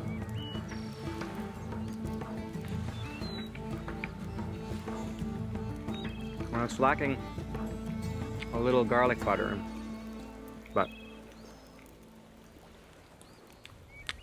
kind of goes. Well, I'm stuffed. How about some leech dessert? Here we have it, my sun-dried and smoked 2 leeches, ready for the eating. Well, what are the realities of this situation? The realities are that trying for fish or big game, even squirrels, is a very difficult process. Don't expect to be lost for a couple of days and be bringing home some major meat unless you've got some gear with you. When you have nothing, it's very difficult. Fishing with a 2.5-foot line twisted off my shirt is not very ideal, even though I just saw a huge pike swimming right beside the shore. So you're left with, well, as I read one time, you're left with the gots-tos. There's the wants-tos and the gots-tos. There's the wants-tos, the stuff that you want to eat. And then there's the stuff that you gotta eat because you need sustenance. A little crispy.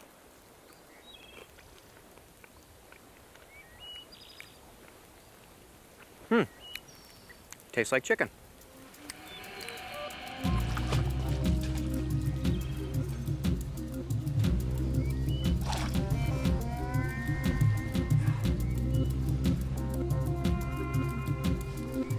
I found a rusty old tin can in the bush, and I'll try boiling in my hat.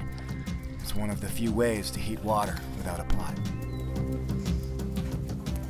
These rocks have been in the fire for a long time. They're red hot.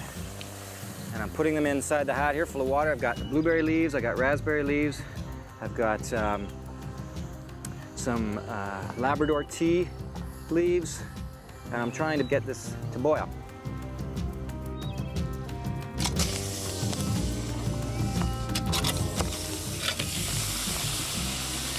I don't want to burn my hat. It's not a rolling boil by any means, but it might be enough to do the job.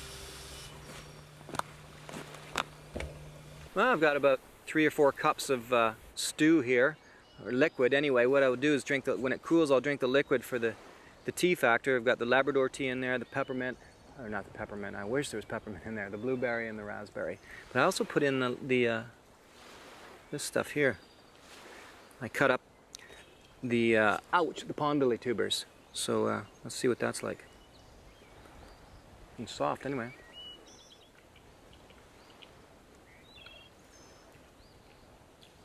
Now see, I had pond lily tubers one time before. It was terrible. It was very bitter. We just roasted it in the fire. That's edible. Totally edible. It's kind of bland. Touch of bitterness to it, but it's full of starch. And I could use some of that right now.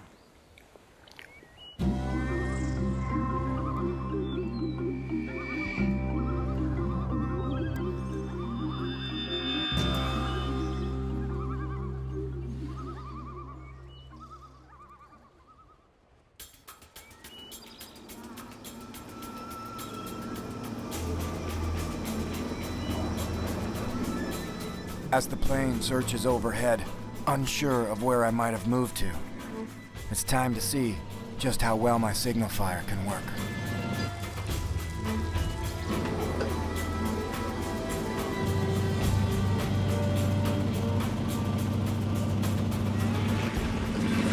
Think I'm rescued. Woo!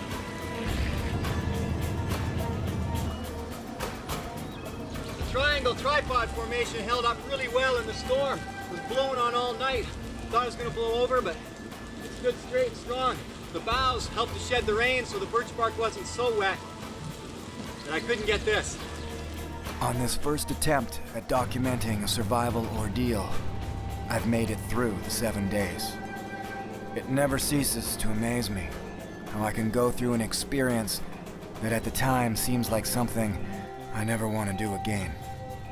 But then once back to normality, back to civilization and all its trappings, clutter, distractions, and emptiness, I find myself craving the soul-filling wilderness all over again. I miss the challenge. I miss the sweat. I miss the stark reality of providing for myself the basic needs of life. And the desire to test myself becomes strong, even insatiable. I desire to survive. I'm at least 100 kilometers from the nearest snowmobile trail or Seoul. Last night it was minus 40. I have no matches and only 1 energy bar per day. Winter. It's the perfect paradox. Beauty, silence, and stillness unequaled. Starkness, solitude, and danger unquestioned. So why challenge it? Why question it? Or rather, why question my ability to survive it? Where I come from, surviving bugs, heat, thirst, and storms are tough. But surviving the cold goes well beyond a test.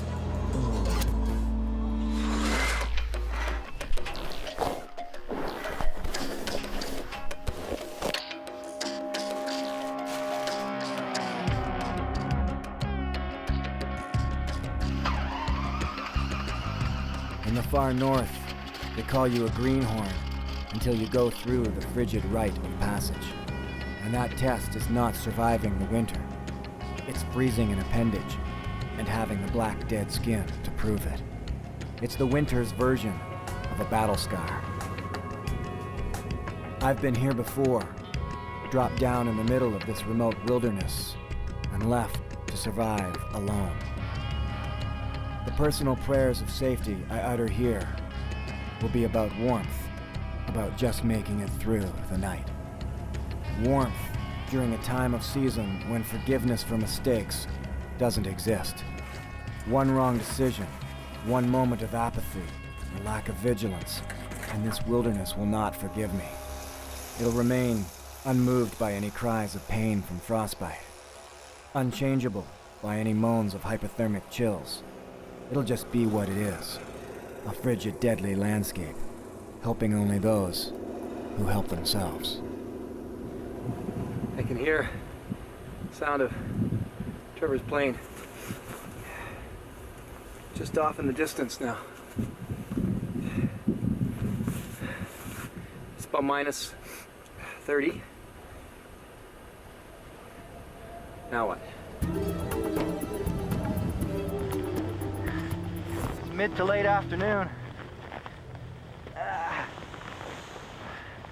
And I don't have the time to get picky, so best bet is to get out of this wind.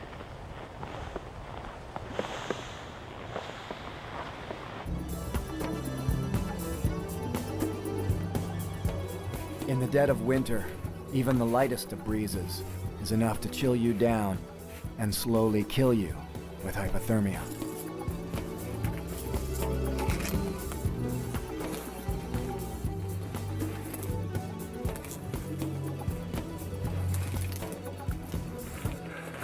See if I can find a good little shelter here somewhere.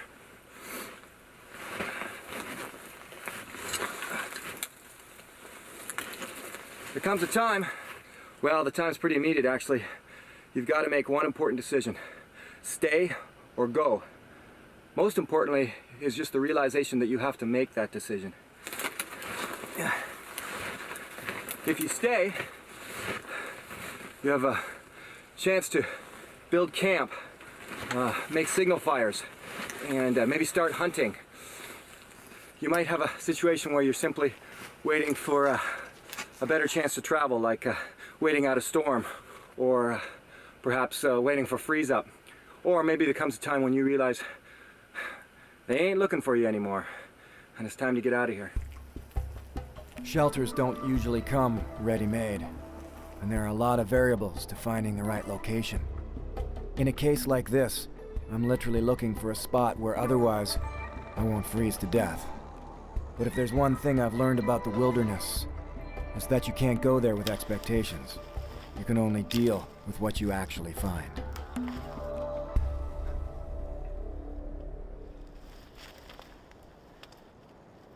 Home, I guess.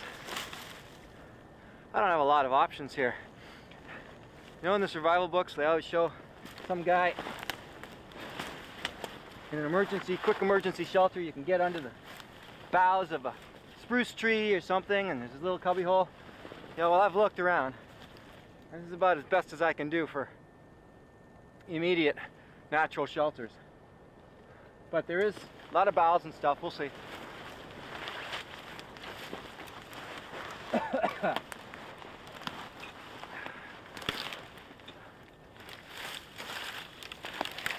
I gotta get in here and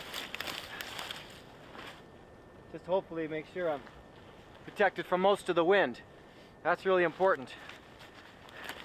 So get out of that wind. I looked around, I saw a couple of other possibilities, but if you sit and watch for a while, you notice a little Spanish moss hanging down, you could see it moving. So you knew there's a breeze working through there. When I sat for a while and looked at this spot here, everything's still, so hopefully I'm in a little protective cove. I just did a big no-no. Put my axe down on the ground. Huge, huge mistake to do that. Do not put your axe on the ground, especially in the winter time, because you'll lose it in a mere second.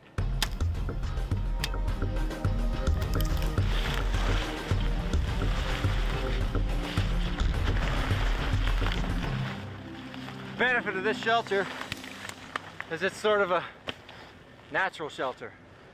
All I'm doing is chopping off the tops of trees, little spruce trees here, and filling up a wall in the holes here. Sort of like a makeshift lean-to, I guess. Oh, it's just feeling cozy already.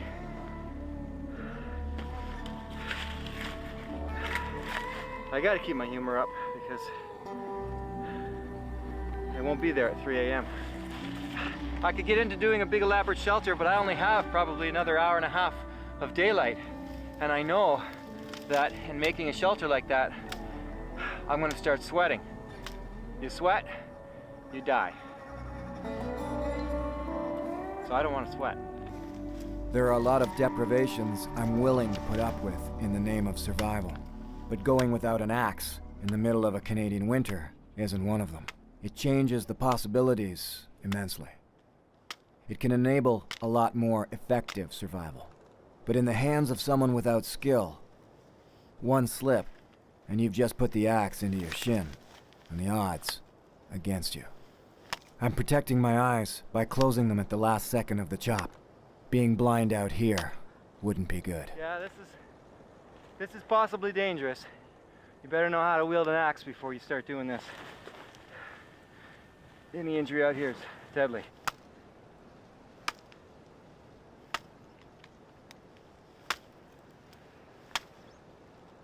You don't have to use your axe.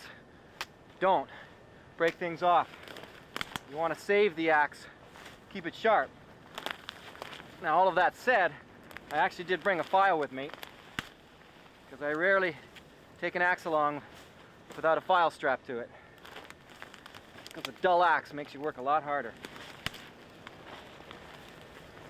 These boughs are going to be good insulation for the shelter, both underneath me and all around me. Try and make like a cocoon.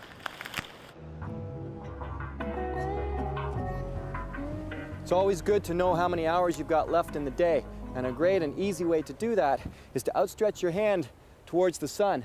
And on an average hand, each finger represents about 15 minutes. So if you just touch the bottom of the sun and then count down to the horizon, you get a good approximation of just how many hours are left in the daylight.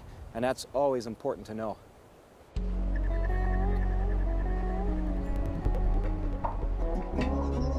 I'm losing my daylight, so I'm gonna light the fire.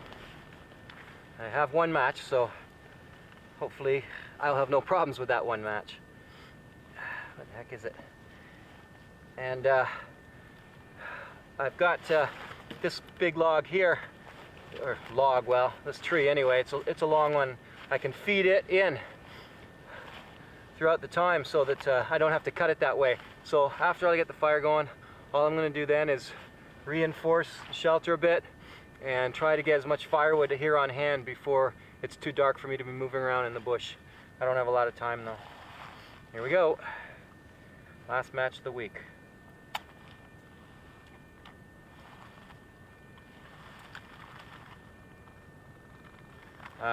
Birch bark. Birch bark has got to be the best fire starting material out here.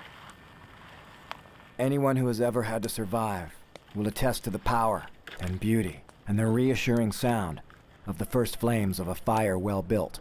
Without it, survival, any survival, is a horrible struggle. Don't need this.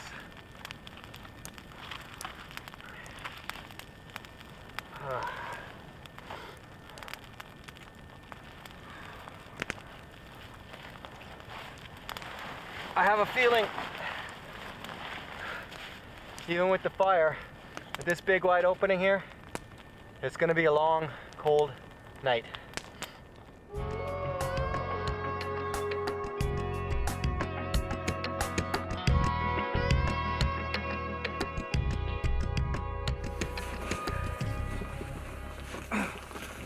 Well, it was definitely a cold night. I kept the fire going and I was able to just keep feeding it all night. A lot of shivering, very little sleeping. It's warmed up a bit. It's about minus 17 right now. So it's not so bad. Let's find out what I've got to work with here. First thing, very valuable in survival situation, rope. 1,001 uses. Flare. Well, we're going to try out a flare. Never had a chance to do it before, so we're going to try it out this week and see how that works. Signal mirror. Excellent. Well, take a, it's stuck in there, but take my word for it. Inside there's a small mirror. Can used not only for signaling airplanes, but you can also check your face and see if you've got any white spots in case you've been out in the wind. Make sure you're not getting frostbitten anywhere. Ah, a hot hand.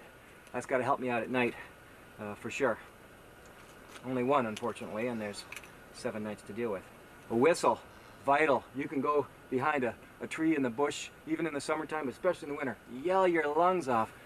No one can hear you. A whistle helps to cut through the dense forest cover a lot better. Same thing with trying to go across rapids. Very difficult to hear a human voice.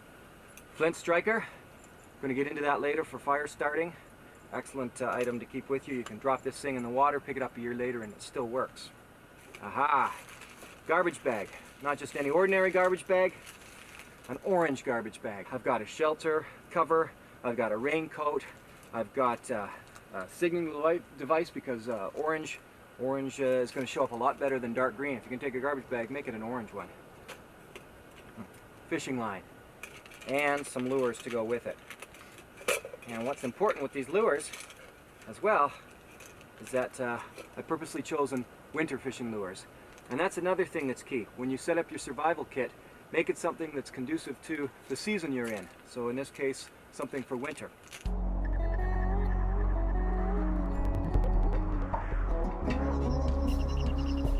Now these tracks here are woodland caribou tracks. Unlike its counterpart up in the Arctic, they tend to be a very solitary animal, very difficult to see in the boreal forests, especially in the summertime. But in the wintertime, they will come together in small little communal groups. And the great thing about what you can see here is the difference in time in these tracks. These two tracks here beside me, who knows, maybe a couple of days old or so, but it's been windy for most of the day, and those tracks over there aren't wind blown at all, so we know that an animal has come through here pretty recently. Further on up there, you can see where there's some bit more snow muscled up there, mushed up. What happens is they will often come together in little groups out in the middle of lakes, and who knows what they do, just hang out and talk, but they do tend to come together out there, walk around. This is probably more than one animal, as I see some other tracks around the area here. I'm taking in as much of the surrounding area as I can to see what I have to work with. It's stage 3 of assessing my situation. Stage 1 is myself. Stage 2 is my gear. And stage 3 is the environment.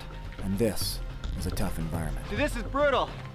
This is why you want to stay away from hills as much as possible.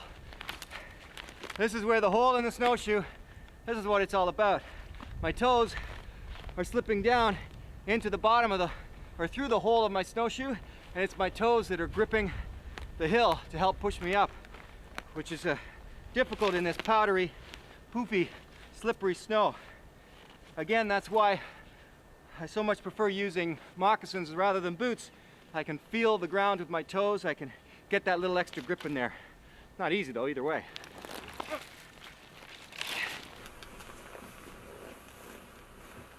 Well, what have we here? In the summertime, I did a similar survival situation where I came and stayed right here in this location, right in this spot. But let's take a look. And let's hope there's no bears that used it for a den, because it's a perfect size. There's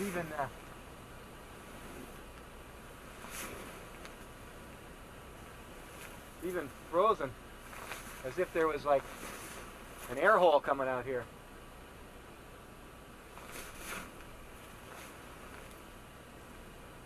Make no mistake about it, bears do hibernate. But many hunters know it doesn't take much to wake them up and have them come popping out in the middle of winter, very angry.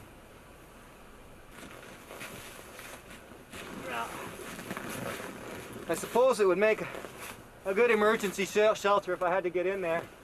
A little rock and everything is there, but it took me a long time to dig this snow out. Even though it's covered over and everything, the way the winds blow and whip around here, they've just blown snow in there. There's at least almost 1.5 feet or 2 feet of snow in the shelter, reaching all the way in.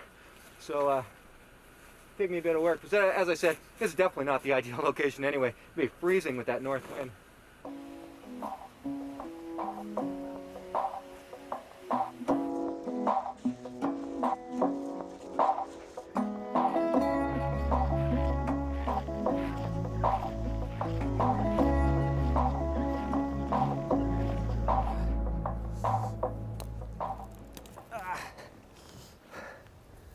Even in the wintertime, you've got grass just sticking up out of the snow. If the snow's not too deep sometimes, it's almost always nice and dry. I love it for getting a fire going. It gets a lot tougher to get a fire going in the wintertime. I know in the summer, I love the option of having a really big fire and dropping big logs, even punky logs on it, because they'll burn all through the night. In the wintertime, all your punky logs are buried and frozen to the ground and buried by the snow. So you're left to whatever you can sort of grab and break. Anything small and dead like this off the bottoms of trees help a lot, but certainly the bigger fire I can get going, the better I'll feel. You know, when I was first dropped off by the airplane, I could have swore that towards where the sun is right now was due east. I was sure of it. Turns out, it's actually due south. Now, how did I find this out without a compass? Pretty simple. My watch. It's not that difficult. If you take your watch, you point your hour hand directly at the sun, halfway between your hour hand and 12 noon on the face of your watch will be south. And of course, the opposite's going to be directly north. Having a firm grasp on where north and south are can be very helpful. For everything from where to put your shelter, to where to ice fish, to which location help should be coming from. That's the one I wanted.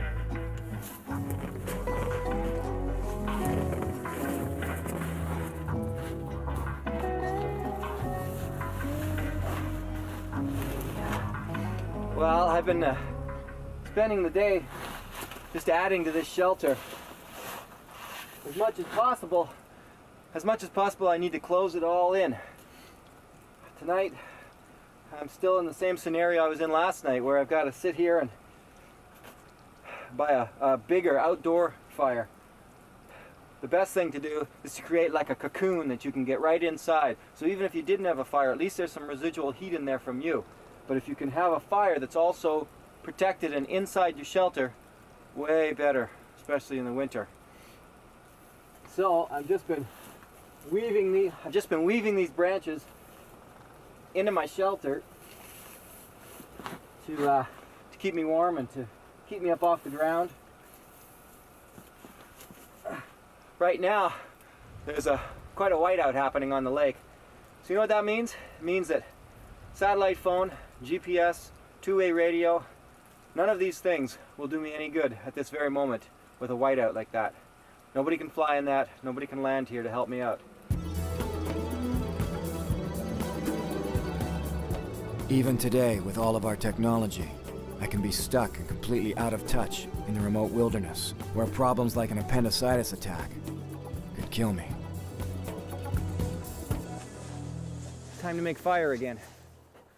This time, I'm going to use basically the traditional pioneer method. They didn't have their packs of matches or lighters to carry around. What they did have was steel, something with a high element, high carbon element, and rock. And let's not get into what different kinds of rocks you can spark with. If you're lost, just find a rock that'll spark. If you happen to be lucky enough to have some steel with a high carbon element in it. Ow, haven't done this in a while. Last thing you need is a way, what's happening here is you're coming down and shaving off tiny little slivers of metal and they're shooting away, melted, and they need something to land on. So what you need is something to catch that little spark and then hold a glow. What I've got here is charred cloth. Basically, you take 100% cotton, and, whoops, don't get it in the snow, and you put it in a tin, close the lid of the tin, put it in the fire. So you've chicken before the egg. You got to have a fire to make this stuff. And I'll show it later, but you'll pull the tin out and open it up after a while, and you've got this charred cloth. The point is it's charred, not burnt. So you try to get the spark to land on it.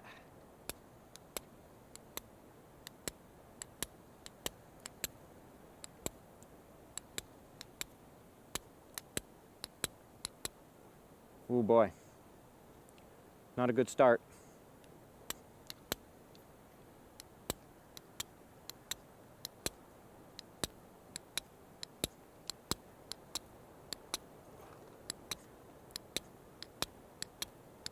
Oh boy, it's lots of good sparks, but the cloth isn't holding it. That's not a good sign. Remember Jeremiah Johnson? Robert Redford sat there in the bush trying to get a fire going. This is exactly the method he was using.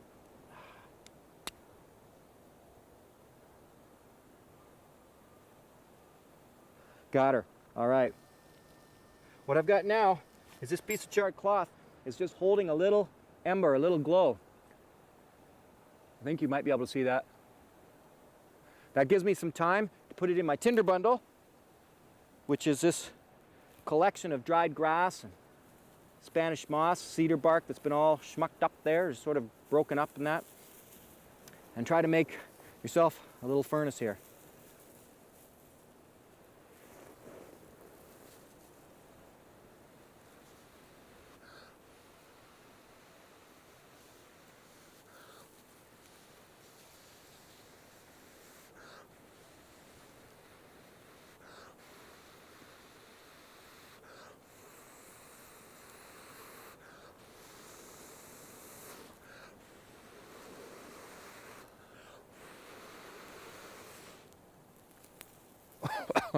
Whew, close. Make sure you got all your other tinder ready. And of course, birch bark is a perfect tinder, full of oils. Even when it's soaking wet, it'll burn well.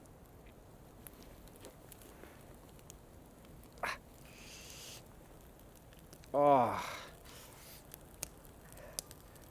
And you're in business. Now, why should you bother carrying a piece of rock and steel, you might ask? Well, true enough. I'd much rather carry matches and a lighter. But the point is, what if you only have a few matches left? Or you run out of fluid in your lighter?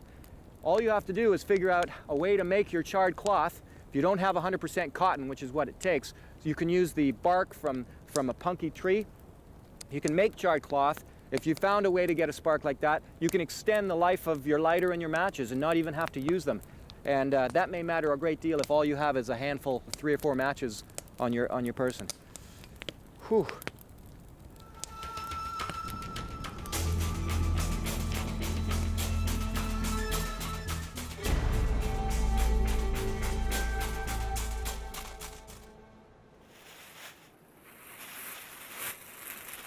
Well,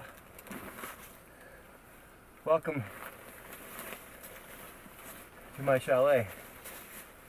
Well, I made it through another night. Obviously, I must have got enough sleep for my fire to die. Is that ever vital? One thing that should be part of your plans for surviving is getting sleep, getting rest.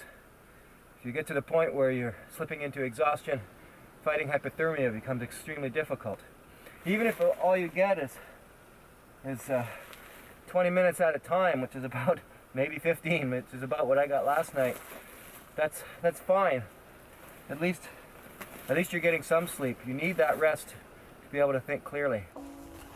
The irony of the North is that you can freeze to death on a clear and beautiful sunny day.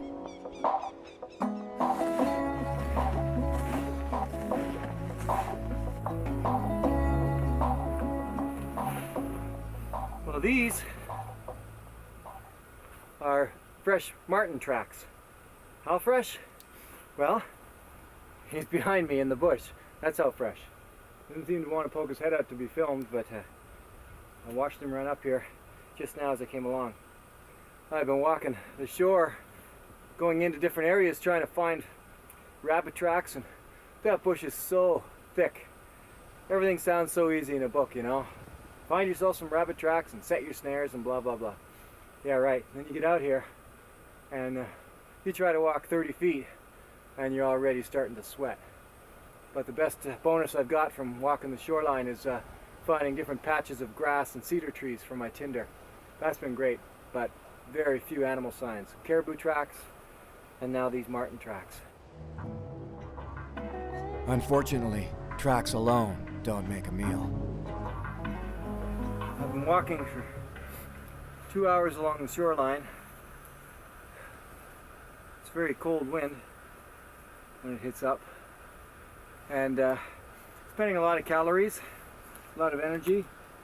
I'm a bit sweaty, so I got to be careful. And all I've seen is one marten, not a single animal track. I poked my head in a few places, nothing. And the other mistake I made was, and bear in mind, I actually looked at a map this time before I came out here. I thought where I'm sitting was the outflow of a major river. Well, it ain't. I was wrong. It was a long walk to find out that I was wrong. Just to get some running water. Now I gotta head back before it gets too late and add to my shelter some more, get that fire going, stock up my firewood for the night. Don't forget, when you go to stock up firewood in a survival situation, plan on needing close to 5 times more than what you think you need. Make a pile, look at it and say, okay, I need 5 more times the wood than what I have here right now. And you'll have enough to get you through the morning, through to the morning. I think I'll just let the sweat dry a bit and warm up in the sun. You know how your lips get all frozen? You can't really speak? Oh.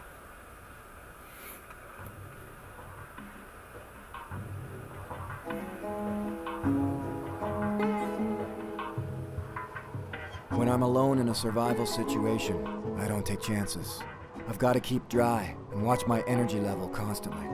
In this cold, you can burn up to 6,000 calories a day just walking.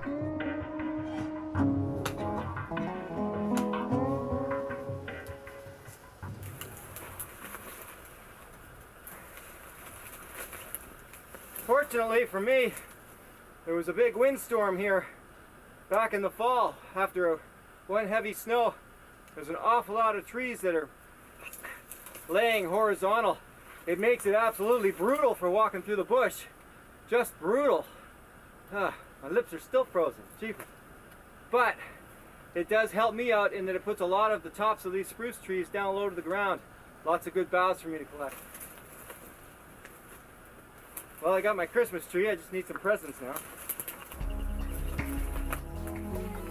It's time to break out my flint striker. And truth be told, once you get good at using this little device, it's nearly as easy as matches, and often even more reliable. There we go. See, I'm ready with my tinder. If you're not, you're cooked, so to speak. Or rather, you're not cooked. You want to have all your tinder bundle ready to go. Whew.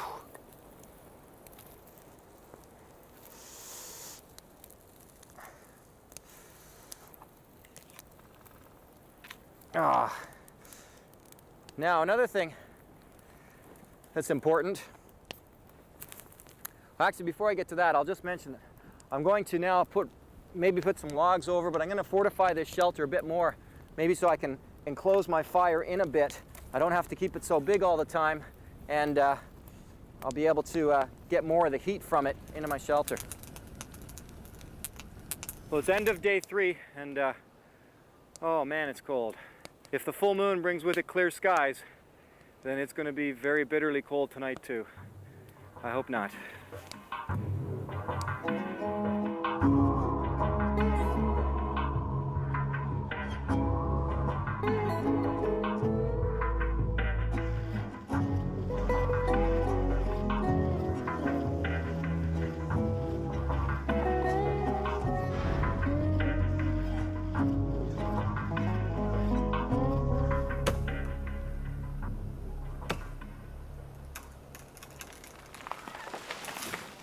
I have 2 cameras with me, a large one and a smaller one. Big one's just frozen up. It just takes a long time to heat it by the fire. So I'm reduced now down to 1 small camera. I was able to stay warm last night. Well, let's just say I was able to stay alive last night just by mostly feeding the fire and sitting by the fire. The full moon helped me to be able to see the trees around me. I stocked myself up good with firewood before the night fell. But I also used another trick involving these guys, which, thanks for the axe, helped me to have access to. I can't believe how cold it's getting. Minus 37 was just brutal last night. So other than getting up and jumping around and stomping on my feet to keep me warm, another way I was able to keep myself a little bit warmer, help me get me through the night, were these guys, hot rocks. Basically, you get them by the fire, usually about a dozen. You'll need about a dozen to do this. Well, or as many as you can get, I suppose. You warm them up by the fire. Now, you don't want to get them red hot, of course, and burn yourself, but you do want to just warm them up enough, and then the hot rocks store the heat, and then they let all the heat go off again. So I have a few in the fire, warming up. I'd pull them out and I'd tuck them in around me, back inside the shelter. Put some down by my feet, up in the lower part of my back and around my chest. And as those ones cooled down, I'd put them back in the fire and pull out the new batch. And it's a neat little survival trick to know. It's hard to find, if you're losing me in the smoke. Yeah, sorry about that. It's hard to find rocks in the wintertime for sure. But overturned trees often will have them exposed on their root system. And I found these down by the side of the lake. And well, it's working so far. But my goodness, the nights are brutal. Just brutal.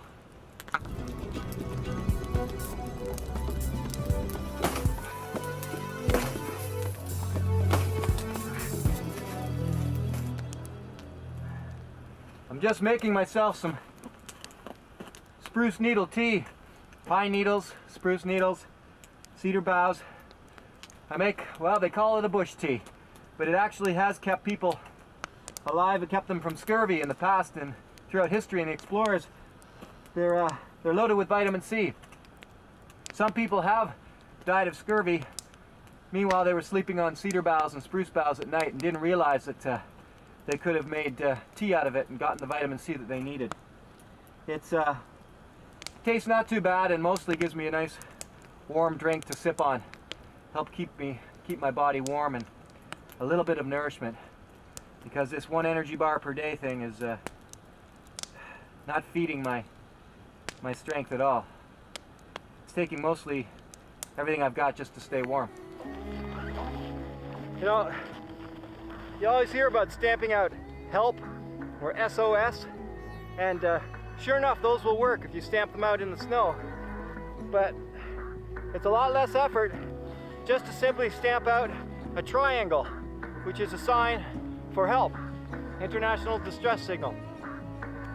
And then stick some trees on the 3 corners and turn those trees eventually into your signal fires. Gotta keep moving. Gotta keep moving. That's what they say in the north.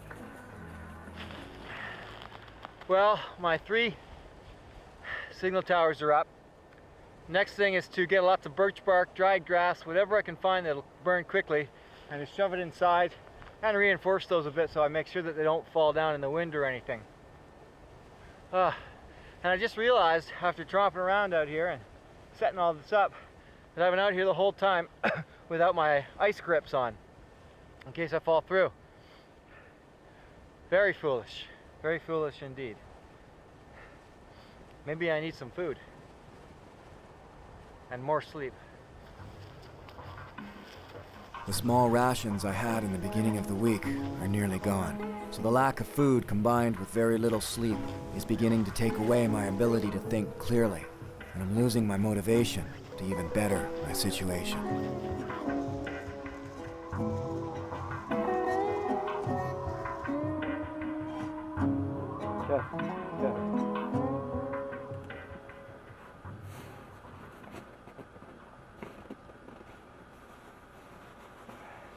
Well, end of another day. It was good to get my signal stamped out in that triangle. I've heard it suggested to do X's, of course SOS, help, whatever, but the triangle is the easiest to do and the quickest, I think. It's good to get that done, and the importance of layering my clothing really counted today. I didn't overheat at all. I could take off and put on as I needed to. And it's just, that's 40 below. What else do you need to know?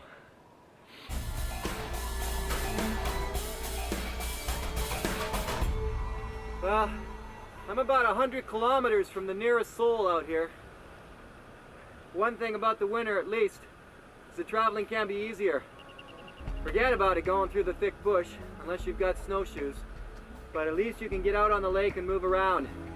I know when I've done summer survival simulations, you can be trapped in one little location, unable to get past swamps, unable to get past the lake. At least in the winter, you've got a little bit more mobility, even if it is freezing.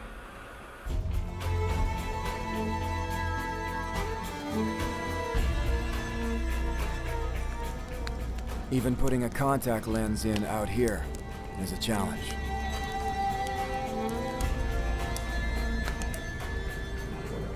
You probably can't hear that, but there's a big jet going right over top of me.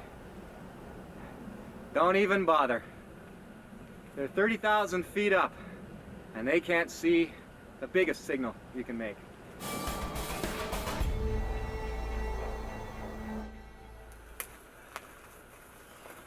Some cedar boughs to add to my bush tea.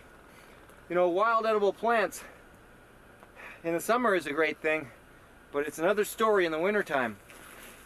I've been looking around for Labrador tea to, my lips are still frozen, to add to my bush tea. I haven't seen any anywhere. Rock tripe is another, that's that black curly stuff that you see on rocks on the sides of lakes and rivers usually. That can also be boiled up and softened and eaten. It's a little hard on the system, but it does have starch and some nutrients in it. If I remember correctly, it's what Franklin survived on. Rock tripe, tripe de roche. In a situation like this, just a small amount of pleasantries, a hot drink, can lift the spirits immensely and make surviving possible. You know, I have an extra disadvantage in being out here. My fingers freeze really easily, and when I try to work on this stuff, which is touching the cold bare metal, they're frozen very quickly. It's very scary because at times your fingers can numb up so badly and be in so much pain you just can't move until you can get them warm. It's time to put my axe to good use and see if I can get through the thick ice. Maybe get a chance at catching a fish and getting back some good food energy.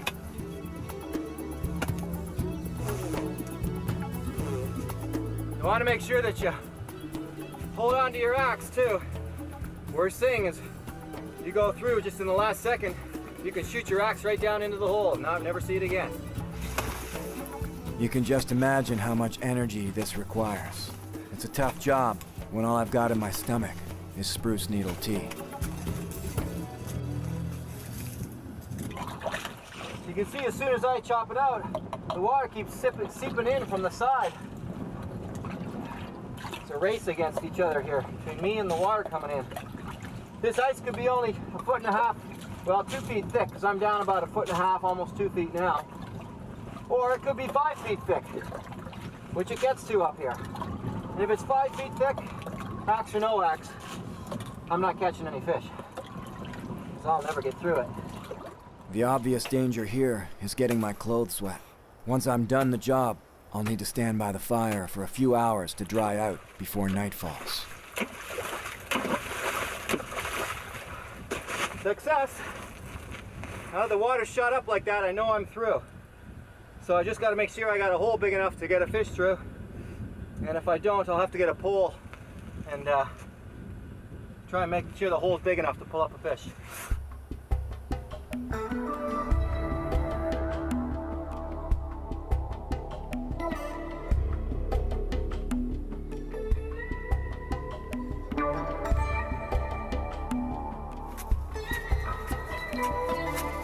Probably one of the tougher disciplines out here is to not use up all my resources or wreck my supplies by breaking and burning them. I've been making use of my coma tick here by just helping to cover up the shelter a bit, and then I pull my fire in closer to me, and I just keep a nice small fire, and it's helping me to stay warm at night and beat some of this brutal cold. The other thing I'm doing is I take the sled bag that's attached to the other side of it off, and I wrap it around myself and over top of myself, try and keep a little bit more body heat in. Anything you can use for shelter and warmth is fair game in the survival world.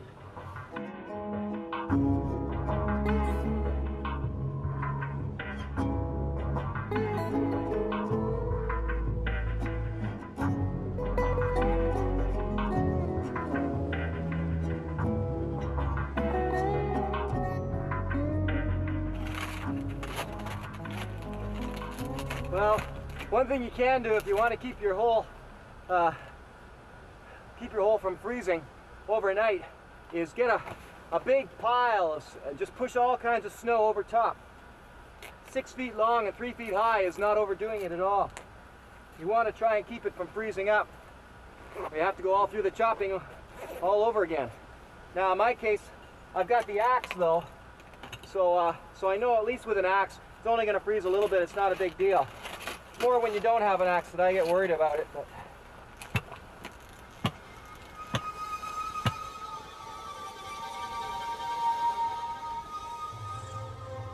this is when fishing is all about luck.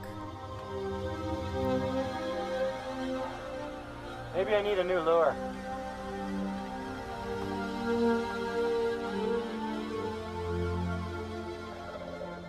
A whiteout has come in this morning, and this was supposed to be the day I get picked up. If the weather doesn't break, I'll be stuck out here for another night. And that wasn't in my plans. You can't fight weather. If it's a whiteout, it's a whiteout. Planes are grounded, so are helicopters.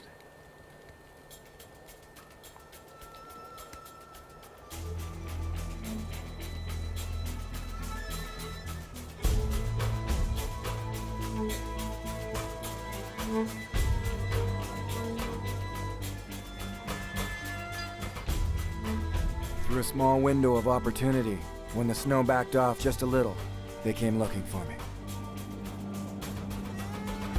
They knew where they dropped me down, but they'd have no idea as to where I might have gone.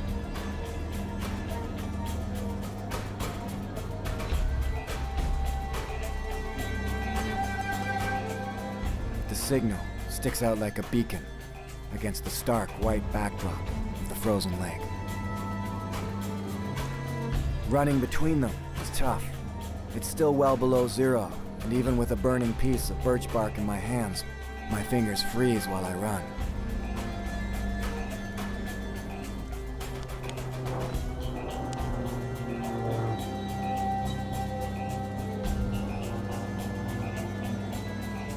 flare shows up well, but it's short-lived, so on its own, there may only be a small chance at getting someone's attention.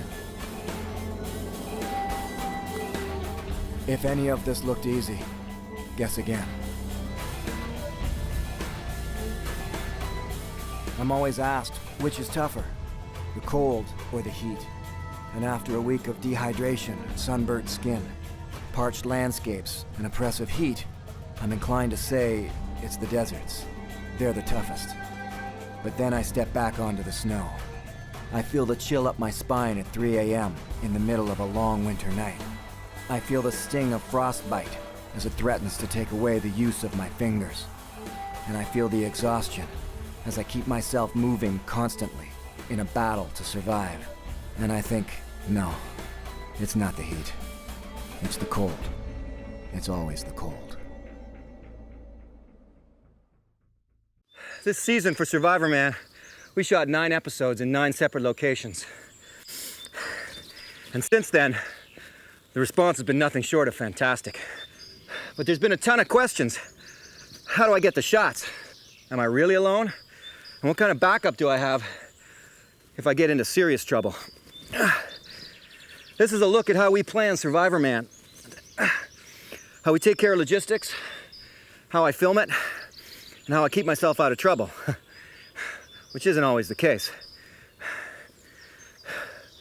This is a look at behind the scenes of Survivorman.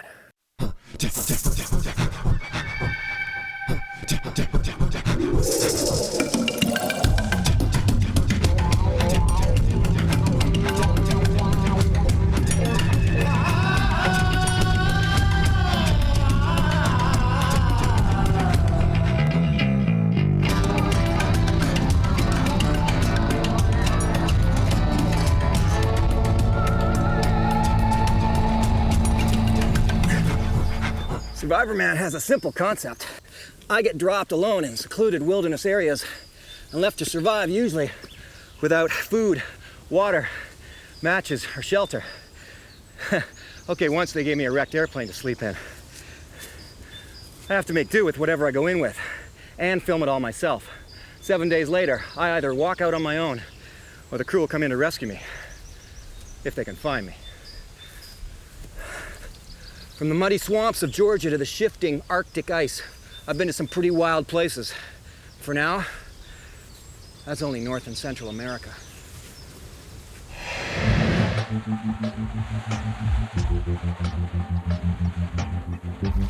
Dangerously hot. See, I'm not gonna sleep tonight. A lot of people are bitten by the little palm vipers.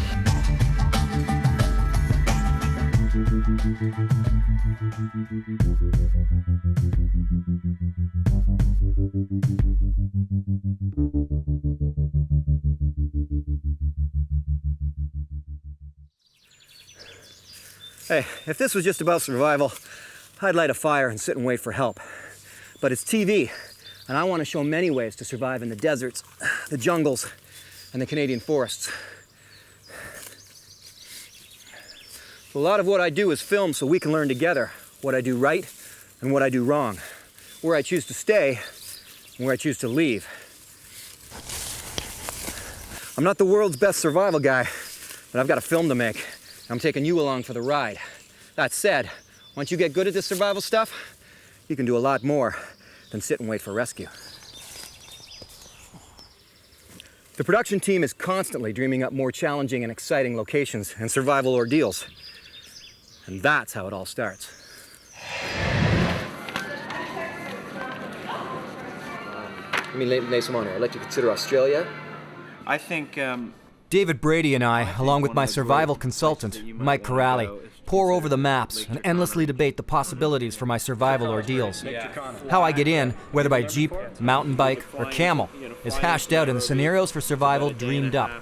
Each separate location that's decided upon during these meetings would define the terms for survival and even the items I could have in there with me, always going for as much variety as possible. in the area, Samburu land. It would be. How difficult is it to get to New Zealand?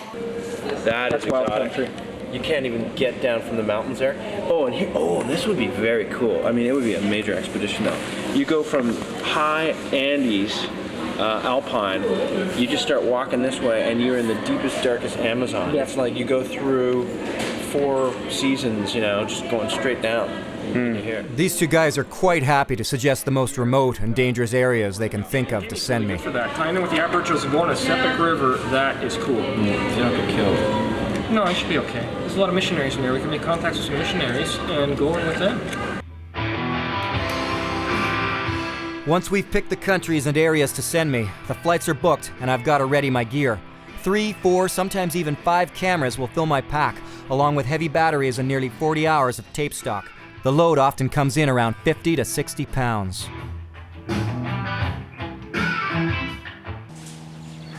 Often I'm asked if I train my stomach to go without food, but the truth is, if I eat big before I go in, then I just feel hungrier quicker. And if I fast ahead of time, well, that just prolongs the punishment. So I eat just as if all were normal. I do, however, try to train my body for the endurance and strength I'll need to haul around the camera gear on little to no reserve food energy.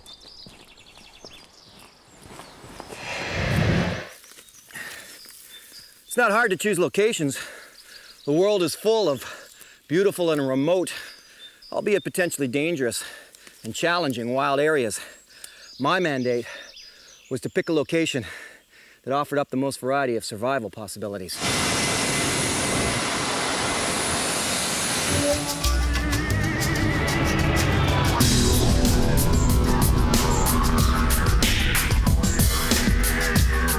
The magnificent vast whiteness of the high Arctic is juxtaposed brilliantly against the murky, muddy textures of the Georgian swamps. The spiny and dry harshness of the Sonoran Desert in Arizona was a precursor to the crawling jungle floor of the most remote part of Costa Rica. But even in Costa Rica, the wildness was split between the jungle and the magnificent Pacific Ocean. From the far north to Central America, there are still many great wild areas, just waiting to test my ability to survive.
I've been fortunate on some of my survival ordeals to have been joined by a killer crew of camera personnel and survival safety experts.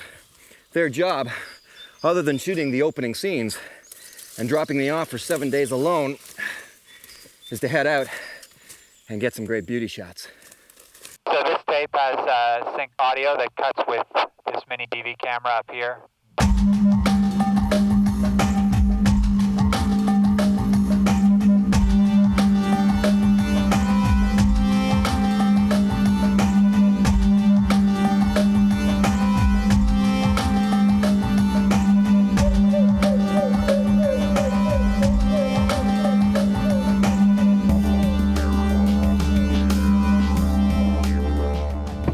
Come aboard and have one more drink or something to eat, you can, but otherwise we're starting the experiment. Okay? Okay, Great. do you know what we're doing here, Les? I'm gonna, I know you're, I know you want to go, but I'm not confident that we have enough stuff figured out. Even though we tried to set up emergency radio contact, the radios proved useless once down on the humid ocean of Central America. They're not even all that far from me, and they can't read the radio. This is weird. A little discomforting. With the crew many miles away, there were plenty of times when I felt the chances I was taking to film these survival odysseys were a little too risky.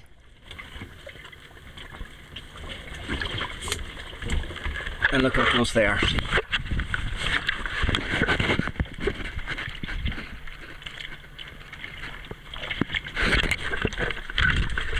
What's going to happen when they get farther away? More important than anything else, the crew was to be my emergency rescue. Out in the ocean off the coast of Belize, they would finally earn that title. Les felt the full blast of that squall that just came through, but it's bad enough that it could have driven us apart and made him almost impossible to find in the dark.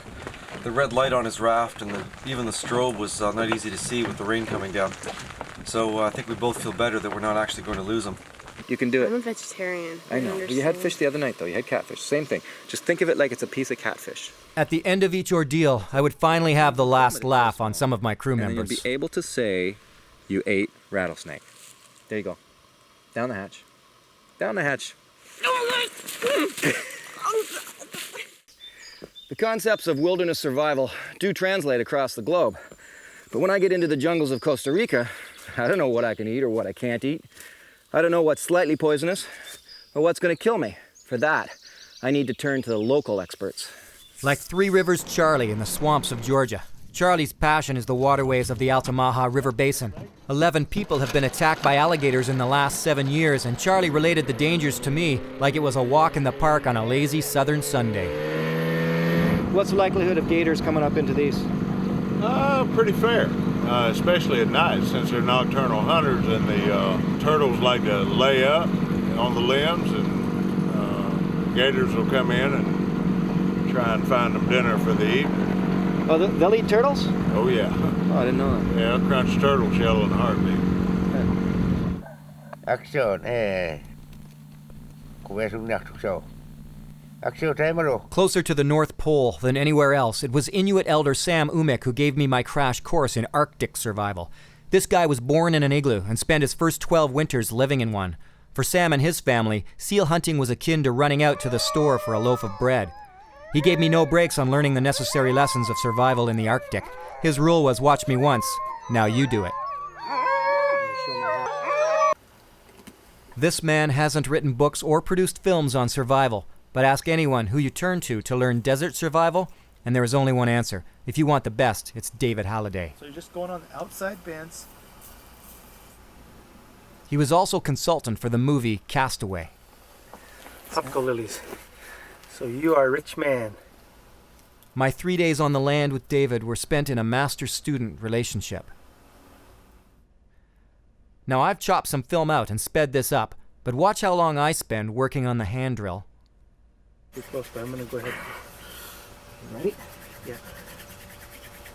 And now watch again as David turns my dust into a red-hot coal. Got a spark already, I think.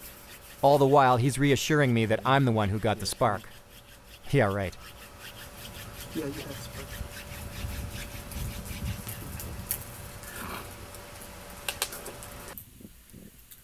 We even took the time to learn a little desert musicianship. Without gaining local knowledge from these experts, I'd survive all right, but it wouldn't be pretty.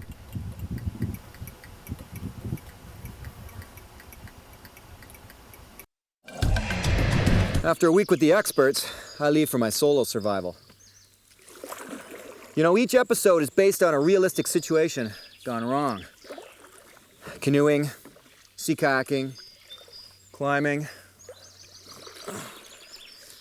I'm sure sooner or later someone's going to suggest parachuting.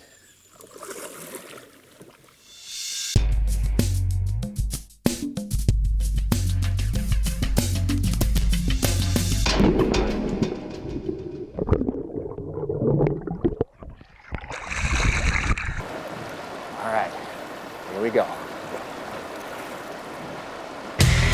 To make an entrance into the world of survival, it only makes sense to head into each area in a manner fitting to the challenge, like whitewater canoeing in the waters of Northern Ontario. And since I know the Canadian Shield country well, the producers felt I should have the extra challenge of making it back out on my own. Even the most experienced paddlers can be hit with the "it can't happen to me" syndrome. They knew where they dropped me off and which way I would need to travel. But apart from that, I'd be on my own. In most cases, on a river like this, canoe can be gone for days downstream. The camera crew leaves me alone now, completely alone. I'm soaked to the bone.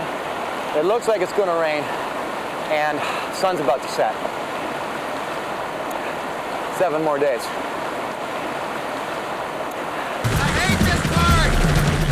No water, predatory mountain lions. The canyonlands of Utah are world famous for their slick rock mountain biking. And putting that scenario to the test meant I would have the added advantage of 30 pounds of usable rubber, metal, and cables. In this big open area, the crew would have no problem keeping track of me. I do carry an emergency radio for backup, but here in the canyons they were useless, being impeded by the high rock walls. The team has to capture my opening scenes and then leave me to fend for myself. For the next 7 days, alone.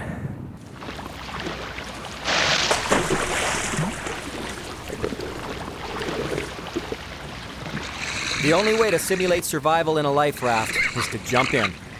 For this survival odyssey, I would need a 24-hour watch of a rescue boat. But like the Canyonlands, our radios were useless, and far too many times I was left with no contact to my only link to safety. The best way to document survival, I think, is to actually do it. You gotta pay attention to detail. You can't just design a scene and film it. You've gotta live it, or it's not authentic.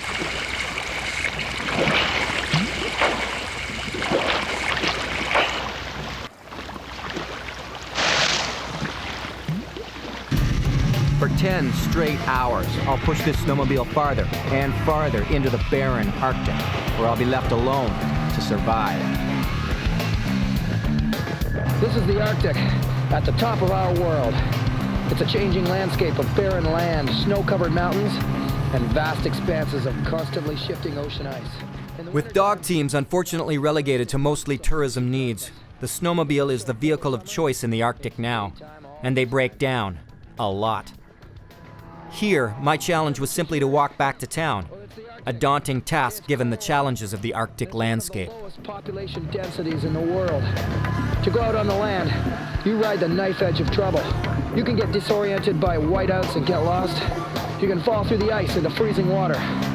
Traditionally, they use dog sleds to get around, but for the most part, this is the modern, slightly noisier way to get from one place to another. Of course, dogs don't break down. Swamps and deserts, jungles and mountains, the high Arctic. Each ecosystem has its own special challenges and dangers. In the far north, you've got to have a fire. In the desert, well, it's all about water. Wilderness survival is about dealing with adversity. And even though I would have preferred perfect weather for the sake of filming it all, Mother Nature is not part of the production team.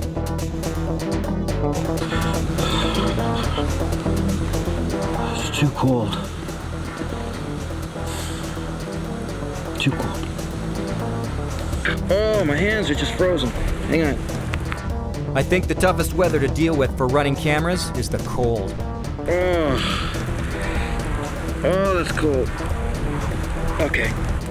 You just don't feel like touching your fingers to frozen camera switches or putting a frozen battery next to your skin to warm it up. Oh, it's all about the cold. Another frigid night. Clouds came in. They brought with them a storm. Winds blowing fiercely from the south.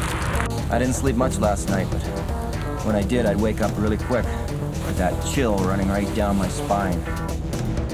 Always making things more difficult were the surprise storms, freezing rain, blizzards, downpours, and whiteouts.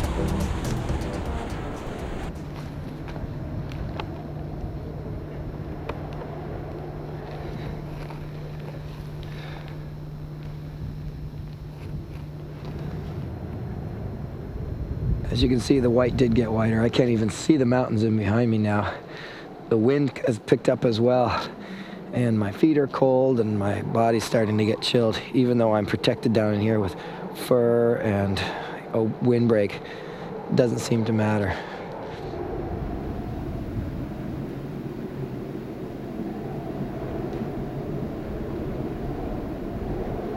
You know, I've been 3 days now on this mountaintop, and it has rained, drizzled, or misted almost non-stop. Well, it was freezing rain or snow all night long. It's been raining all night long, non-stop. Just imagine turning your garden hose on full, on top of you, standing outside, spread eagle. Just see how long you can stand there with that kind of cold water coming down on you. That's what it's like here, right now. It's a downpour. In fact, just a few moments ago, it was also thick snow as well. At the other end of the scale was the real threat of heat stroke and dehydration, and often just plain exhaustion. All right, well, sharks or no sharks, my biggest concern right now is heat stroke. It's really starting to beat down on me. I'm gonna go in the water, back up into that raft and try to get into the shade, try to stay a little cooler.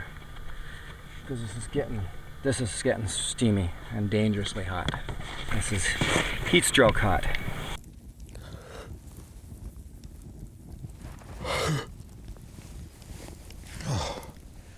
What most people seem to fear are the creepy crawlies, those that bite, those that sting, and those that will attack. Even those little guys hurt. Out here, everything sticks you with something. If it's not biting you or stinging you, it's just plain stabbing you. Ow.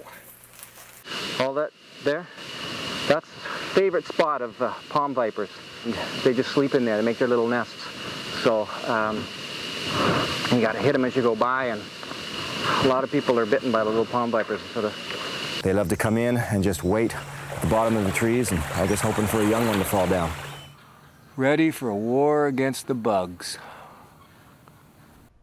My most worrisome time was spent in the middle of polar bear territory. I'm in probably the thickest polar bear area around here. I'm beside an ice crack. They like to hunt the ice cracks looking for seals. I'm beside an iceberg. They like to circle the icebergs looking for seals. And I'm sitting here with a big hunk of raw seal meat.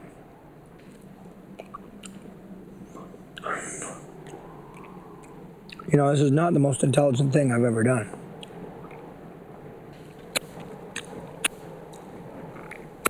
His head would have been about here, and his back end way back here. This is a big bear. What's important about these tracks is that they're only 30 feet from where I've been sleeping, and you thought I was kidding about polar bears. Yeesh. Look at the size of these things. Right here you can even see the impression of them. Wow. Well, next to the will to live, I think fire is the single most important survival skill. When successful, it made my life a lot easier. Let's see, so I've got my fire bow, the itsy bitsy spider move. Sacrifice one of these pieces of tissue. I don't like playing with gasoline. And although they said I can't hunt with the rifle, they didn't say I couldn't start a fire with it. Guess I should have practiced this one at home.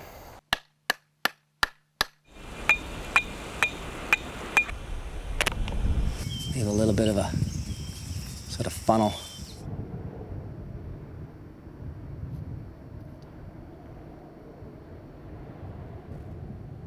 Let's try that again. Ah, come on, it's easy. A good wad of sock lint. Now this method I'm more familiar with. Don't ask me how I know that. This looks good.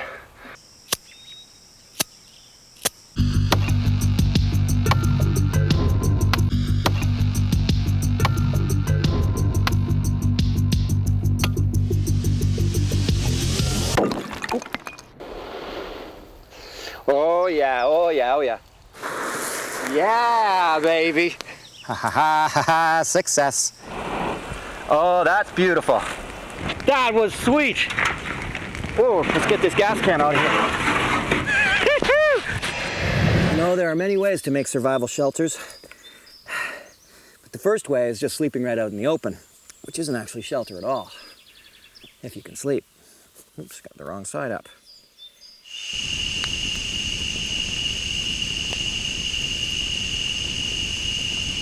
When I do finally settle in, it'll be something like this. Crabs and spiders and snakes. Everything comes alive. Get it. This is horrible. Everything moves, everything's crawling. I think there's army ants on the tree because they're starting to get bitten all over.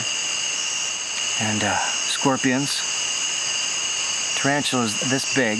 It occurred to me while sleeping here, even with a loaded rifle, if I wake up and a polar bear is breathing down on top of me, I don't stand a chance. In a couple of hours, or at least when this fire dies down, I'll just sit here and wait for it. I'll then push all the coals up against the big rock, take all these boughs, put them down, and sleep on top with a nice warm bed. Basically all the heat from the rock coming up through the boughs. The next is just building what you can with whatever is around you. Classic A-frame, or lean-to. Every location is different, but if I'm to survive 7 days in Canada's north in the fall, shelter is a high priority. Actually kind of poke the branches in so that they're nice and smooth like this. You don't really have to, you can just throw them on, but this way all the rain sort of goes with the flow of the boughs. I shivered through last night because my shelter was thrown together so quickly to beat nightfall. I'm hustling now to insulate it, and the bike frame makes a great supporting wall. The Inuit have been relying on igloos for thousands of years. It's the perfect shelter. Snow is an incredible insulator, and the dome shape can withstand severe storms. Built properly, an igloo is an amazing marriage of function and form.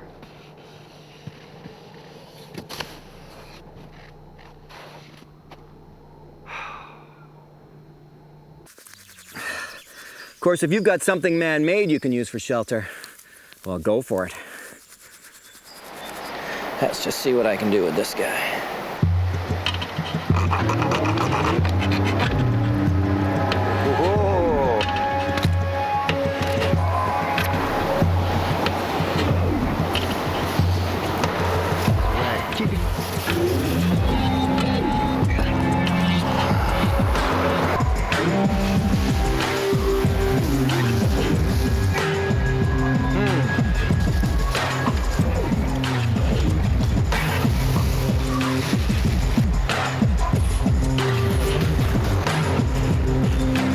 Real simple equation. You sweat, you die. Let's see what I can get out of this guy now. There.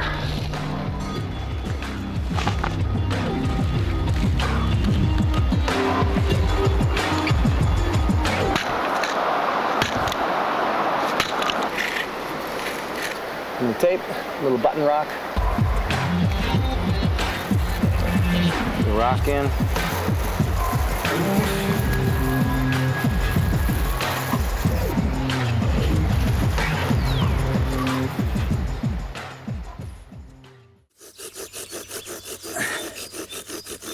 If you're lucky, the land will provide a natural shelter for you, saving you a lot of work. This may not look very comfortable. That's because it isn't. I may feel a little safer from polar bears now, but I'm sleeping under a massive glacier. Millions of tons of ice above my head that could come down at any time. Good night. Oh, this is kind of spooky. I think this cave is ready for an extreme makeover.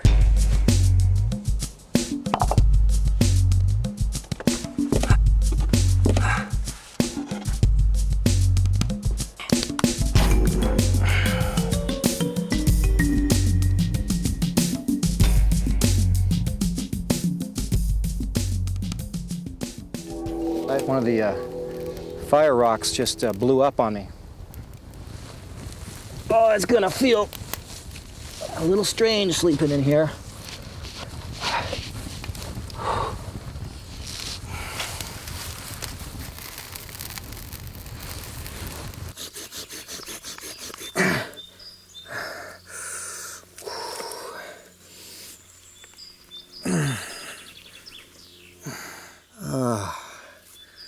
All right.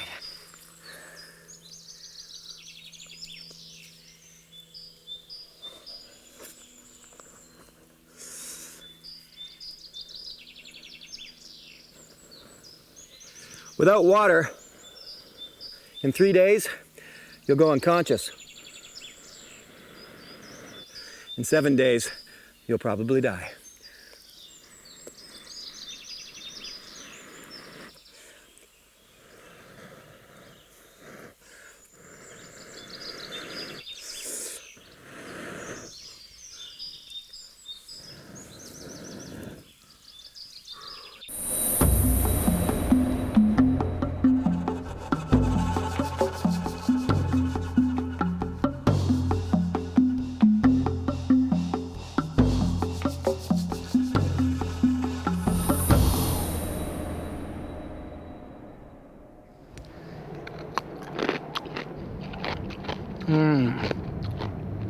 Not salty, nice and fresh.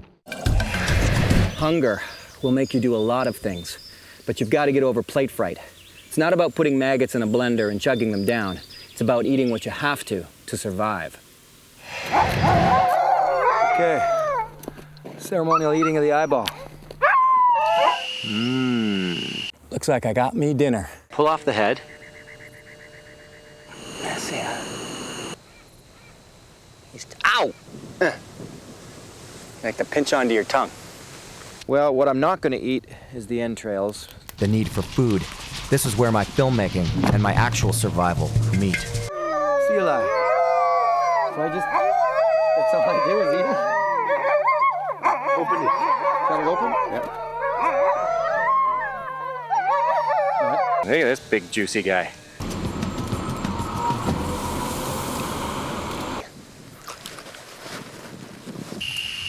Just I'm not gonna eat the head. Don't ask me why, just don't want to eat the head. Just like chicken meat. Looks to be the heart. Nope. That's the liver.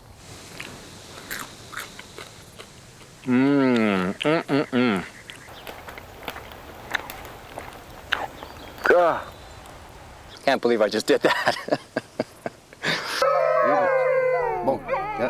The whole thing? So, suck inside first. Suck the inside out first. Yeah. No.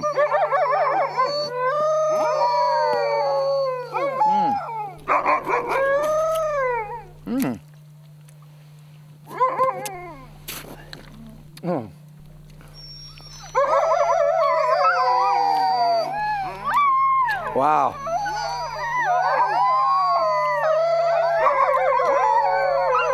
That's pretty good. Wow. I'm full. Take a couple of these wires. That ought to work.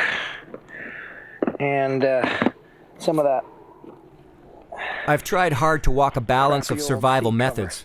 Those that take ingenuity, turning something useless into something useful, and those that are based on ancient primitive earth skills. Both can be utilized for survival, and often they work together. There. Not so bad. I can see anyway. I won't bother my eyes so much now. See what I can use.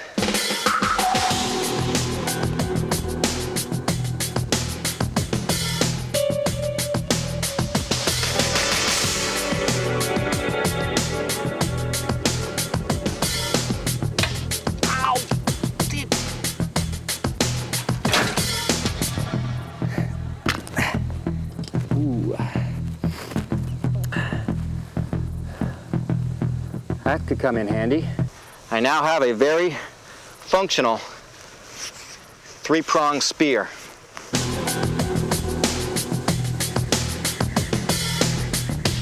All this wiring could make great cordage. Just enough wire to make a bed. I would grab the stick from up in the jungle, and just starting to thinking about like sort of projectile. Take the elastic band from Scooby-Doo. Let's try this.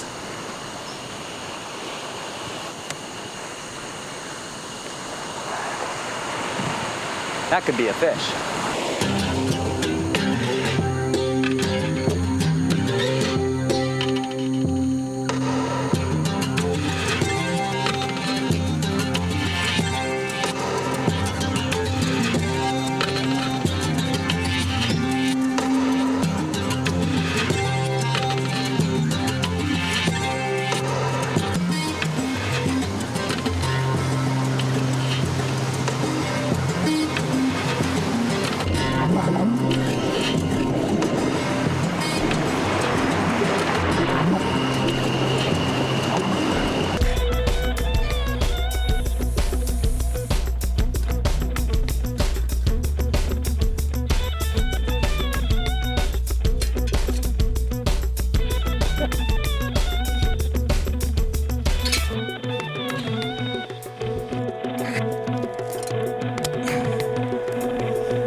It has a neat trick that you can do in case you need a needle and thread.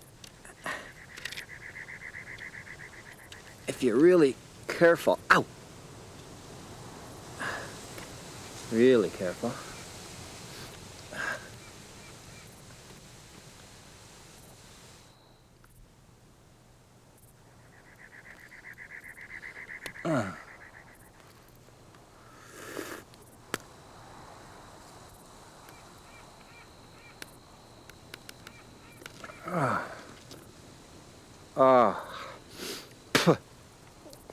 You can actually pull yourself out a needle and thread. A lot of archaeology is based on what they find in terms of stone tools, rock tools, things that are chipped into other things.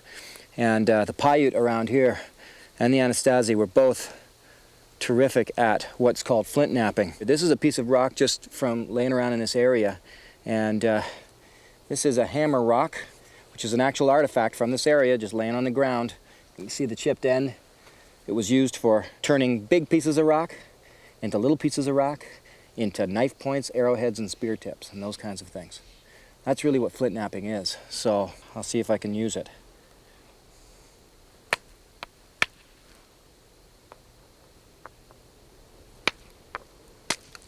Aha!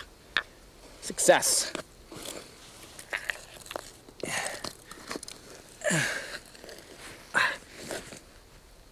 See that? That little guy is very, very sharp. This thing is so sharp, just cuts right through. But the hardest part of being out here, it's not the cold, it's not survival, it's not existing without food in my belly.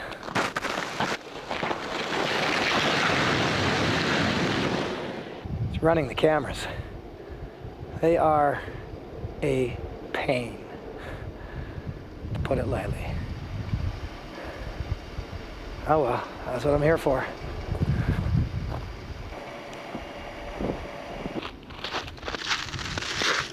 Damn it, I did press record.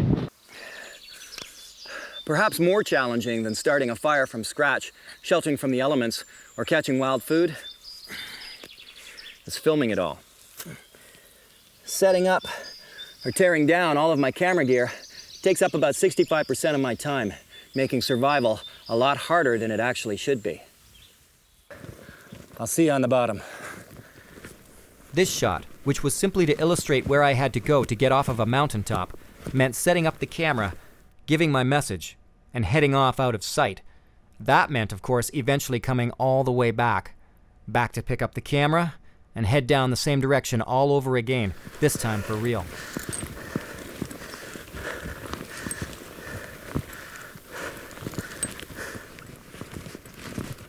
Shots like these may come across your screen taking only seconds, but they can actually take hours to execute. And all the while I'm thinking, I've got to get making my shelter. Wow.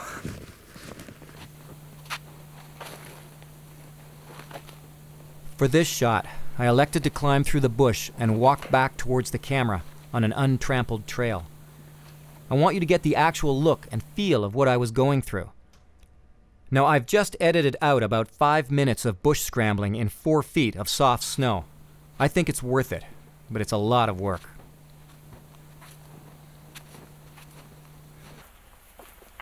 Whenever out there, my filming goal is to bring you there with me, to make you feel like you're part of it all. So what has been dubbed my body mount enables me to travel along, talk to the camera, and show the surroundings all at the same time. And it doesn't have the same shaky handheld feel often associated with a small camera.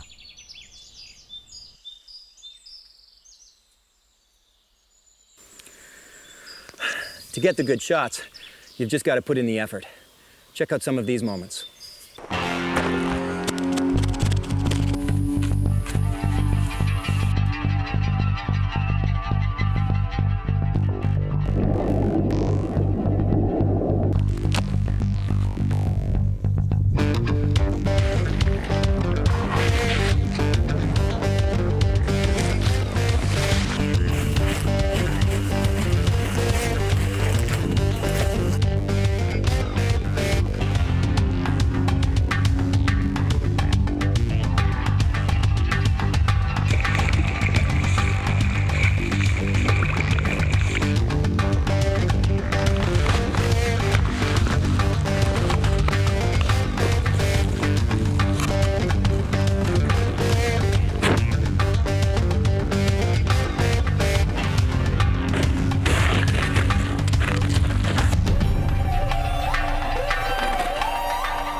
Testing.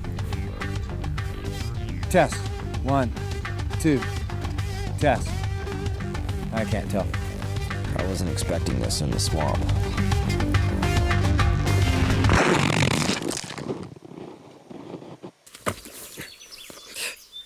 All right, well, that's how it looks when I get it right.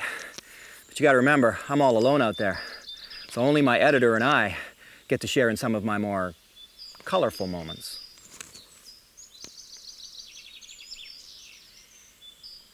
Oh, of course, the iris was all wrong.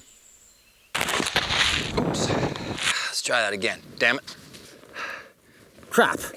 This is what happens when I hurry. If I keep my eyes focused, it's very faint. But what I'm... Old snowmobile trails. Old snowmobile tracks. Come on. Try that again, shall we?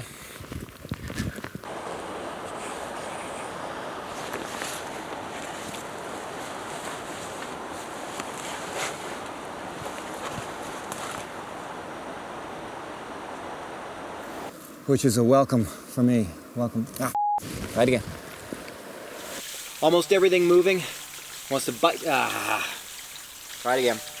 Bone chilling. Oh,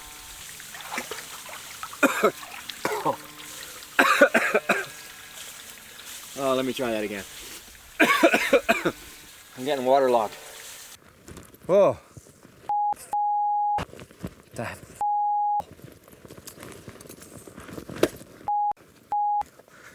Let's try it again. Well, thanks for taking a look at how Survivorman is made. The challenges and the ordeals that made this season a success. Where do I head next? Well, keep watching.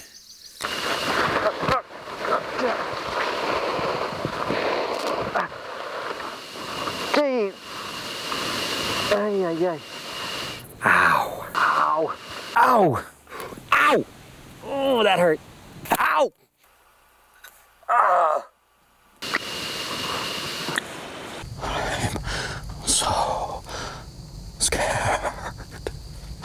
and the response has been nothing short of a car driving up the hill.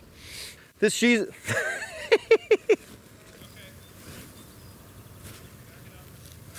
back it up. Constantly dreaming up more challenging. It's one sentence. The production team is constantly dreaming up more challenging and exciting.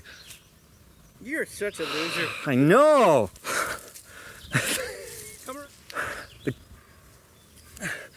I get dropped in a secluded wilderness area and forget my lines. To the shifting Arctic from the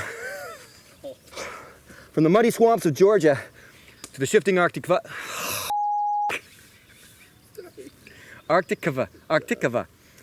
to the shifting Arctic ice. She sells by the seashores. From the muddy swamps of Georgia. I feel like I'm stripping for you.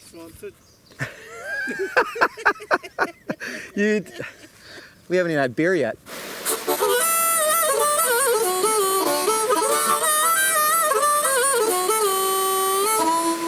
That's my happy song because the sun's out. Off to bed.